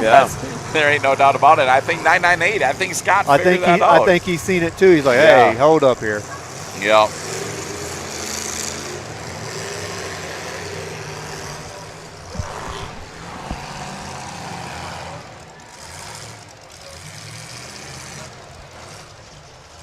I think somebody's cranking. Yeah, I was going to say. BJ is. The number 24 car, BJ is down. 998 is also on the key. 39 is putting it to her driver's side front wheel. Ooh, Larry Frank came in with a smoking shot. Did it get the trainee? Nope, it's still pulling. Ooh. Won't be long, will it, Tix? No, it will not be. Are we down to 3 here?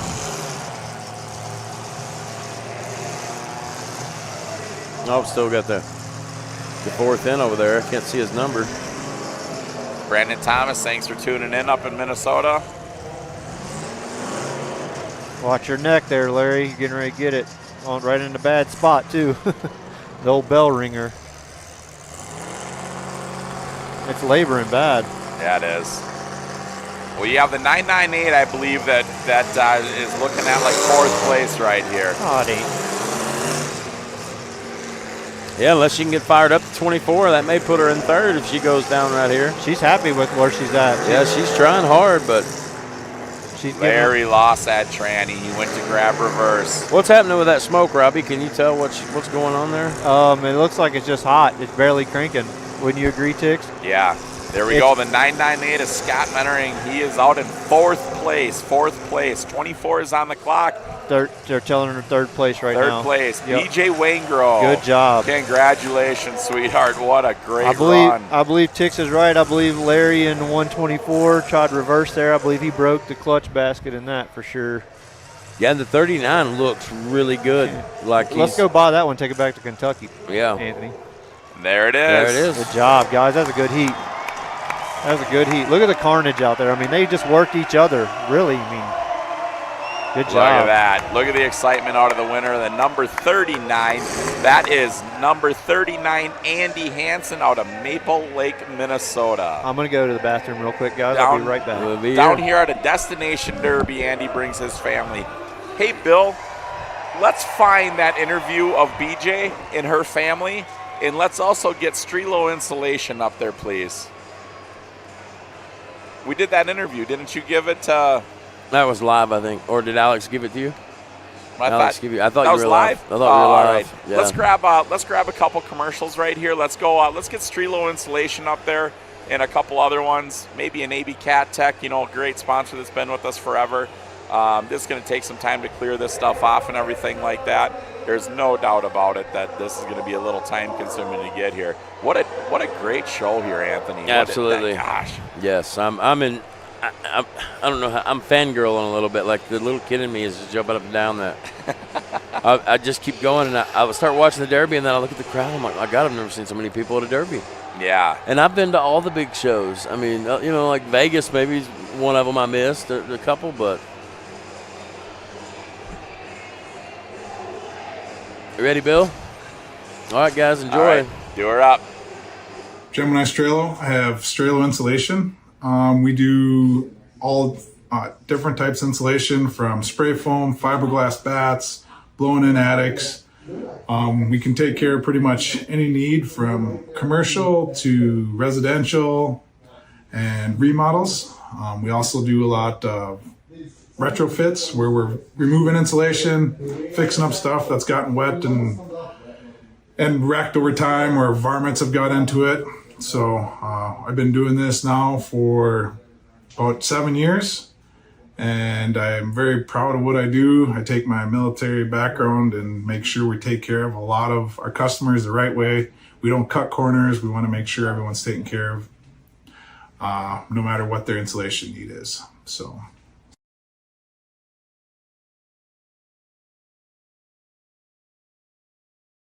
All right, I'm sitting here with two legendary people that, if you guys don't know, I don't know what rock you've been living underneath for how long.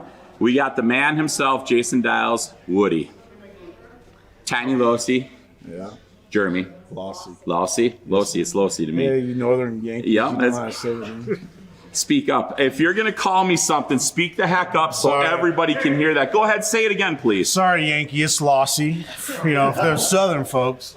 It's Lossy. All right? That's where it is. So, Dials, tell me, what made you come down here to the Frank compound?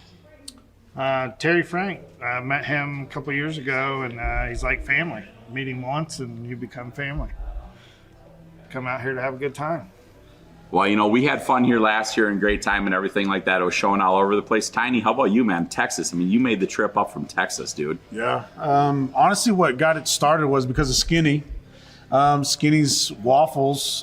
You'd always see these Franks winning, you know.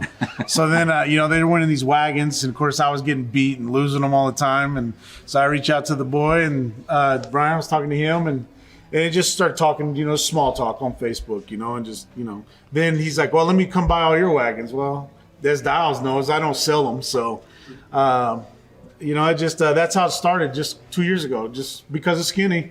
Reaching out, talking, and, you know, we all love Skinny and how he is. And so that's what brought us all together. So started reaching out, talking to them guys. And then, you know, the more I talked to him, and it just worked out this year where they changed the rules some where we could bring our Blizzard Bash cars, and I have mine still ready to go. And so, you know, here we are. And it's because Skinny and the Franks, you know. Well, you know, it's funny when you sit there and you look at it as the collection of people, how this circle is just kind of just keeps getting bigger and bigger and bigger as it goes on. One guy meets this guy, this family accepts you in, and next thing you know, it just comes all the way around. I mean, you know, Woody, I met you through Skinny years ago. I mean, it's been quite a few years now. Holy crap. Metal Mayhem. Yeah, Metal Mayhem, you know. So, I mean, you know, the history goes back a long ways, and it just keeps getting expanded more and more and more. I mean, now you're out here. You're chasing the Wheelman Award also? Mm-hmm. That's a simple answer, isn't it? Yeah. Yeah. You know, your car's a little bit more beat up. I mean, I noticed that you had to battle a little bit more out there. Somebody got pushed over the wall and got to save a clean car from the last time. He was just sandbagging in the corner. Yeah. Got shoved out. I like to keep it pretty, you know. Oh, that's except for the driver's door. Yeah, it's pretty ugly. You might as well use that thing right through the paste of it all. It was payback because usually I give the drivers. Usually I'm feeding. I know because I was on his team. Yeah. Oh, God. So you guys have to understand, I mean, these two right here, they've got history on the track, off the track, everything like that. Right here in the Frank compound, stories are just being made every single day that we live our Demolition Derby life. Yes, sir. I mean, from Kansas to Texas to Minnesota to Lossy to Lossy to however you want to say it. Tejas, baby, Tejas. That's what it is. Hey, you guys, you ever get the great opportunity, sit down, take a minute to say hi to these two right here. They truly are legendary drivers. They're welcoming into the family and everything like that. Grab their hand, shake it, talk to them, look at their car. I mean, seriously, you guys, take the moment to meet these people and expand your Derby family, because I am so proud that over the years it's expanded for me. I'm proud to be sitting here right here at the Frank compound with both you two. Oh, yeah. Good time. Small world. It is, but we're huge in life. Yeah. That's right. We love it. Thank you.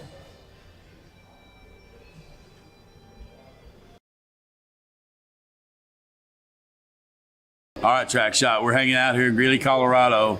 Get ready for the Greeley Stampede. Made a couple new friends. Tell us your name. Luke Rexford. Luke Rexford. This is his dad, Junior? Junior Rexford. Junior. So Mr. Frank here is telling me you're pretty knowledgeable on the Demolition Derby. Well, I'm kind of like the Track Shot historian. That's my thing, you know. Like, I got to go to visit all the sites. So can you tell me anything about the Greeley Stampede? Are you a local to the area?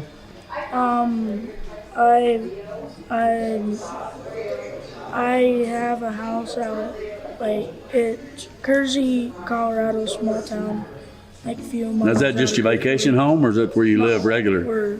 Oh, that's where you actually live. You build cars. I didn't know how that worked out.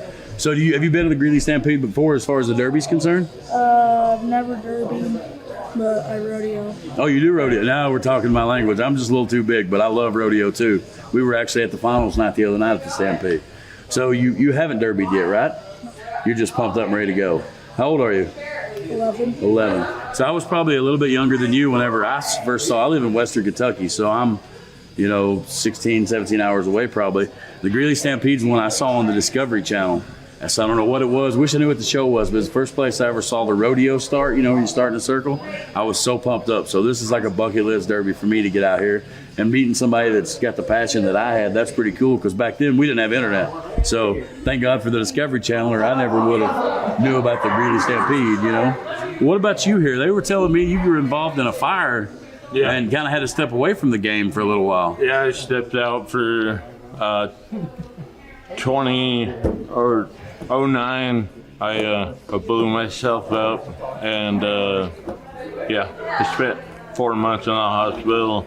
I had to learn how to swallow, walk, all that. Now that was working on a derby car? Yeah, it was a donor car, and I hit a fume line. I didn't know it was there, and boom, there I was. My mom was running a car that he was running one of his, and she trashed the trunk, and So he was fixing it, yeah, restubbing it, something like that? It was a Impala, Chevy Impala, and he got this donor car, Ford LTD. They're putting a Ford LTD on the trunk, and he was. I stay away from Fords most of the time. Wow. So you did it with a torch, basically, I guess. Yeah. You were cutting and just blew a line. Yeah. Going to town, hurrying up, and rushed He it. was. So he was cutting it off to put it on his Impala, and he didn't think that there was any fumes in the lines, and he just went past the I didn't lines. see a and line. just- Didn't see the line. I didn't see the line at all. Just boom. There it was. I filled the gas tank full of water, you know. Oh, yeah. And never pumped through the yeah, line. I mean, I didn't see the Just fume a lines. pure freak accident. Yeah. Freak accident. Spent Wow. 4 months in the hospital and had to learn how to walk, talk. I've only been walking for 6 years. Wow. And that was 15 years ago. And when did you get, when was that actually? 09. 09. So when did you get back in a derby car then? 12. So it took you 3 years to recover enough to get back in the car. Yeah. And now you running tomorrow? Yes. You are running tomorrow? What class you run? 22. Limited 22. Number 22. When are you going to get started? They have youth class out here? Like I said, I'm from Kentucky. We have to So go to Oklahoma and Nebraska for that. Nebraska. Wow. Gotta be 14 too. Got to be 14, really. So you got a couple more years. I think he'll pass. Yeah, nobody's going to ask me. Well, they might now. They've seen you on TV. We may have just let the cat out of the bag, but hey, we get a haircut or something, diet, you know what I mean? Well, guys, I appreciate you talking to us. Excited for the show tomorrow. Looking forward to it. Yeah, we're hoping to tear it up. I need to trash my car so I can go to Rapid. Yeah. So, I'm really pumped up for the motorhomes. I've never seen a motorhome derby. I ran a school bus a couple weeks ago. You don't like the motorhomes? No. I'd love to see one. I'm really excited about seeing that part of the This show. year's the only year, so you better watch it. Oh, is this the last year they're doing them? he's hoping. You're hoping. Come on, man. He rides his horse out there, so. Oh, I see. I get that. I don't Yeah. want any stuff in my So you said that real quick before we go. Let's touch on that. What kind of rodeo one do you do? It's a rodeo Bible camp.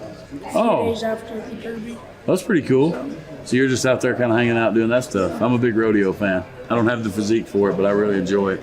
Well, guys, I appreciate y'all talking to us. It's great to meet you, and looking forward to seeing you on the track tomorrow. And maybe we'll talk about some more derby when we get up there. Talk about the old days before you was around. Yeah. Well, thank you. Yes, sir. Thank you. Thanks, buddy.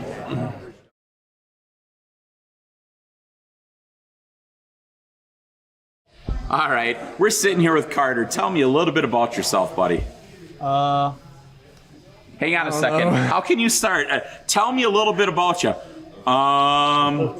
You should know everything about yourself. You shouldn't have to think about it. Tell me. I'm from Illinois, and I'm a youth driver.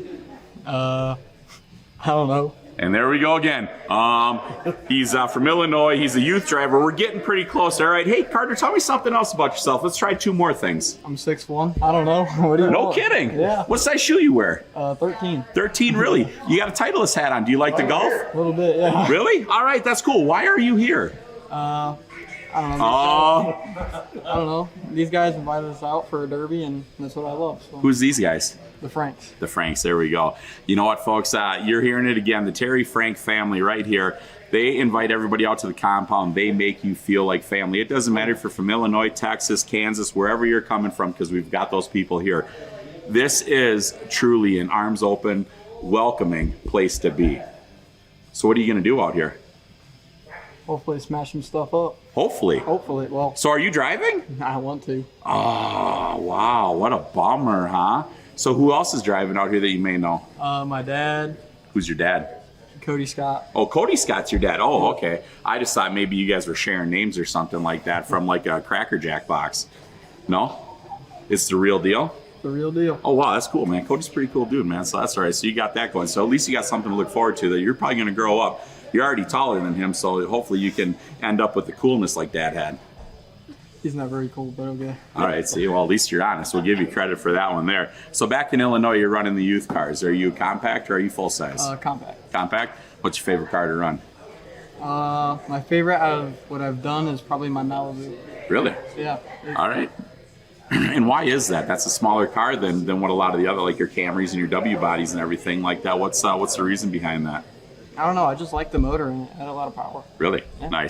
Nice. So as the youth kids are coming up and they want to be demo derby drivers, tell them how to start, where to be. Just give them a little bit of pointer. Let them know the roads to get into where you are right now. Listen to your parents, I guess. I don't know. Well, that's a pretty good one because I'm sure your parents are paying for the cars. Sorry, there's no in that. Did you guys notice that? That was a pretty confident statement right there, kids. So please pay attention to that one. What else? I don't know. Hey, and kids, please, let me tell you, if I ever decide to interview you out there, I'm picking on him, all right? So I'm making it a little bit difficult on him. But you guys, I want you to listen out there as the children of Demolition Derby, as the youth of our sport. The kids are going to keep this going so that as us old people that are worthless anymore can watch this sport keep succeeding. It is you guys out there. Carter, we absolutely appreciate it. It's super nice talking to you. You too. And please keep up the great work in Demolition Derby, man. Yes, sir.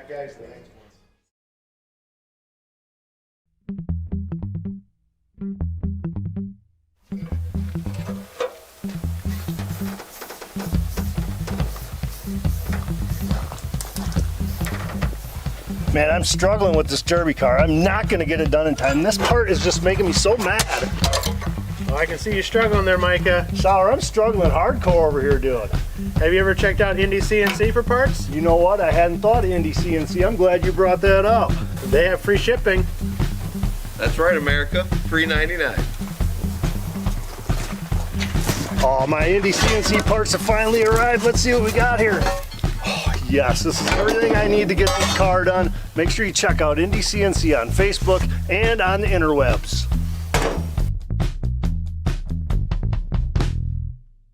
Where'd you go? We did the derby. Ow, my head! You went to a derby?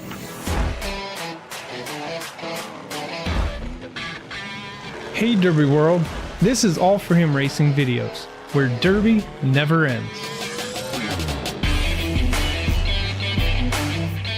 We have people come up and ask, what is All For Him Racing Videos? And the answer is a YouTube channel dedicated to growing the sport of Demolition Derby in a positive and fun way. Our passion is to show the next generation this sport and capture the memories for generations to come.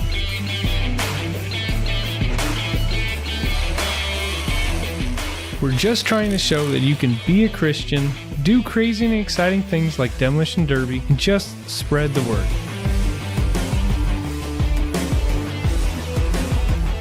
We have traveled all over the country filming events, all while meeting many great people, hearing amazing stories, seeing the passion for this sport, and falling in love with the Derby community.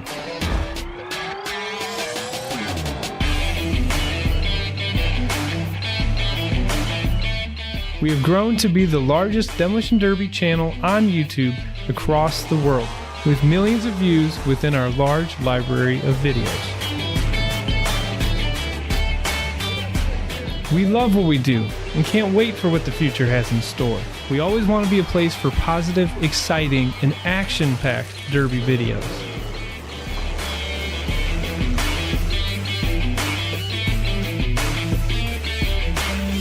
Thank you, Derby World, and enjoy the videos. What do you think? Tell them.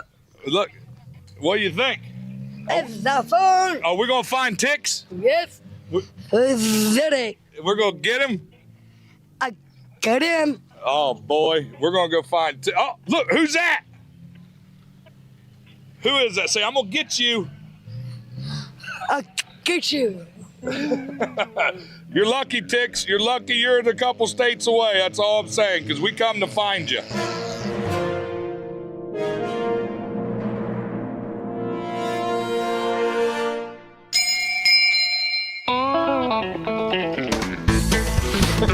It's still off. You ready? You ready? I'm ready. So Cannonball, bye. You got ball.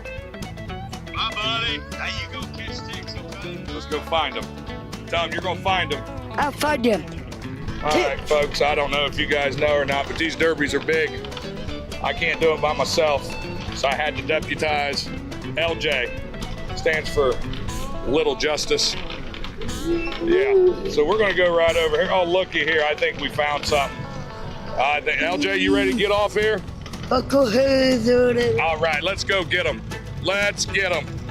Yep, Fatty Fun Police and Little Justice is here. All right, let's get off here, come on. Let's go see what's going on. You coming with me? Let's get him. Let's go get this big ball-headed guy. Come on, let's go. Come on, let's get him. Look at this. Look, you think that's cheated? You think that's cheated? Let's go. Hey, bud, is this yours? Yeah, he's got a problem with it. Tell him. Tell him it's cheated. Where? What is it? If he built it, it'd be cheated. Tell him. It's not cheated. It's cheating. Ask him. Yes. Where's Tix? Let me see this. Now listen, bud. Why is it pre-rolled? What do you mean? What's the back on it? Why is the bumper backwards? Backwards kind of guy. Are you gonna drive it backwards? I don't believe that. You believe that, LJ? What is it? You know, LJ, he's been up under it. He's been. Come on, bub. Let's go. Before we gotta arrest somebody, let's go. Look, you see these ladies? What's these ladies doing over here? You want to go see? You see who that is? That's Melanie. She should probably be driving this. What do you think? Who is there to find Tix? Yeah, we're going to go find Tix. You think he's here? Yeah. All right, tell him bye. Hi. All right, let's go. Come on, LJ. You ready? I'm ready. I'm ready too. You think we'll see Tix here? Tix here. I don't know. We're going to go find out. But I'll tell you what, this is a beautiful fairgrounds here in Dover, Ohio. Yes, it is. Cars are starting to come in. I don't think anybody knows that I'm originally from Ohio. Where are you from? You from Ohio? Ohio is us. Tix. Yep, that's right. That's right. Got a pretty good looking raffle car up here, LJ. What do you think about it? Huh? What do you think about that raffle car? Hey, you like Cannonball? Cannonball. You like Decker? Asking.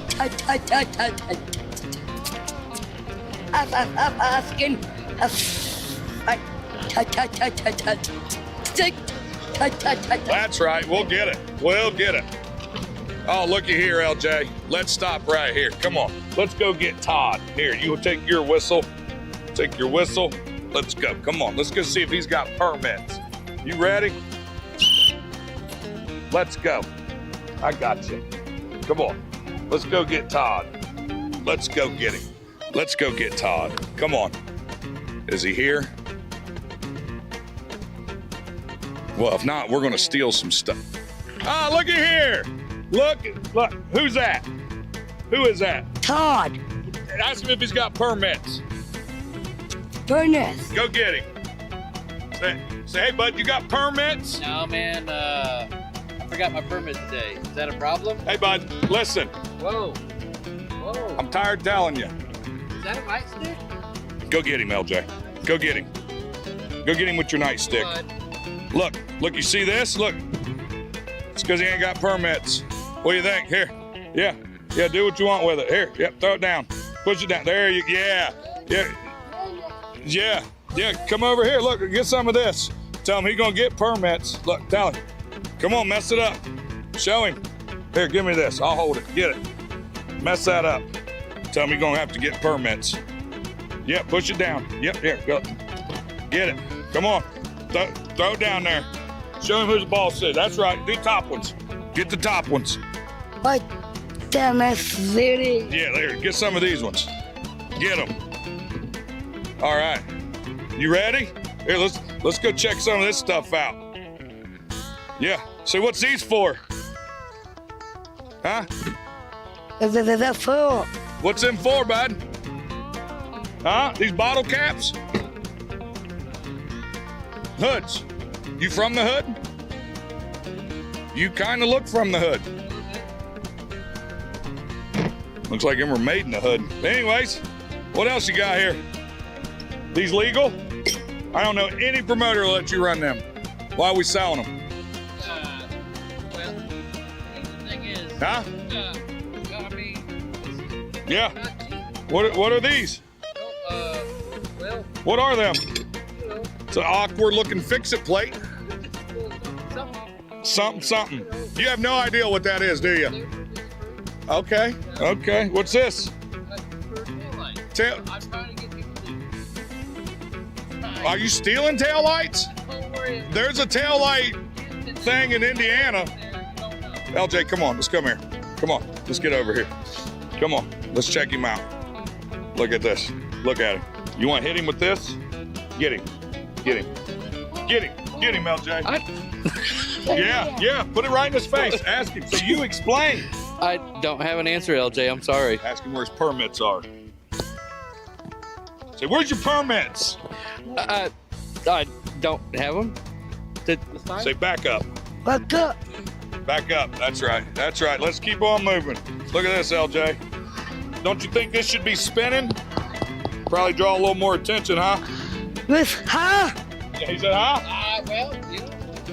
All right, let's go. All right, let's see what else we got here.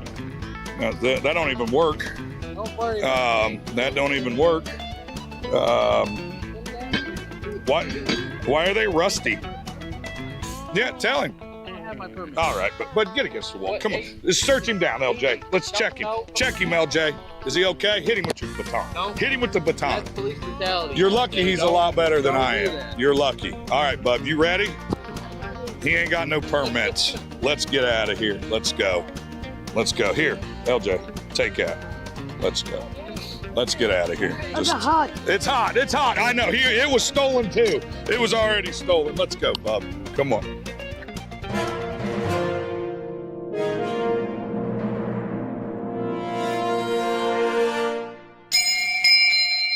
Another one with all the lug studs gone. Well, What's there we go, happening, guys? folks. There we go. Do not cross that line. It is police. That is funny fun police.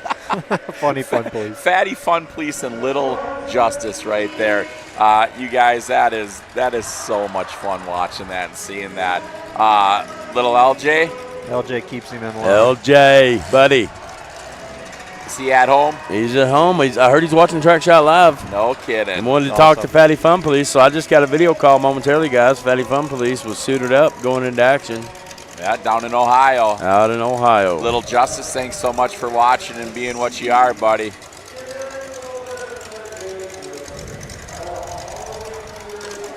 Old LJ. I love that kid.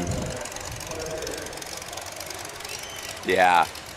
You guys, how about, some of those commercials and all that stuff, some of the interviews? We had a great time at the Frank compound, having a good old time. And it's just always a blast to be there. And the open arm welcome that they give us is I don't know, it's I'm beside myself with it. They always just make us so welcome. Yep. Yeah, it was a beautiful place. My first time to be there and watching the sunset behind the roundback wagon. That was pretty cool. Yeah, no doubt about it. So actually, Adam Fushi hit us up and was talking about he's watching us at home. Great sponsors here jumped on with us. Take. Oh, that dude just fell down that hill big time. Yeah, he did. Well, that's Fumbleina. Is he okay? Did the forks hit him from the skid steer? I don't know. Looks like he's getting up. Yeah. Oh, they're giving him a round of applause. He's good. I think he just took a tumble. Yeah, he's a helper. He's a helper. Anyway, sorry. Back to Adam Fushi's out there. He's watching us and everything. So this class that they got running out here, the last class is kind of it's basically a gut go kind of class. Yeah. Lower cradle, simple build. You get a couple plates to fresh and no big heavy braced rear ends or anything like that. It's a nice clean stock build. So and then the main class out here is actually it's lighter than like a Blizzard Bash or a Gold Rush build. The hard cars. You get some repair plates. You get full cradle, but it can't be tied in. You got a tranny brace and everything.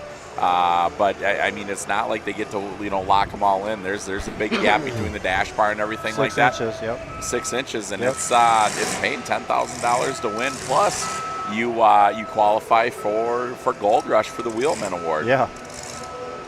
So I'm lucky enough to be Snapchat friends with Adam. Yeah. Oh. He sends me videos all the time of him doing the old rip'ems on. They sound so amazing. Oh yeah, I like the ones of his little boy. I was just gonna say I like it when his boy gets. I was like, hey Dad, I got this. Yeah, get out of the way. Yeah, let me show you what's up, Dad. A little more throttle, more cowbell. No, it's awesome seeing that. Yeah, so take a look. Adam Fushi, Fushi Speed Shop. He stepped up this year as one of our premium sponsors, and we can't thank you enough for everything that you do, Adam. Love watching that family of yours grow up, man.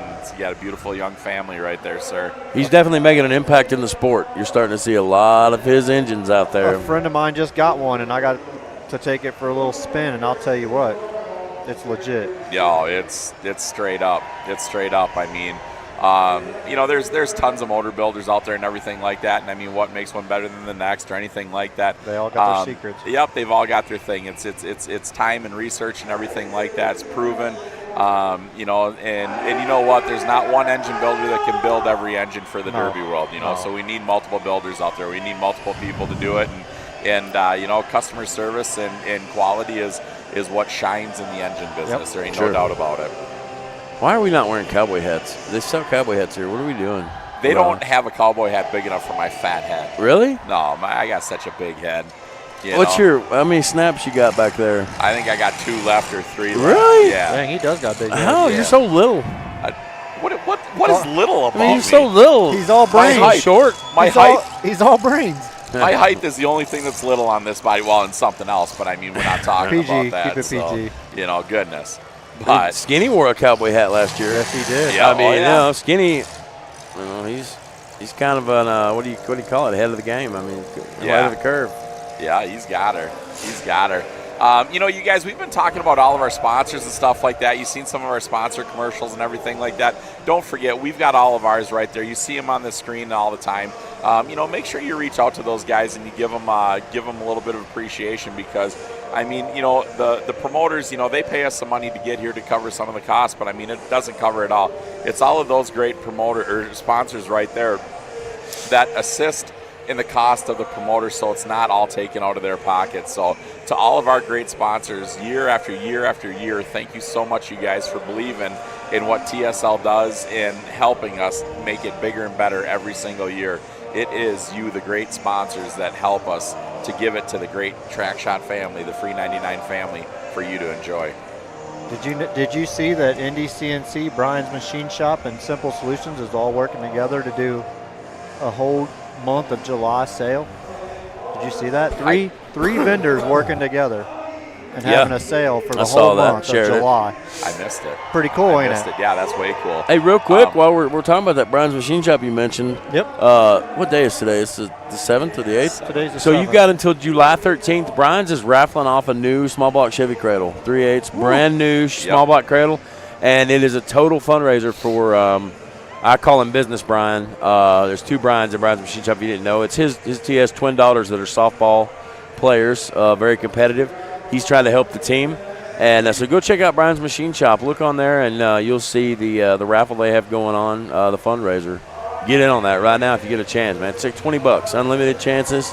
You know, you get a 3/8 cradle for $20. That won't hurt your feelings. No, that would be awesome. Wait a minute, they're not doing a consi. These are the feature drivers coming out here, you guys. Really? That's a good-looking car. That's Larry Steinbeck pulling out right there in the number 66, that red and white wagon, the 777 of Bob Anderson. This is the feature, folks. This is the feature. Number 56. All right, number 56, Reed Steinbeck.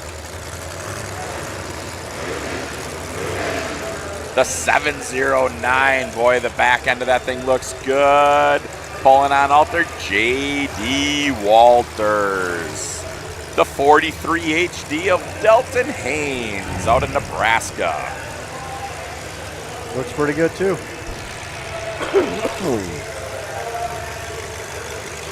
So we should see some of these guys go for that qualifier with the Mad Dog. I mean, some of these guys running out of car. We got the number 74, a Clint Wolf. The 889 of Evan Boyer. Those are Dodge Dakota front wheels, ain't they? I couldn't place what they are, ain't No, they? those are Montero. The new style, what you call it, new style Montero. Gotcha. They're like 3/8 thick in the center. They're very thick. The number 14 of Tayden. Oh my God, how did you say their name? Wingro. Wingro, yep. All right, and that's his father, the 624 of Matt Wingro pulling out there. The number 65 of Cody Scott. BCR Greeley is his sponsor. So I think what happened was there wasn't enough cars for that consolation because Cody Scott didn't make it through. No, he did not. He got shoved up on the bank. Yep. There must not have been enough cars. So they decided not to run the consi. And Just gave move those, them. Yeah, move them on. Gave those guys the walk through. I'm curious to see if Cody turns it up here because I know he was told to junk that car. So we'll see what he does. Well, you know what? If he junks it and grabs a Mad Dog, it would be a nice walk to the park to Absolutely. go to the Wheelmen out there in Gold Rush. The number 61, Taylor Sanders. That car also did not make it to the feature. It was supposed to go through the consi.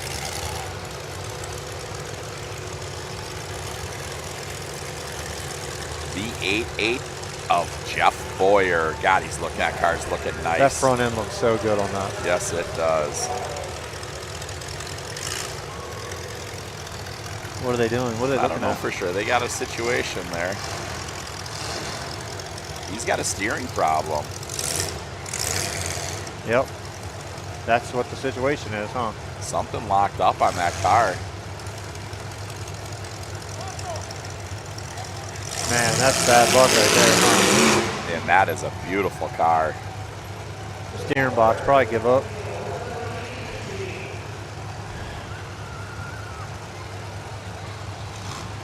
We should have a couple more cars pulling out, but it is not looking so. They are putting that clip up. They are ready to go. What are we got here? 1, 2, 3, 4, 5, 6, 7, 8, 9, 10, 11, 12 cars right here for the feature.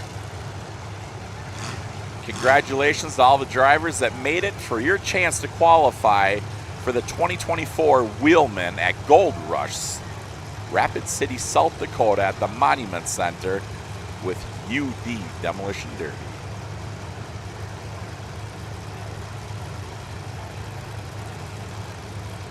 Oh, we lost Anthony to go video some more. Yeah. Okay. He'll be back. I hope that woman yells at him.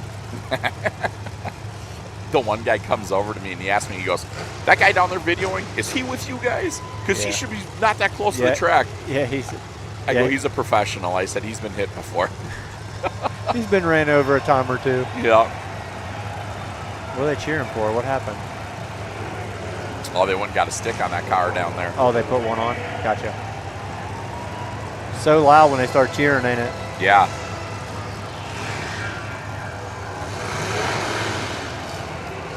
All right, up, you Mom? guys, one of the parts of the evening you have been waiting for, the feature, the dance, the show. Right here it is. Here we go. They got green flags all the way around the track. They're going to start counting these guys down, counting them down. And we got green flag action for the feature right here, folks. Who's taking home the W and who's taking home the Mad Dog? Now's the time to get it. Get that Mad Dog.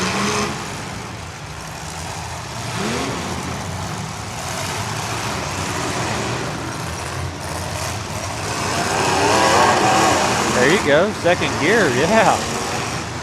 Gear shift. Yeah. That was quick. That one solid's got a huge chunk out of it.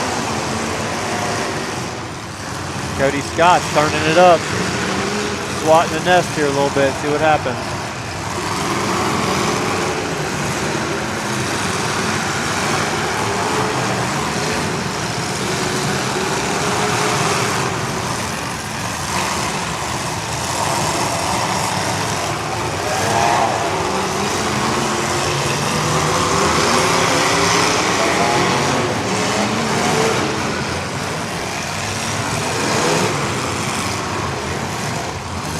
Well, Cody's the only one that's done anything so far for turning it up. And that might be the end of him right there. Probably. Larry Steinbeck goes right into it. Oh, he might be getting out of there.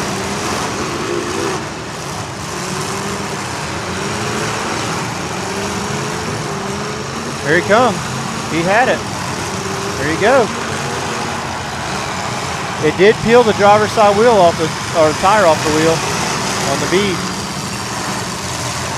Yeah, and he needs all the clearance he can right there in the VCR car. And Larry Steinbeck right on the rear end of that car again. That car, he's beating on the gas tank protector. That back end ain't going no farther than that.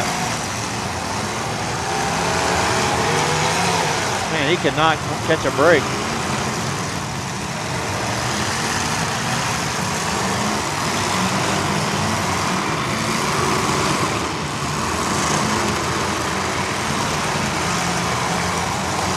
They must have did some damage over there we can't see.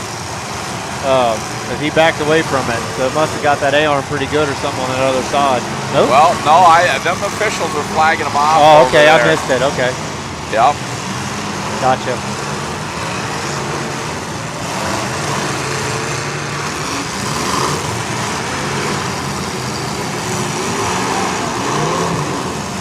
Number 74 there, putting in some work on wheel. Nice shot.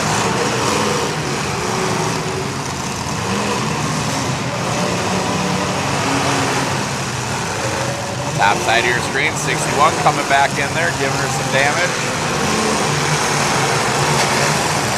Got the other tire on 65.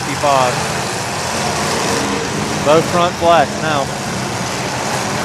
709's front end still looks amazing. Back end looks great too. Bubble Ford.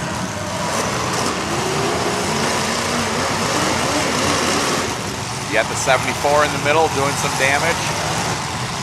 The 88 right there giving the hit, and there he's got no steering. He is just battling steering, but he's staying in the middle of the pack right there making his hits.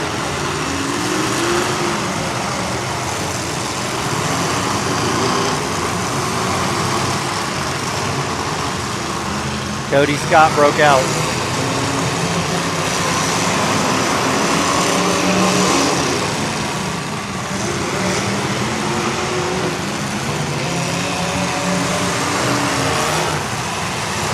Wow, good shot on the top from the 61 on the 66 of Larry Steinbeck.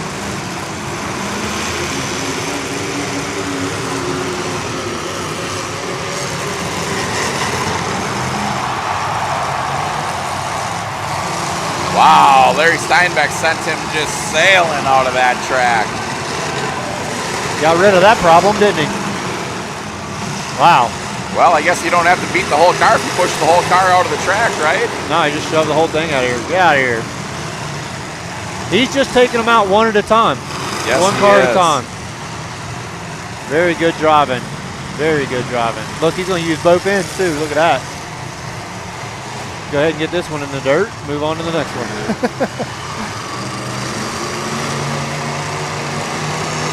Everybody's leaving him alone though. don't have anybody hitting him, might as well.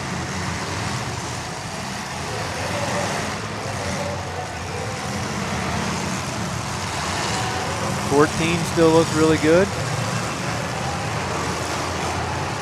Well, you can definitely see the group of people that are running together out there. Oh yeah, they're just driving around. Oh, that 777 over there of Bob Anderson lost the left front wheel. He's laying on the ground. He's in a dangerous position of being rolled over. They're all driving around looking for shots to take. Nice shot right to the B pillar.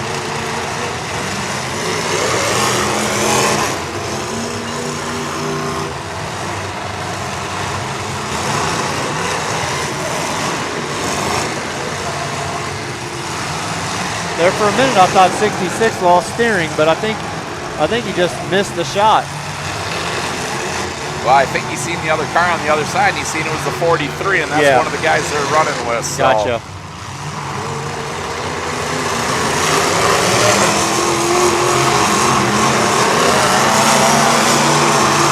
Wow, great action right there. Two father-son teams going at it right there. You got the Waingroves and the Steinbecks.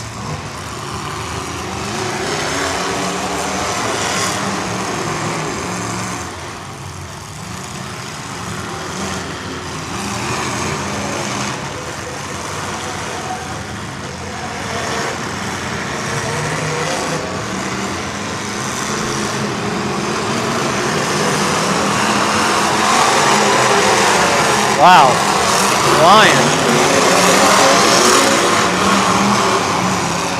That is a lot of movement. Yes, it is. Two young kids going at it right there. You got Tate and Waingro, and you got Reed Steinbeck there. One ball joint let go, it'd be upside down potentially going that fast.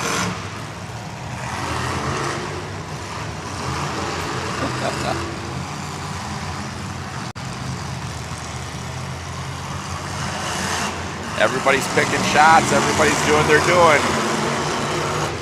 Hey, Bill.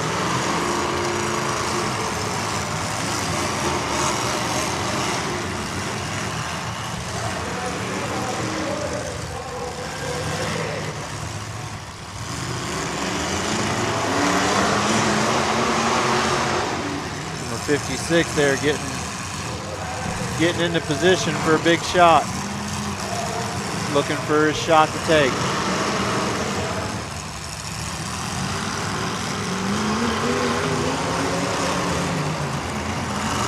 What number was that blue car, Dick? That one that just got hit?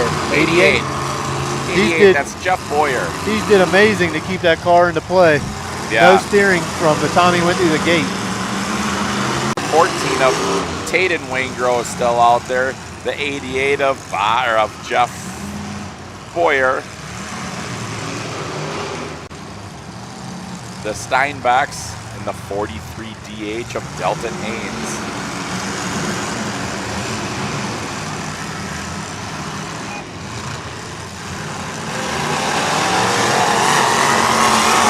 Wow.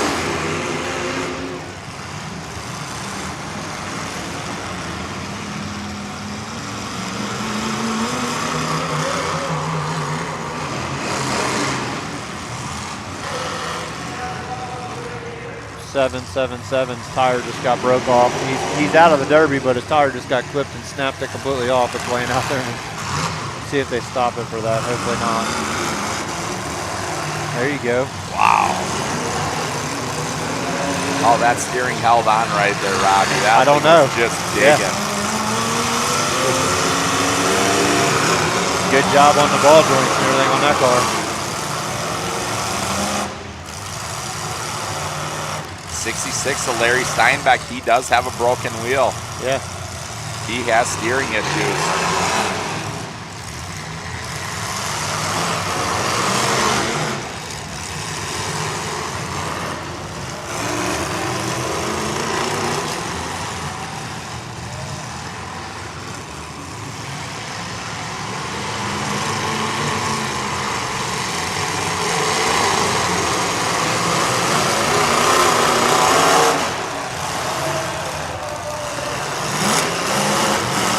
That might be it for number 88.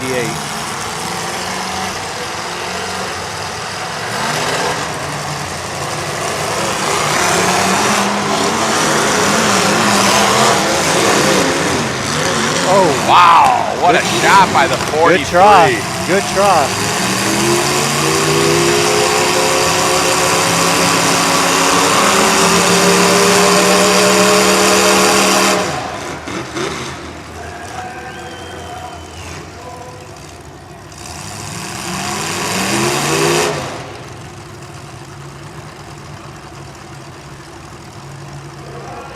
We don't know exactly what's going on there.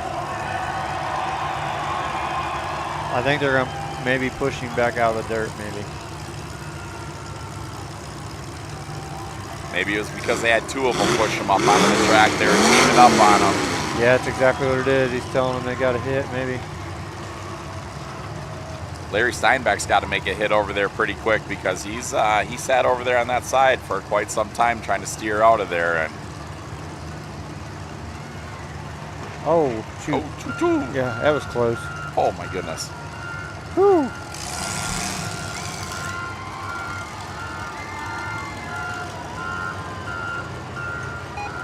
All right, they just pushed off Jeff Boyer off of the dirt because they were team driving him right there. And you'll see the officials going over there having a little conversation with them, say, I think we need to open it up and start hitting one another. Yes, sir. I'm trying to read lips, Robbie. I'm not real good at it. I think that's what it said. I believe you read it word for word. Yep, he went to the other Yeah, car. there it is. Yep, same thing again. Yep. Yep. Oh, my goodness. Hats off for the officials for doing that. Yep, it's a hard position to be in, but, you know, to keep it clean, fair on a show like this, Yes, sir. It's not a team show by no means. Mix it here. up. Mix it up. And there they go. They got the green flags all the way around. Here we go. Green flag.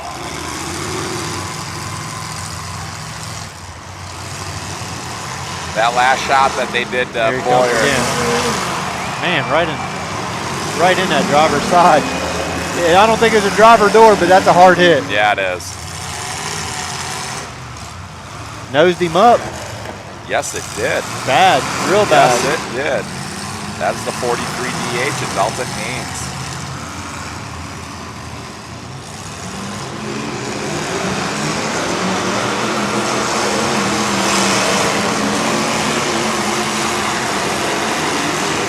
So the white car that we didn't know what it was, Tick, did you ever figure out what that is? No, I have not figured that out yet. Number 14? Let's see. I think just shoved him over top his rear frame rail. He might be stuck on that. Steinbeck shoved him backwards and his frame went underneath the car. Nope, broke it off. Even better for him. He broke that whole section off, Tick, that was dragging. He's free now. Oh, wow. Freed him up a little bit.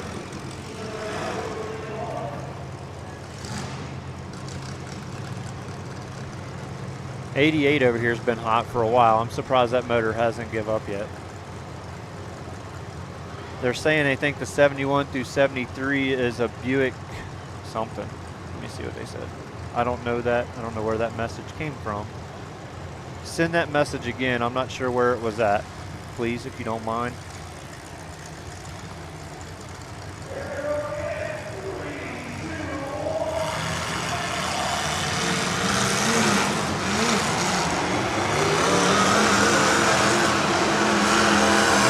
Said he thinks it's a 71 to 73 Buick. How you say that? Oh, Centurion. God, Thank you. You know what? Thank you, Chase. I'm not good with that old iron, especially when they start creasing it and everything. It does look like that picture he sent me. Yep, I bet that's what, yep. Good job on that, Chase. That's a tough car. He's been getting beat on the whole time. Uh-oh. Uh-oh. He's hooked in above that leaf spring. Yes, he is. Where it went up over the berm, it's hooked into the bottom. Nice. No steering, and that's a pretty good shot. Uh-oh, here he goes. See if he can get him off. Yep. Oh, nope. Uh-oh.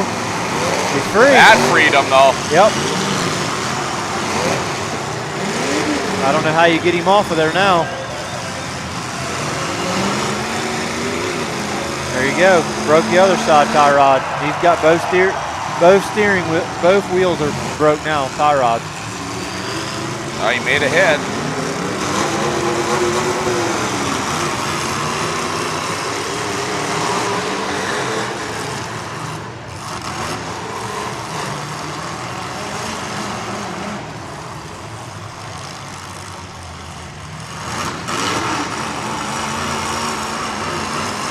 Wow.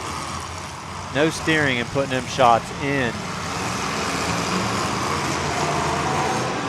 That one there, that looked like oil fire there, Dick. Or oil smoke. Yeah, that's deep. He went deep in on that header, I believe, on that valve cover area. Immediately started.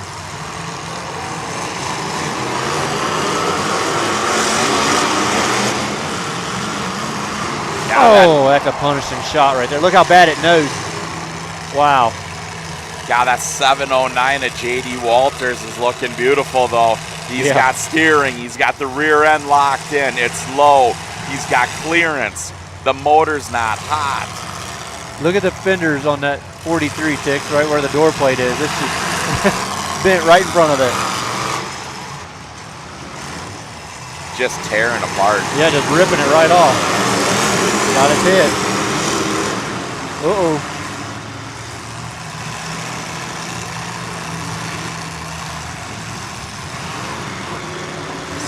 Mine better look out.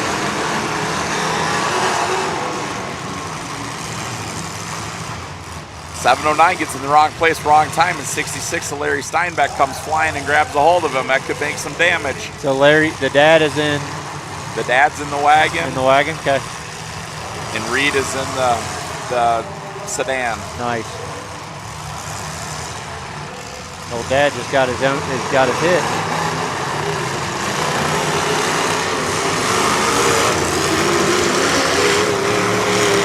Nice.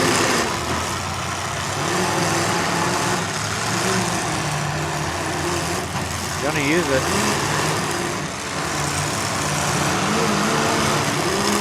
He protected it a couple times there, didn't he? Yeah, he did.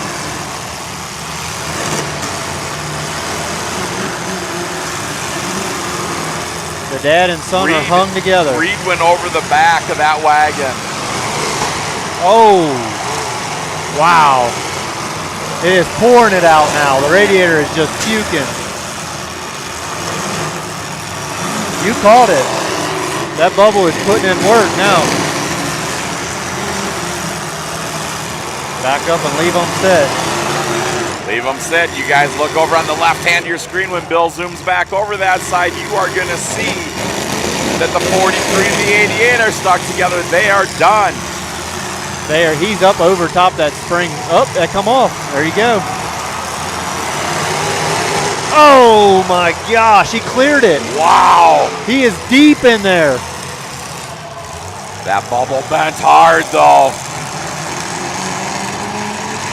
Nice driving, good job. He avoided that perfectly. Now get out of the way. Let that count, let that clock get on him.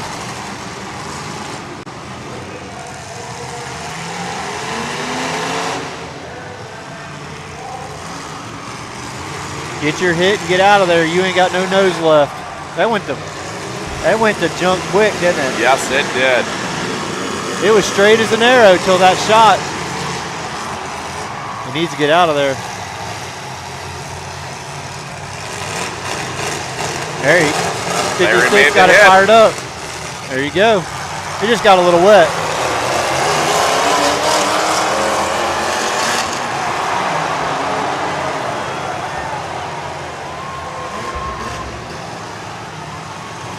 Might get interesting.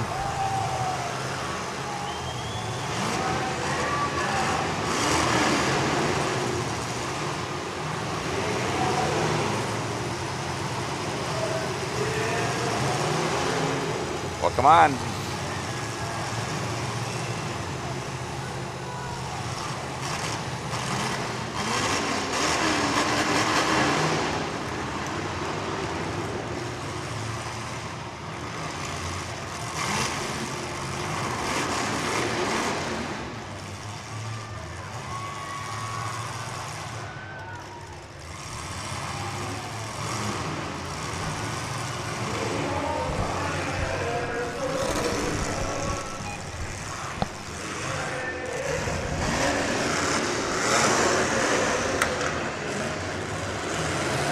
These calls right here is where it's hard to be a promoter. Oh, there's no doubt about it.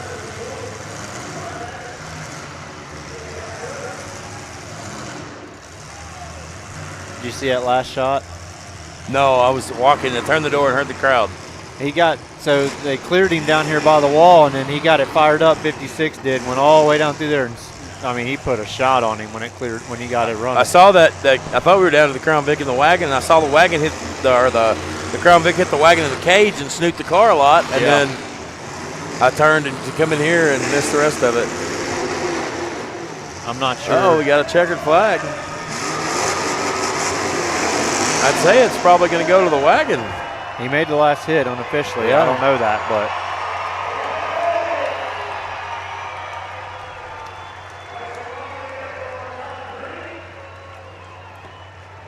So we don't know exactly how this is going to go, but J.D. Walters in the 709 out of Loveland. You have the number 66, Larry Steinbeck out of McCook, Nebraska, and you have his son, Reed Steinbeck, driving the number 56 car. they're saying that the TikTok live is blurry. It's not even on right now. It was, yeah. Somebody just put that up there. It's having a focusing issue, but I'm gonna go back live for the motorhomes. Okay. Which is next. Somebody just put that up there. I didn't know why. I'm sad. I get that shot, the guy ramping over the wall. I saw it happening, could have recorded every bit of it, and I got so entranced because I knew what was coming, I couldn't hit record. I was just like, wow. Did he hit the wall? I don't think so. No? No. It was way off the ground, though. Did Bill get it? Bill catch it? Awesome. I was hoping he would. Got to bring in the A-team for those big jobs like that. Get Bill on it. Bill don't miss nothing. No, he's like a hawk.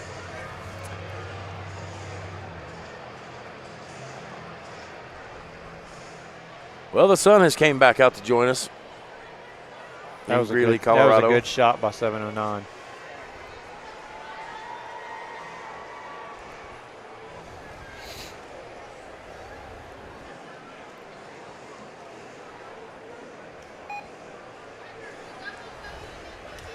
Mad Dog's going to be a tough one to choose in that heat.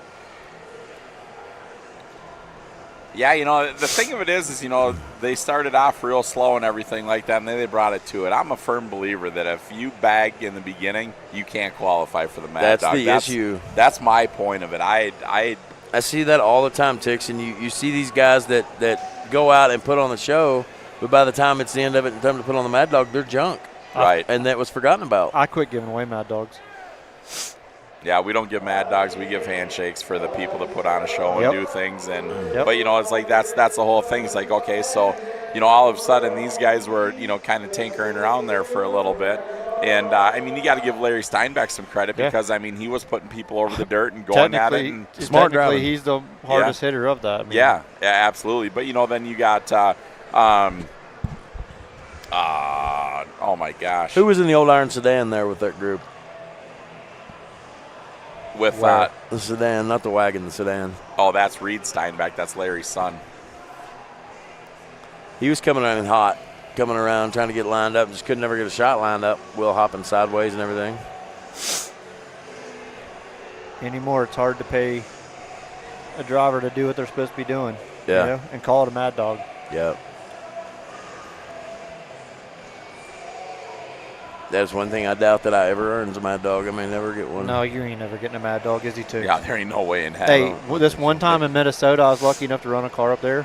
Yeah. And the promoter was chasing me up and down the wall telling me to hit somebody. Dude, I ran a car up there and the promoter throwed me out. Got down to third, had plenty of car left, front end still straight. Promoter throwed me out. I would run there again just because. I would too. Just because to flip the promoter off if I had the chance. Yeah. Oh, my God. Come out here and do something about it. You wouldn't know who that was. I felt bad and let that little Olsen boy win it. I thought, well, go ahead. I didn't want to make a scene. You let him win it? Yeah, that's what I said. Go ahead. He let him win it. You let him. That's pretty generous Good of job. you. Wow, Anthony. I'm that kind of guy. Wow. Fatty's rubbing off on me. You know what I mean? You don't got to win them all. Anthony let me win, too. Yeah, there it is. No, I won't say that. You could have took me off at the neck. You could have cut my head off up there. You were very gracious in that. Treat people like you want to be treated. That's what I was taught. Well, if you treat people like you want to be treated, how you treated that Dodge Dakota, I'll never forget that when they threw the red flag and your car died, the look on your face was like you took candy from a little kid. Yeah, like, I knew. Well, I knew you I was hit running the out kid of and car. started right back up. Yep. Hey, I got to give a shout out to Scooter Carroll out there watching. Thanks for watching, brother. Thanks for your opinion, my man. I love seeing you guys watch. Miss the Utah family, no doubt about it, my friend. I've been getting some messages as well. People have, sorry guys, I'm not responding to you. Just got so many. I have 4 or 5 messengers for different things on my phone, so they all come in all at once. And I saw Morton Loomis, I believe it was, watch his track shot, big fan. He was watching us, checking us out. Well, you know, it's we get the messages on Messenger, we get them on here, we get them all over the place, and it's virtually impossible to keep up on everything. You know, we got Micah and Fatty and those guys at home kind of watching some of the spam crap and everything like that. It's like, we're so sorry about some of that stuff. We can't control it. You know, these people have nothing better to do than hack other people's crap and be dirty, horrible people. So, you know, it's a full-time, as we're on live, it is a full-time babysitting position to watch that stuff. So, you know, we do apologize for some of that stuff that we can't control because people don't have anything better to do with themselves, I guess. Anthony went through probably 10 minutes earlier of deleting spam comments out of there. Hey, real quick, you guys at home, if you enjoyed Track Shot Live and enjoy what we're doing, do us a favor and go on that Facebook page, Track Shot Live, and invite your friends to follow Track Shot Live. Whether they're Derby people or not, just go on there. That's really easy. There's a way to go on there and invite 1,000 friends at a time. So do that for us. We're really close. We're less than 2,000 away from hitting that 50,000 mark. Been working really hard at that. That could help us tremendously. It gets our word out there about our sponsors who make this possible and the promoters and the events that we're going to, and it gets their brand out there a little better and helps us grow Track Shot Live to bring you more of this stuff. There's no doubt about it. I mean, it's you great people at home that are allowing us to do this. We can't thank you enough for it. What's up, Fatty? What's up, Chris? You want to tell them how to do that, Anthony? You know how to do it, don't you? Yeah, you can go look at the Track Shot Live page in there. I don't know exactly what it says, but underneath the profile picture and all, you'll see like follow or subscribe or whatever. But to the right, there's 3 little dots, 3 little periods. Go on those, click that. It'll say invite friends. Top right corner, invite 1,000 friends, hit send, back out. Just one time, go right back into invite friends. Click another 1,000, send it out. I mean, that guys, you could get us 2,000 followers that we need to hit. If we could hit 50,000 right here, if you guys at home would tune in and just jump on that for us, you would make this fat little kid's day. Why do I gotta get picked on like that? No, I'm talking about me, Tix. You got the big head, yeah. Oh, okay. My girth is in the midsection. Well, I think I'm battling you in that section also, my friend. Well, the good thing is you got the lower center of gravity, so it won't be as, hard on you. Yeah. You don't have as far to fall. Did I tell you guys we're about to Derby motorhomes? Have I said that? I cannot wait. I can't. I'm so excited. You see that Larry Steinbeck walking off there carrying those checks. Big, just a huge proud grin. person. I mean, how you come to Greeley, Colorado, and run her down to 1 and 2 with your son. I mean, that would be a huge accomplishment. And he just got qualified for the Wheelman Award right there. He's got it going to Gold Rush. He will be in Rapid City, South Dakota, showing off his talents over there, driving with the best of the best across this country.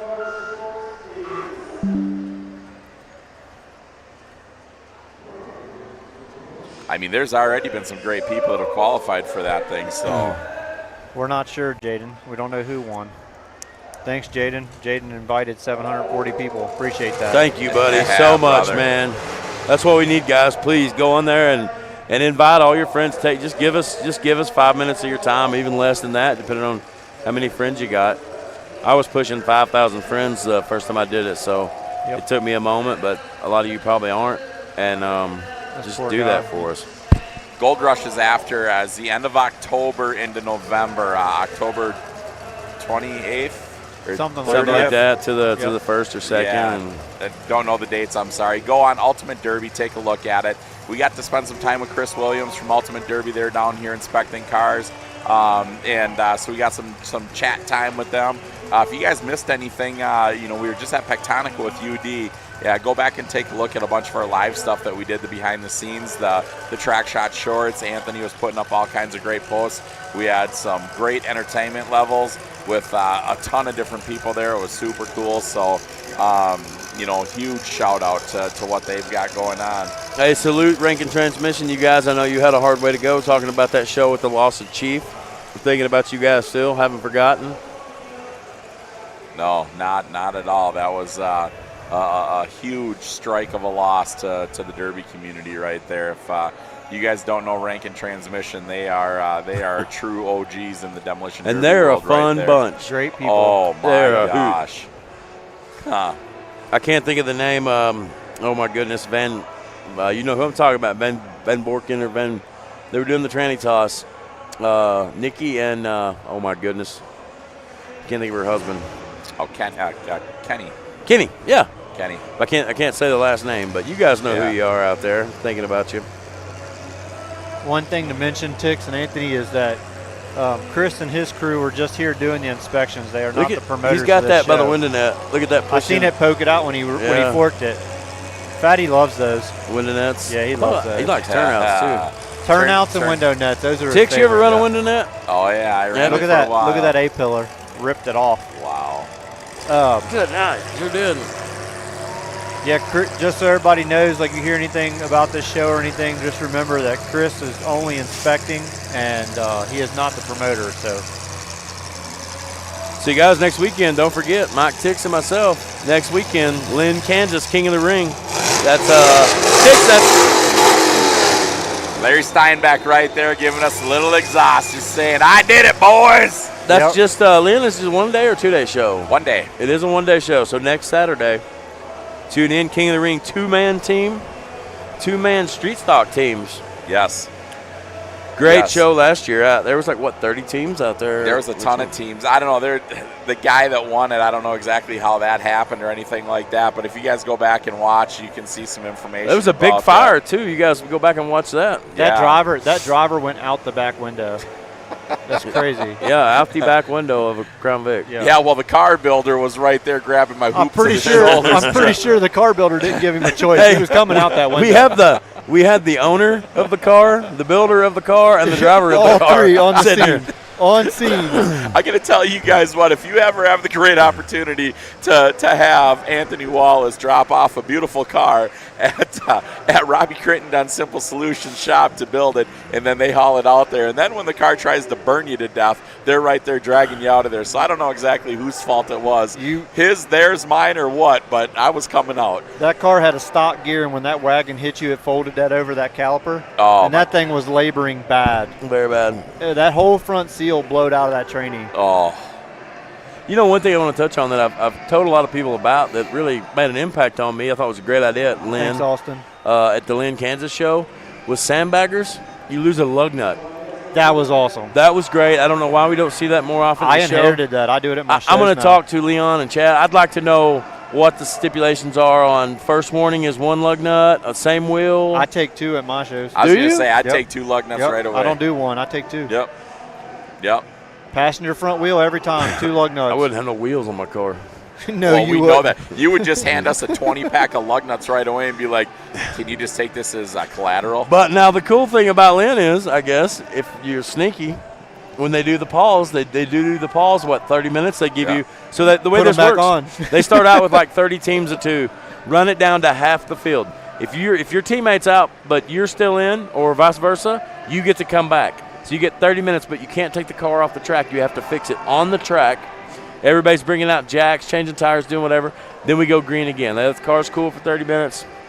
Throw some lug nuts I've built back on it. a pretty cool relationship with Chad Markley, and me and him have talked about some stuff and laughed. And he told me one time he went running out there, gonna pull 2 lug nuts off, and the guy, he had like a 3/4 socket, and the guy had like 1-inch lug nuts on there. Yeah. So he act like he took them off and act like he put them in his pocket and ran back off the track because he had the wrong size socket. I thought that too. Like you get into like most. Can you imagine taking lug nuts off most one? You as a driver though, you're like, I'd be running the security lug nuts. Yeah, locked in with wire through the stud, twisted tight. So here you guys go. You just heard it, that the biggest sandbagger that I know is figuring out how to keep his lug nuts. So congratulations, Anthony. Anthony, yeah. Yeah. I love that show. The Lynn Cans, the whole concept, I was really impressed. And you know, Chad, you're talking about Chad Markley. I like those guys, Leon. They're great guys. But Chad Markley truly is, I think he's one of the best that's ever been in our sport. He treats me so good. He is. I don't know him personally.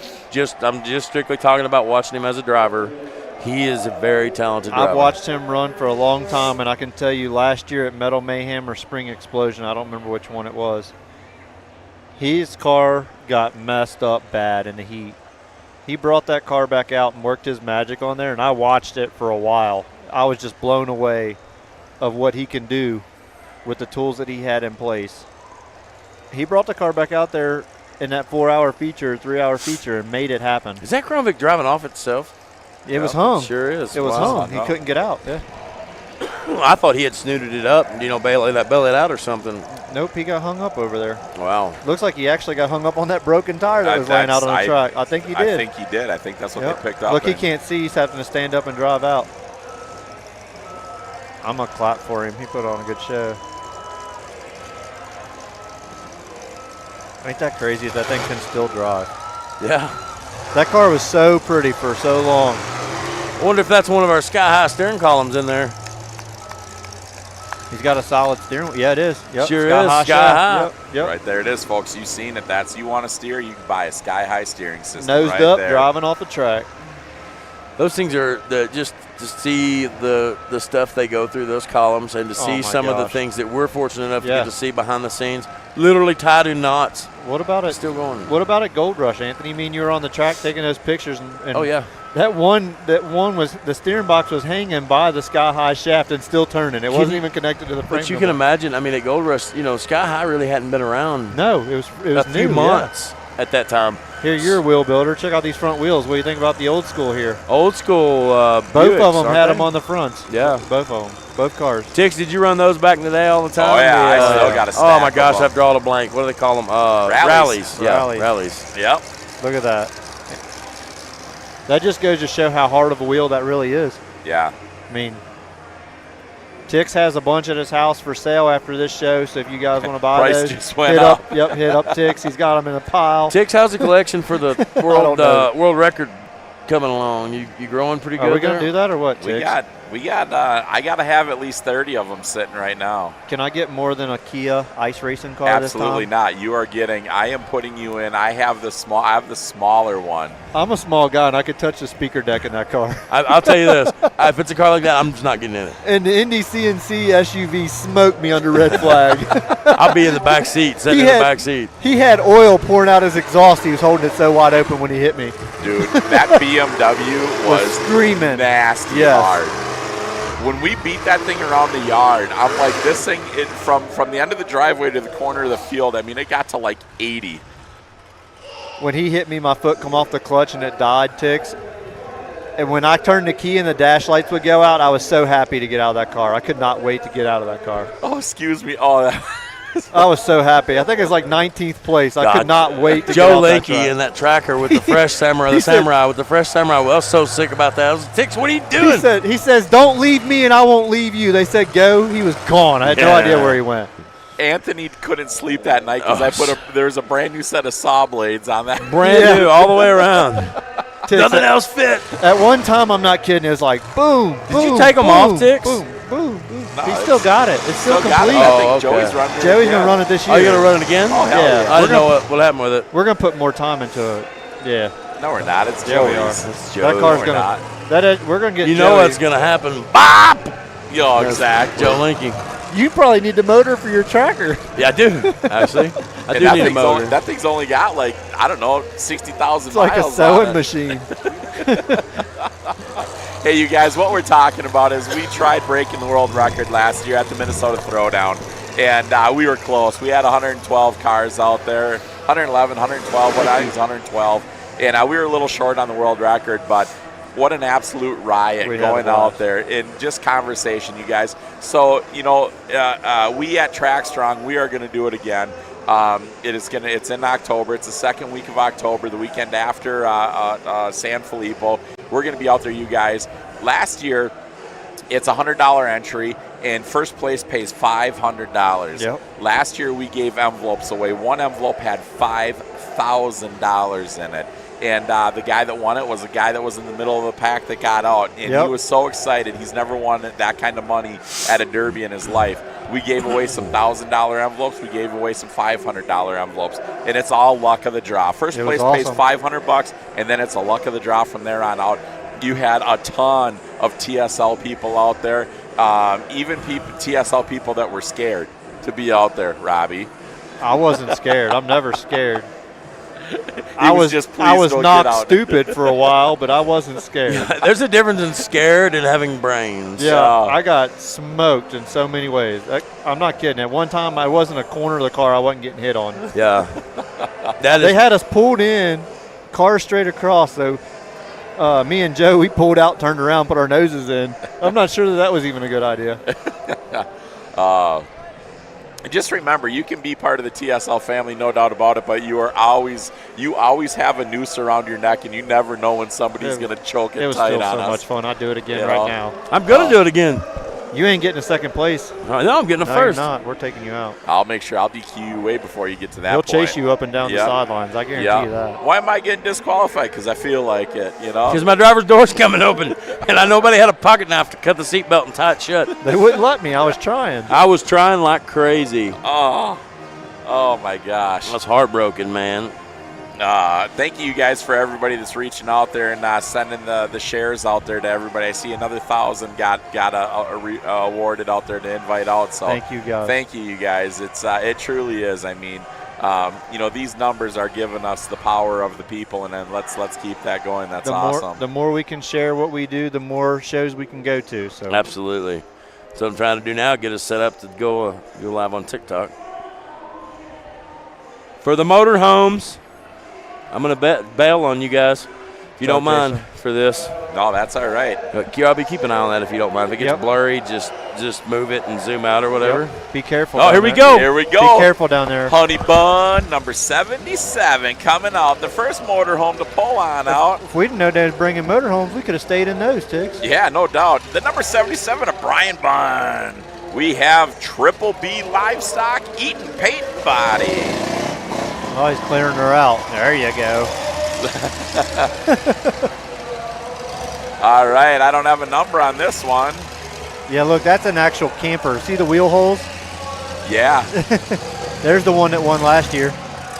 All right, there we go. That's the number 7 of Eddie R. Blarney. There it is, Fatty. You were asking. That's that small one. He took another camper body. Look at this 70s model Chevy cab. Look at that. Look at that thing. It's a 72, he said. A 1972.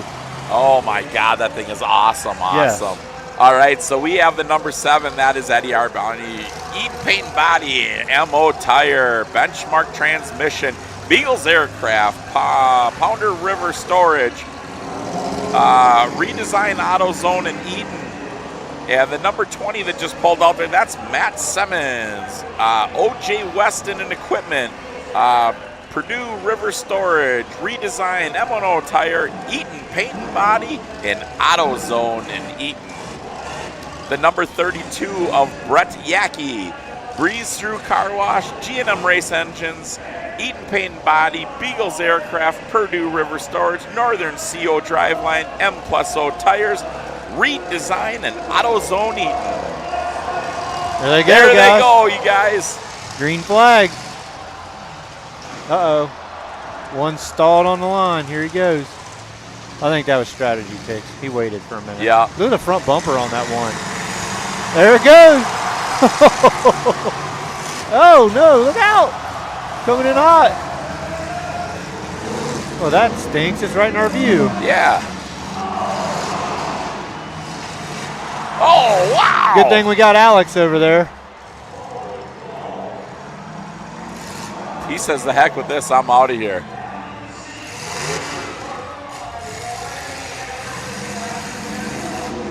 There he goes, look. Oh my gosh.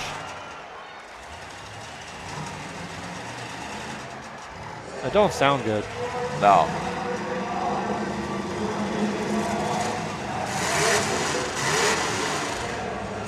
Put it in reverse, Terry. He might have lost reverse. Not backing up.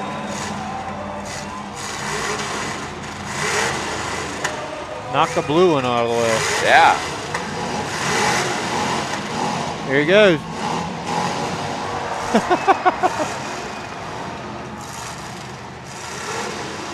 I believe the guy in 76 is Kyle Cork. Is the auto body.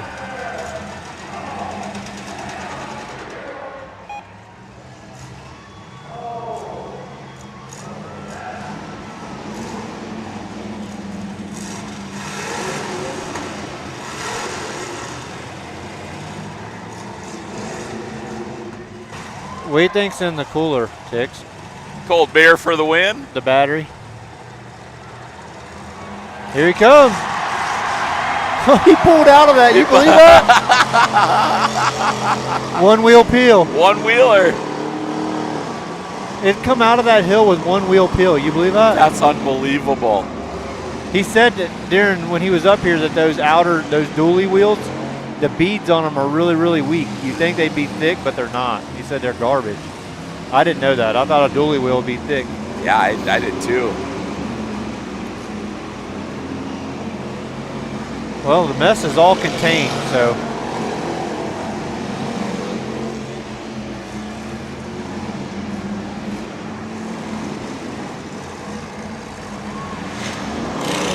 Oh, ripped the axle out of it, Tix. Did it? It's all sideways. It is. Look at that. It pulled the spring clamps off. The U-bolt. It's over. It pulled the rear end out of it. Wow. Oh my goodness. That was awesome. I didn't think one of those flat nose campers would have that much strength. They could roll the. Here's the replay that Bill caught. Look at this. Rolled right off. What do they call that, Tix, in the skateboarding when you come up on the rail? It's like what he did. Just a grind. Yeah, grind. He come right up on there. Come right up on the grind. It would have been pretty cool if he would have nosed her out, done a nose grind, and maybe ollied off it with a kick flip or something like that. No, that would have been straight up. That would have been rad right there, as Jason Sauer would say. That would have been rad. Hey, you guys, we cannot thank you guys enough. I want to give a huge shout-out to all the TSL family that was out there that couldn't make it to Greeley, Colorado and enjoy the Frank Compound 4th of July entertainment level and everything like that. To all the family back home, you guys, we cannot forget to keep praying for Skinny. Skin Dog needs our love, needs our prayers. The good Lord has to answer comfort and health for him. So please, let's not forget that. We got plenty of other people out there that need our prayers. Lots of family members and stuff in the Derby world out there that are going through problems. Please, let's keep them in our thoughts and prayers. But, hopefully everybody had a great, safe 4th of July holiday. We are halfway through our summer, unfortunately, already, but we are super, super proud to be saying that we are still have a lot of TSL to come to you guys throughout this season. So let's not forget that. Robbie, cap this thing, man. Thank you guys for watching. We appreciate everything you do, always. Please like and share like we asked if you can. Send those out. Try to get us up to 50,000. We appreciate everything you do. Yeah, that's a simple thing, you guys. We are doing this for you guys. We love all the great comments and everything like that. Even the bad comments, we'll still listen to those also because comments make us better at what we're doing out here. Remember, we are not professionals. We're just having fun for you guys at home. So please enjoy the last of your Sunday evening. Be good to each other, and let's not forget, we got Lynn, Kansas next Saturday. Yes, next Saturday. We have TSL. We'll be there live. We'll be having fun doing what we do. So please don't forget to see that one. Tune in and see what's up. But please go back and watch some of our lives that we did because we had some great interviews today. I would love for you guys to see the Waingro family with that interview with that family. That was awesome. That was the best interview. Yeah, it was a lot of fun. So once again, to all the Derby drivers right here at Greeley, Colorado 2024, the Stampede is in the books for, again, 2024. Y'all, peace. Later.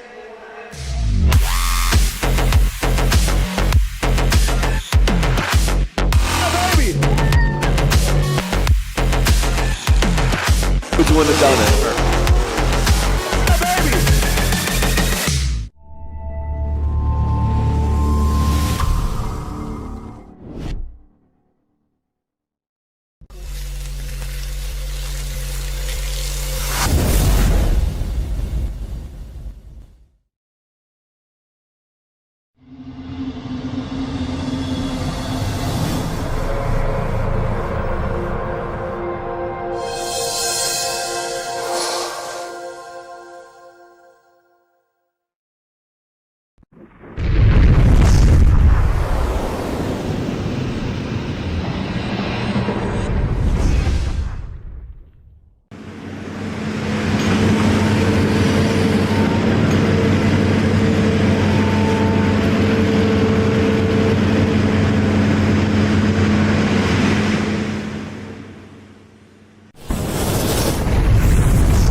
Oh!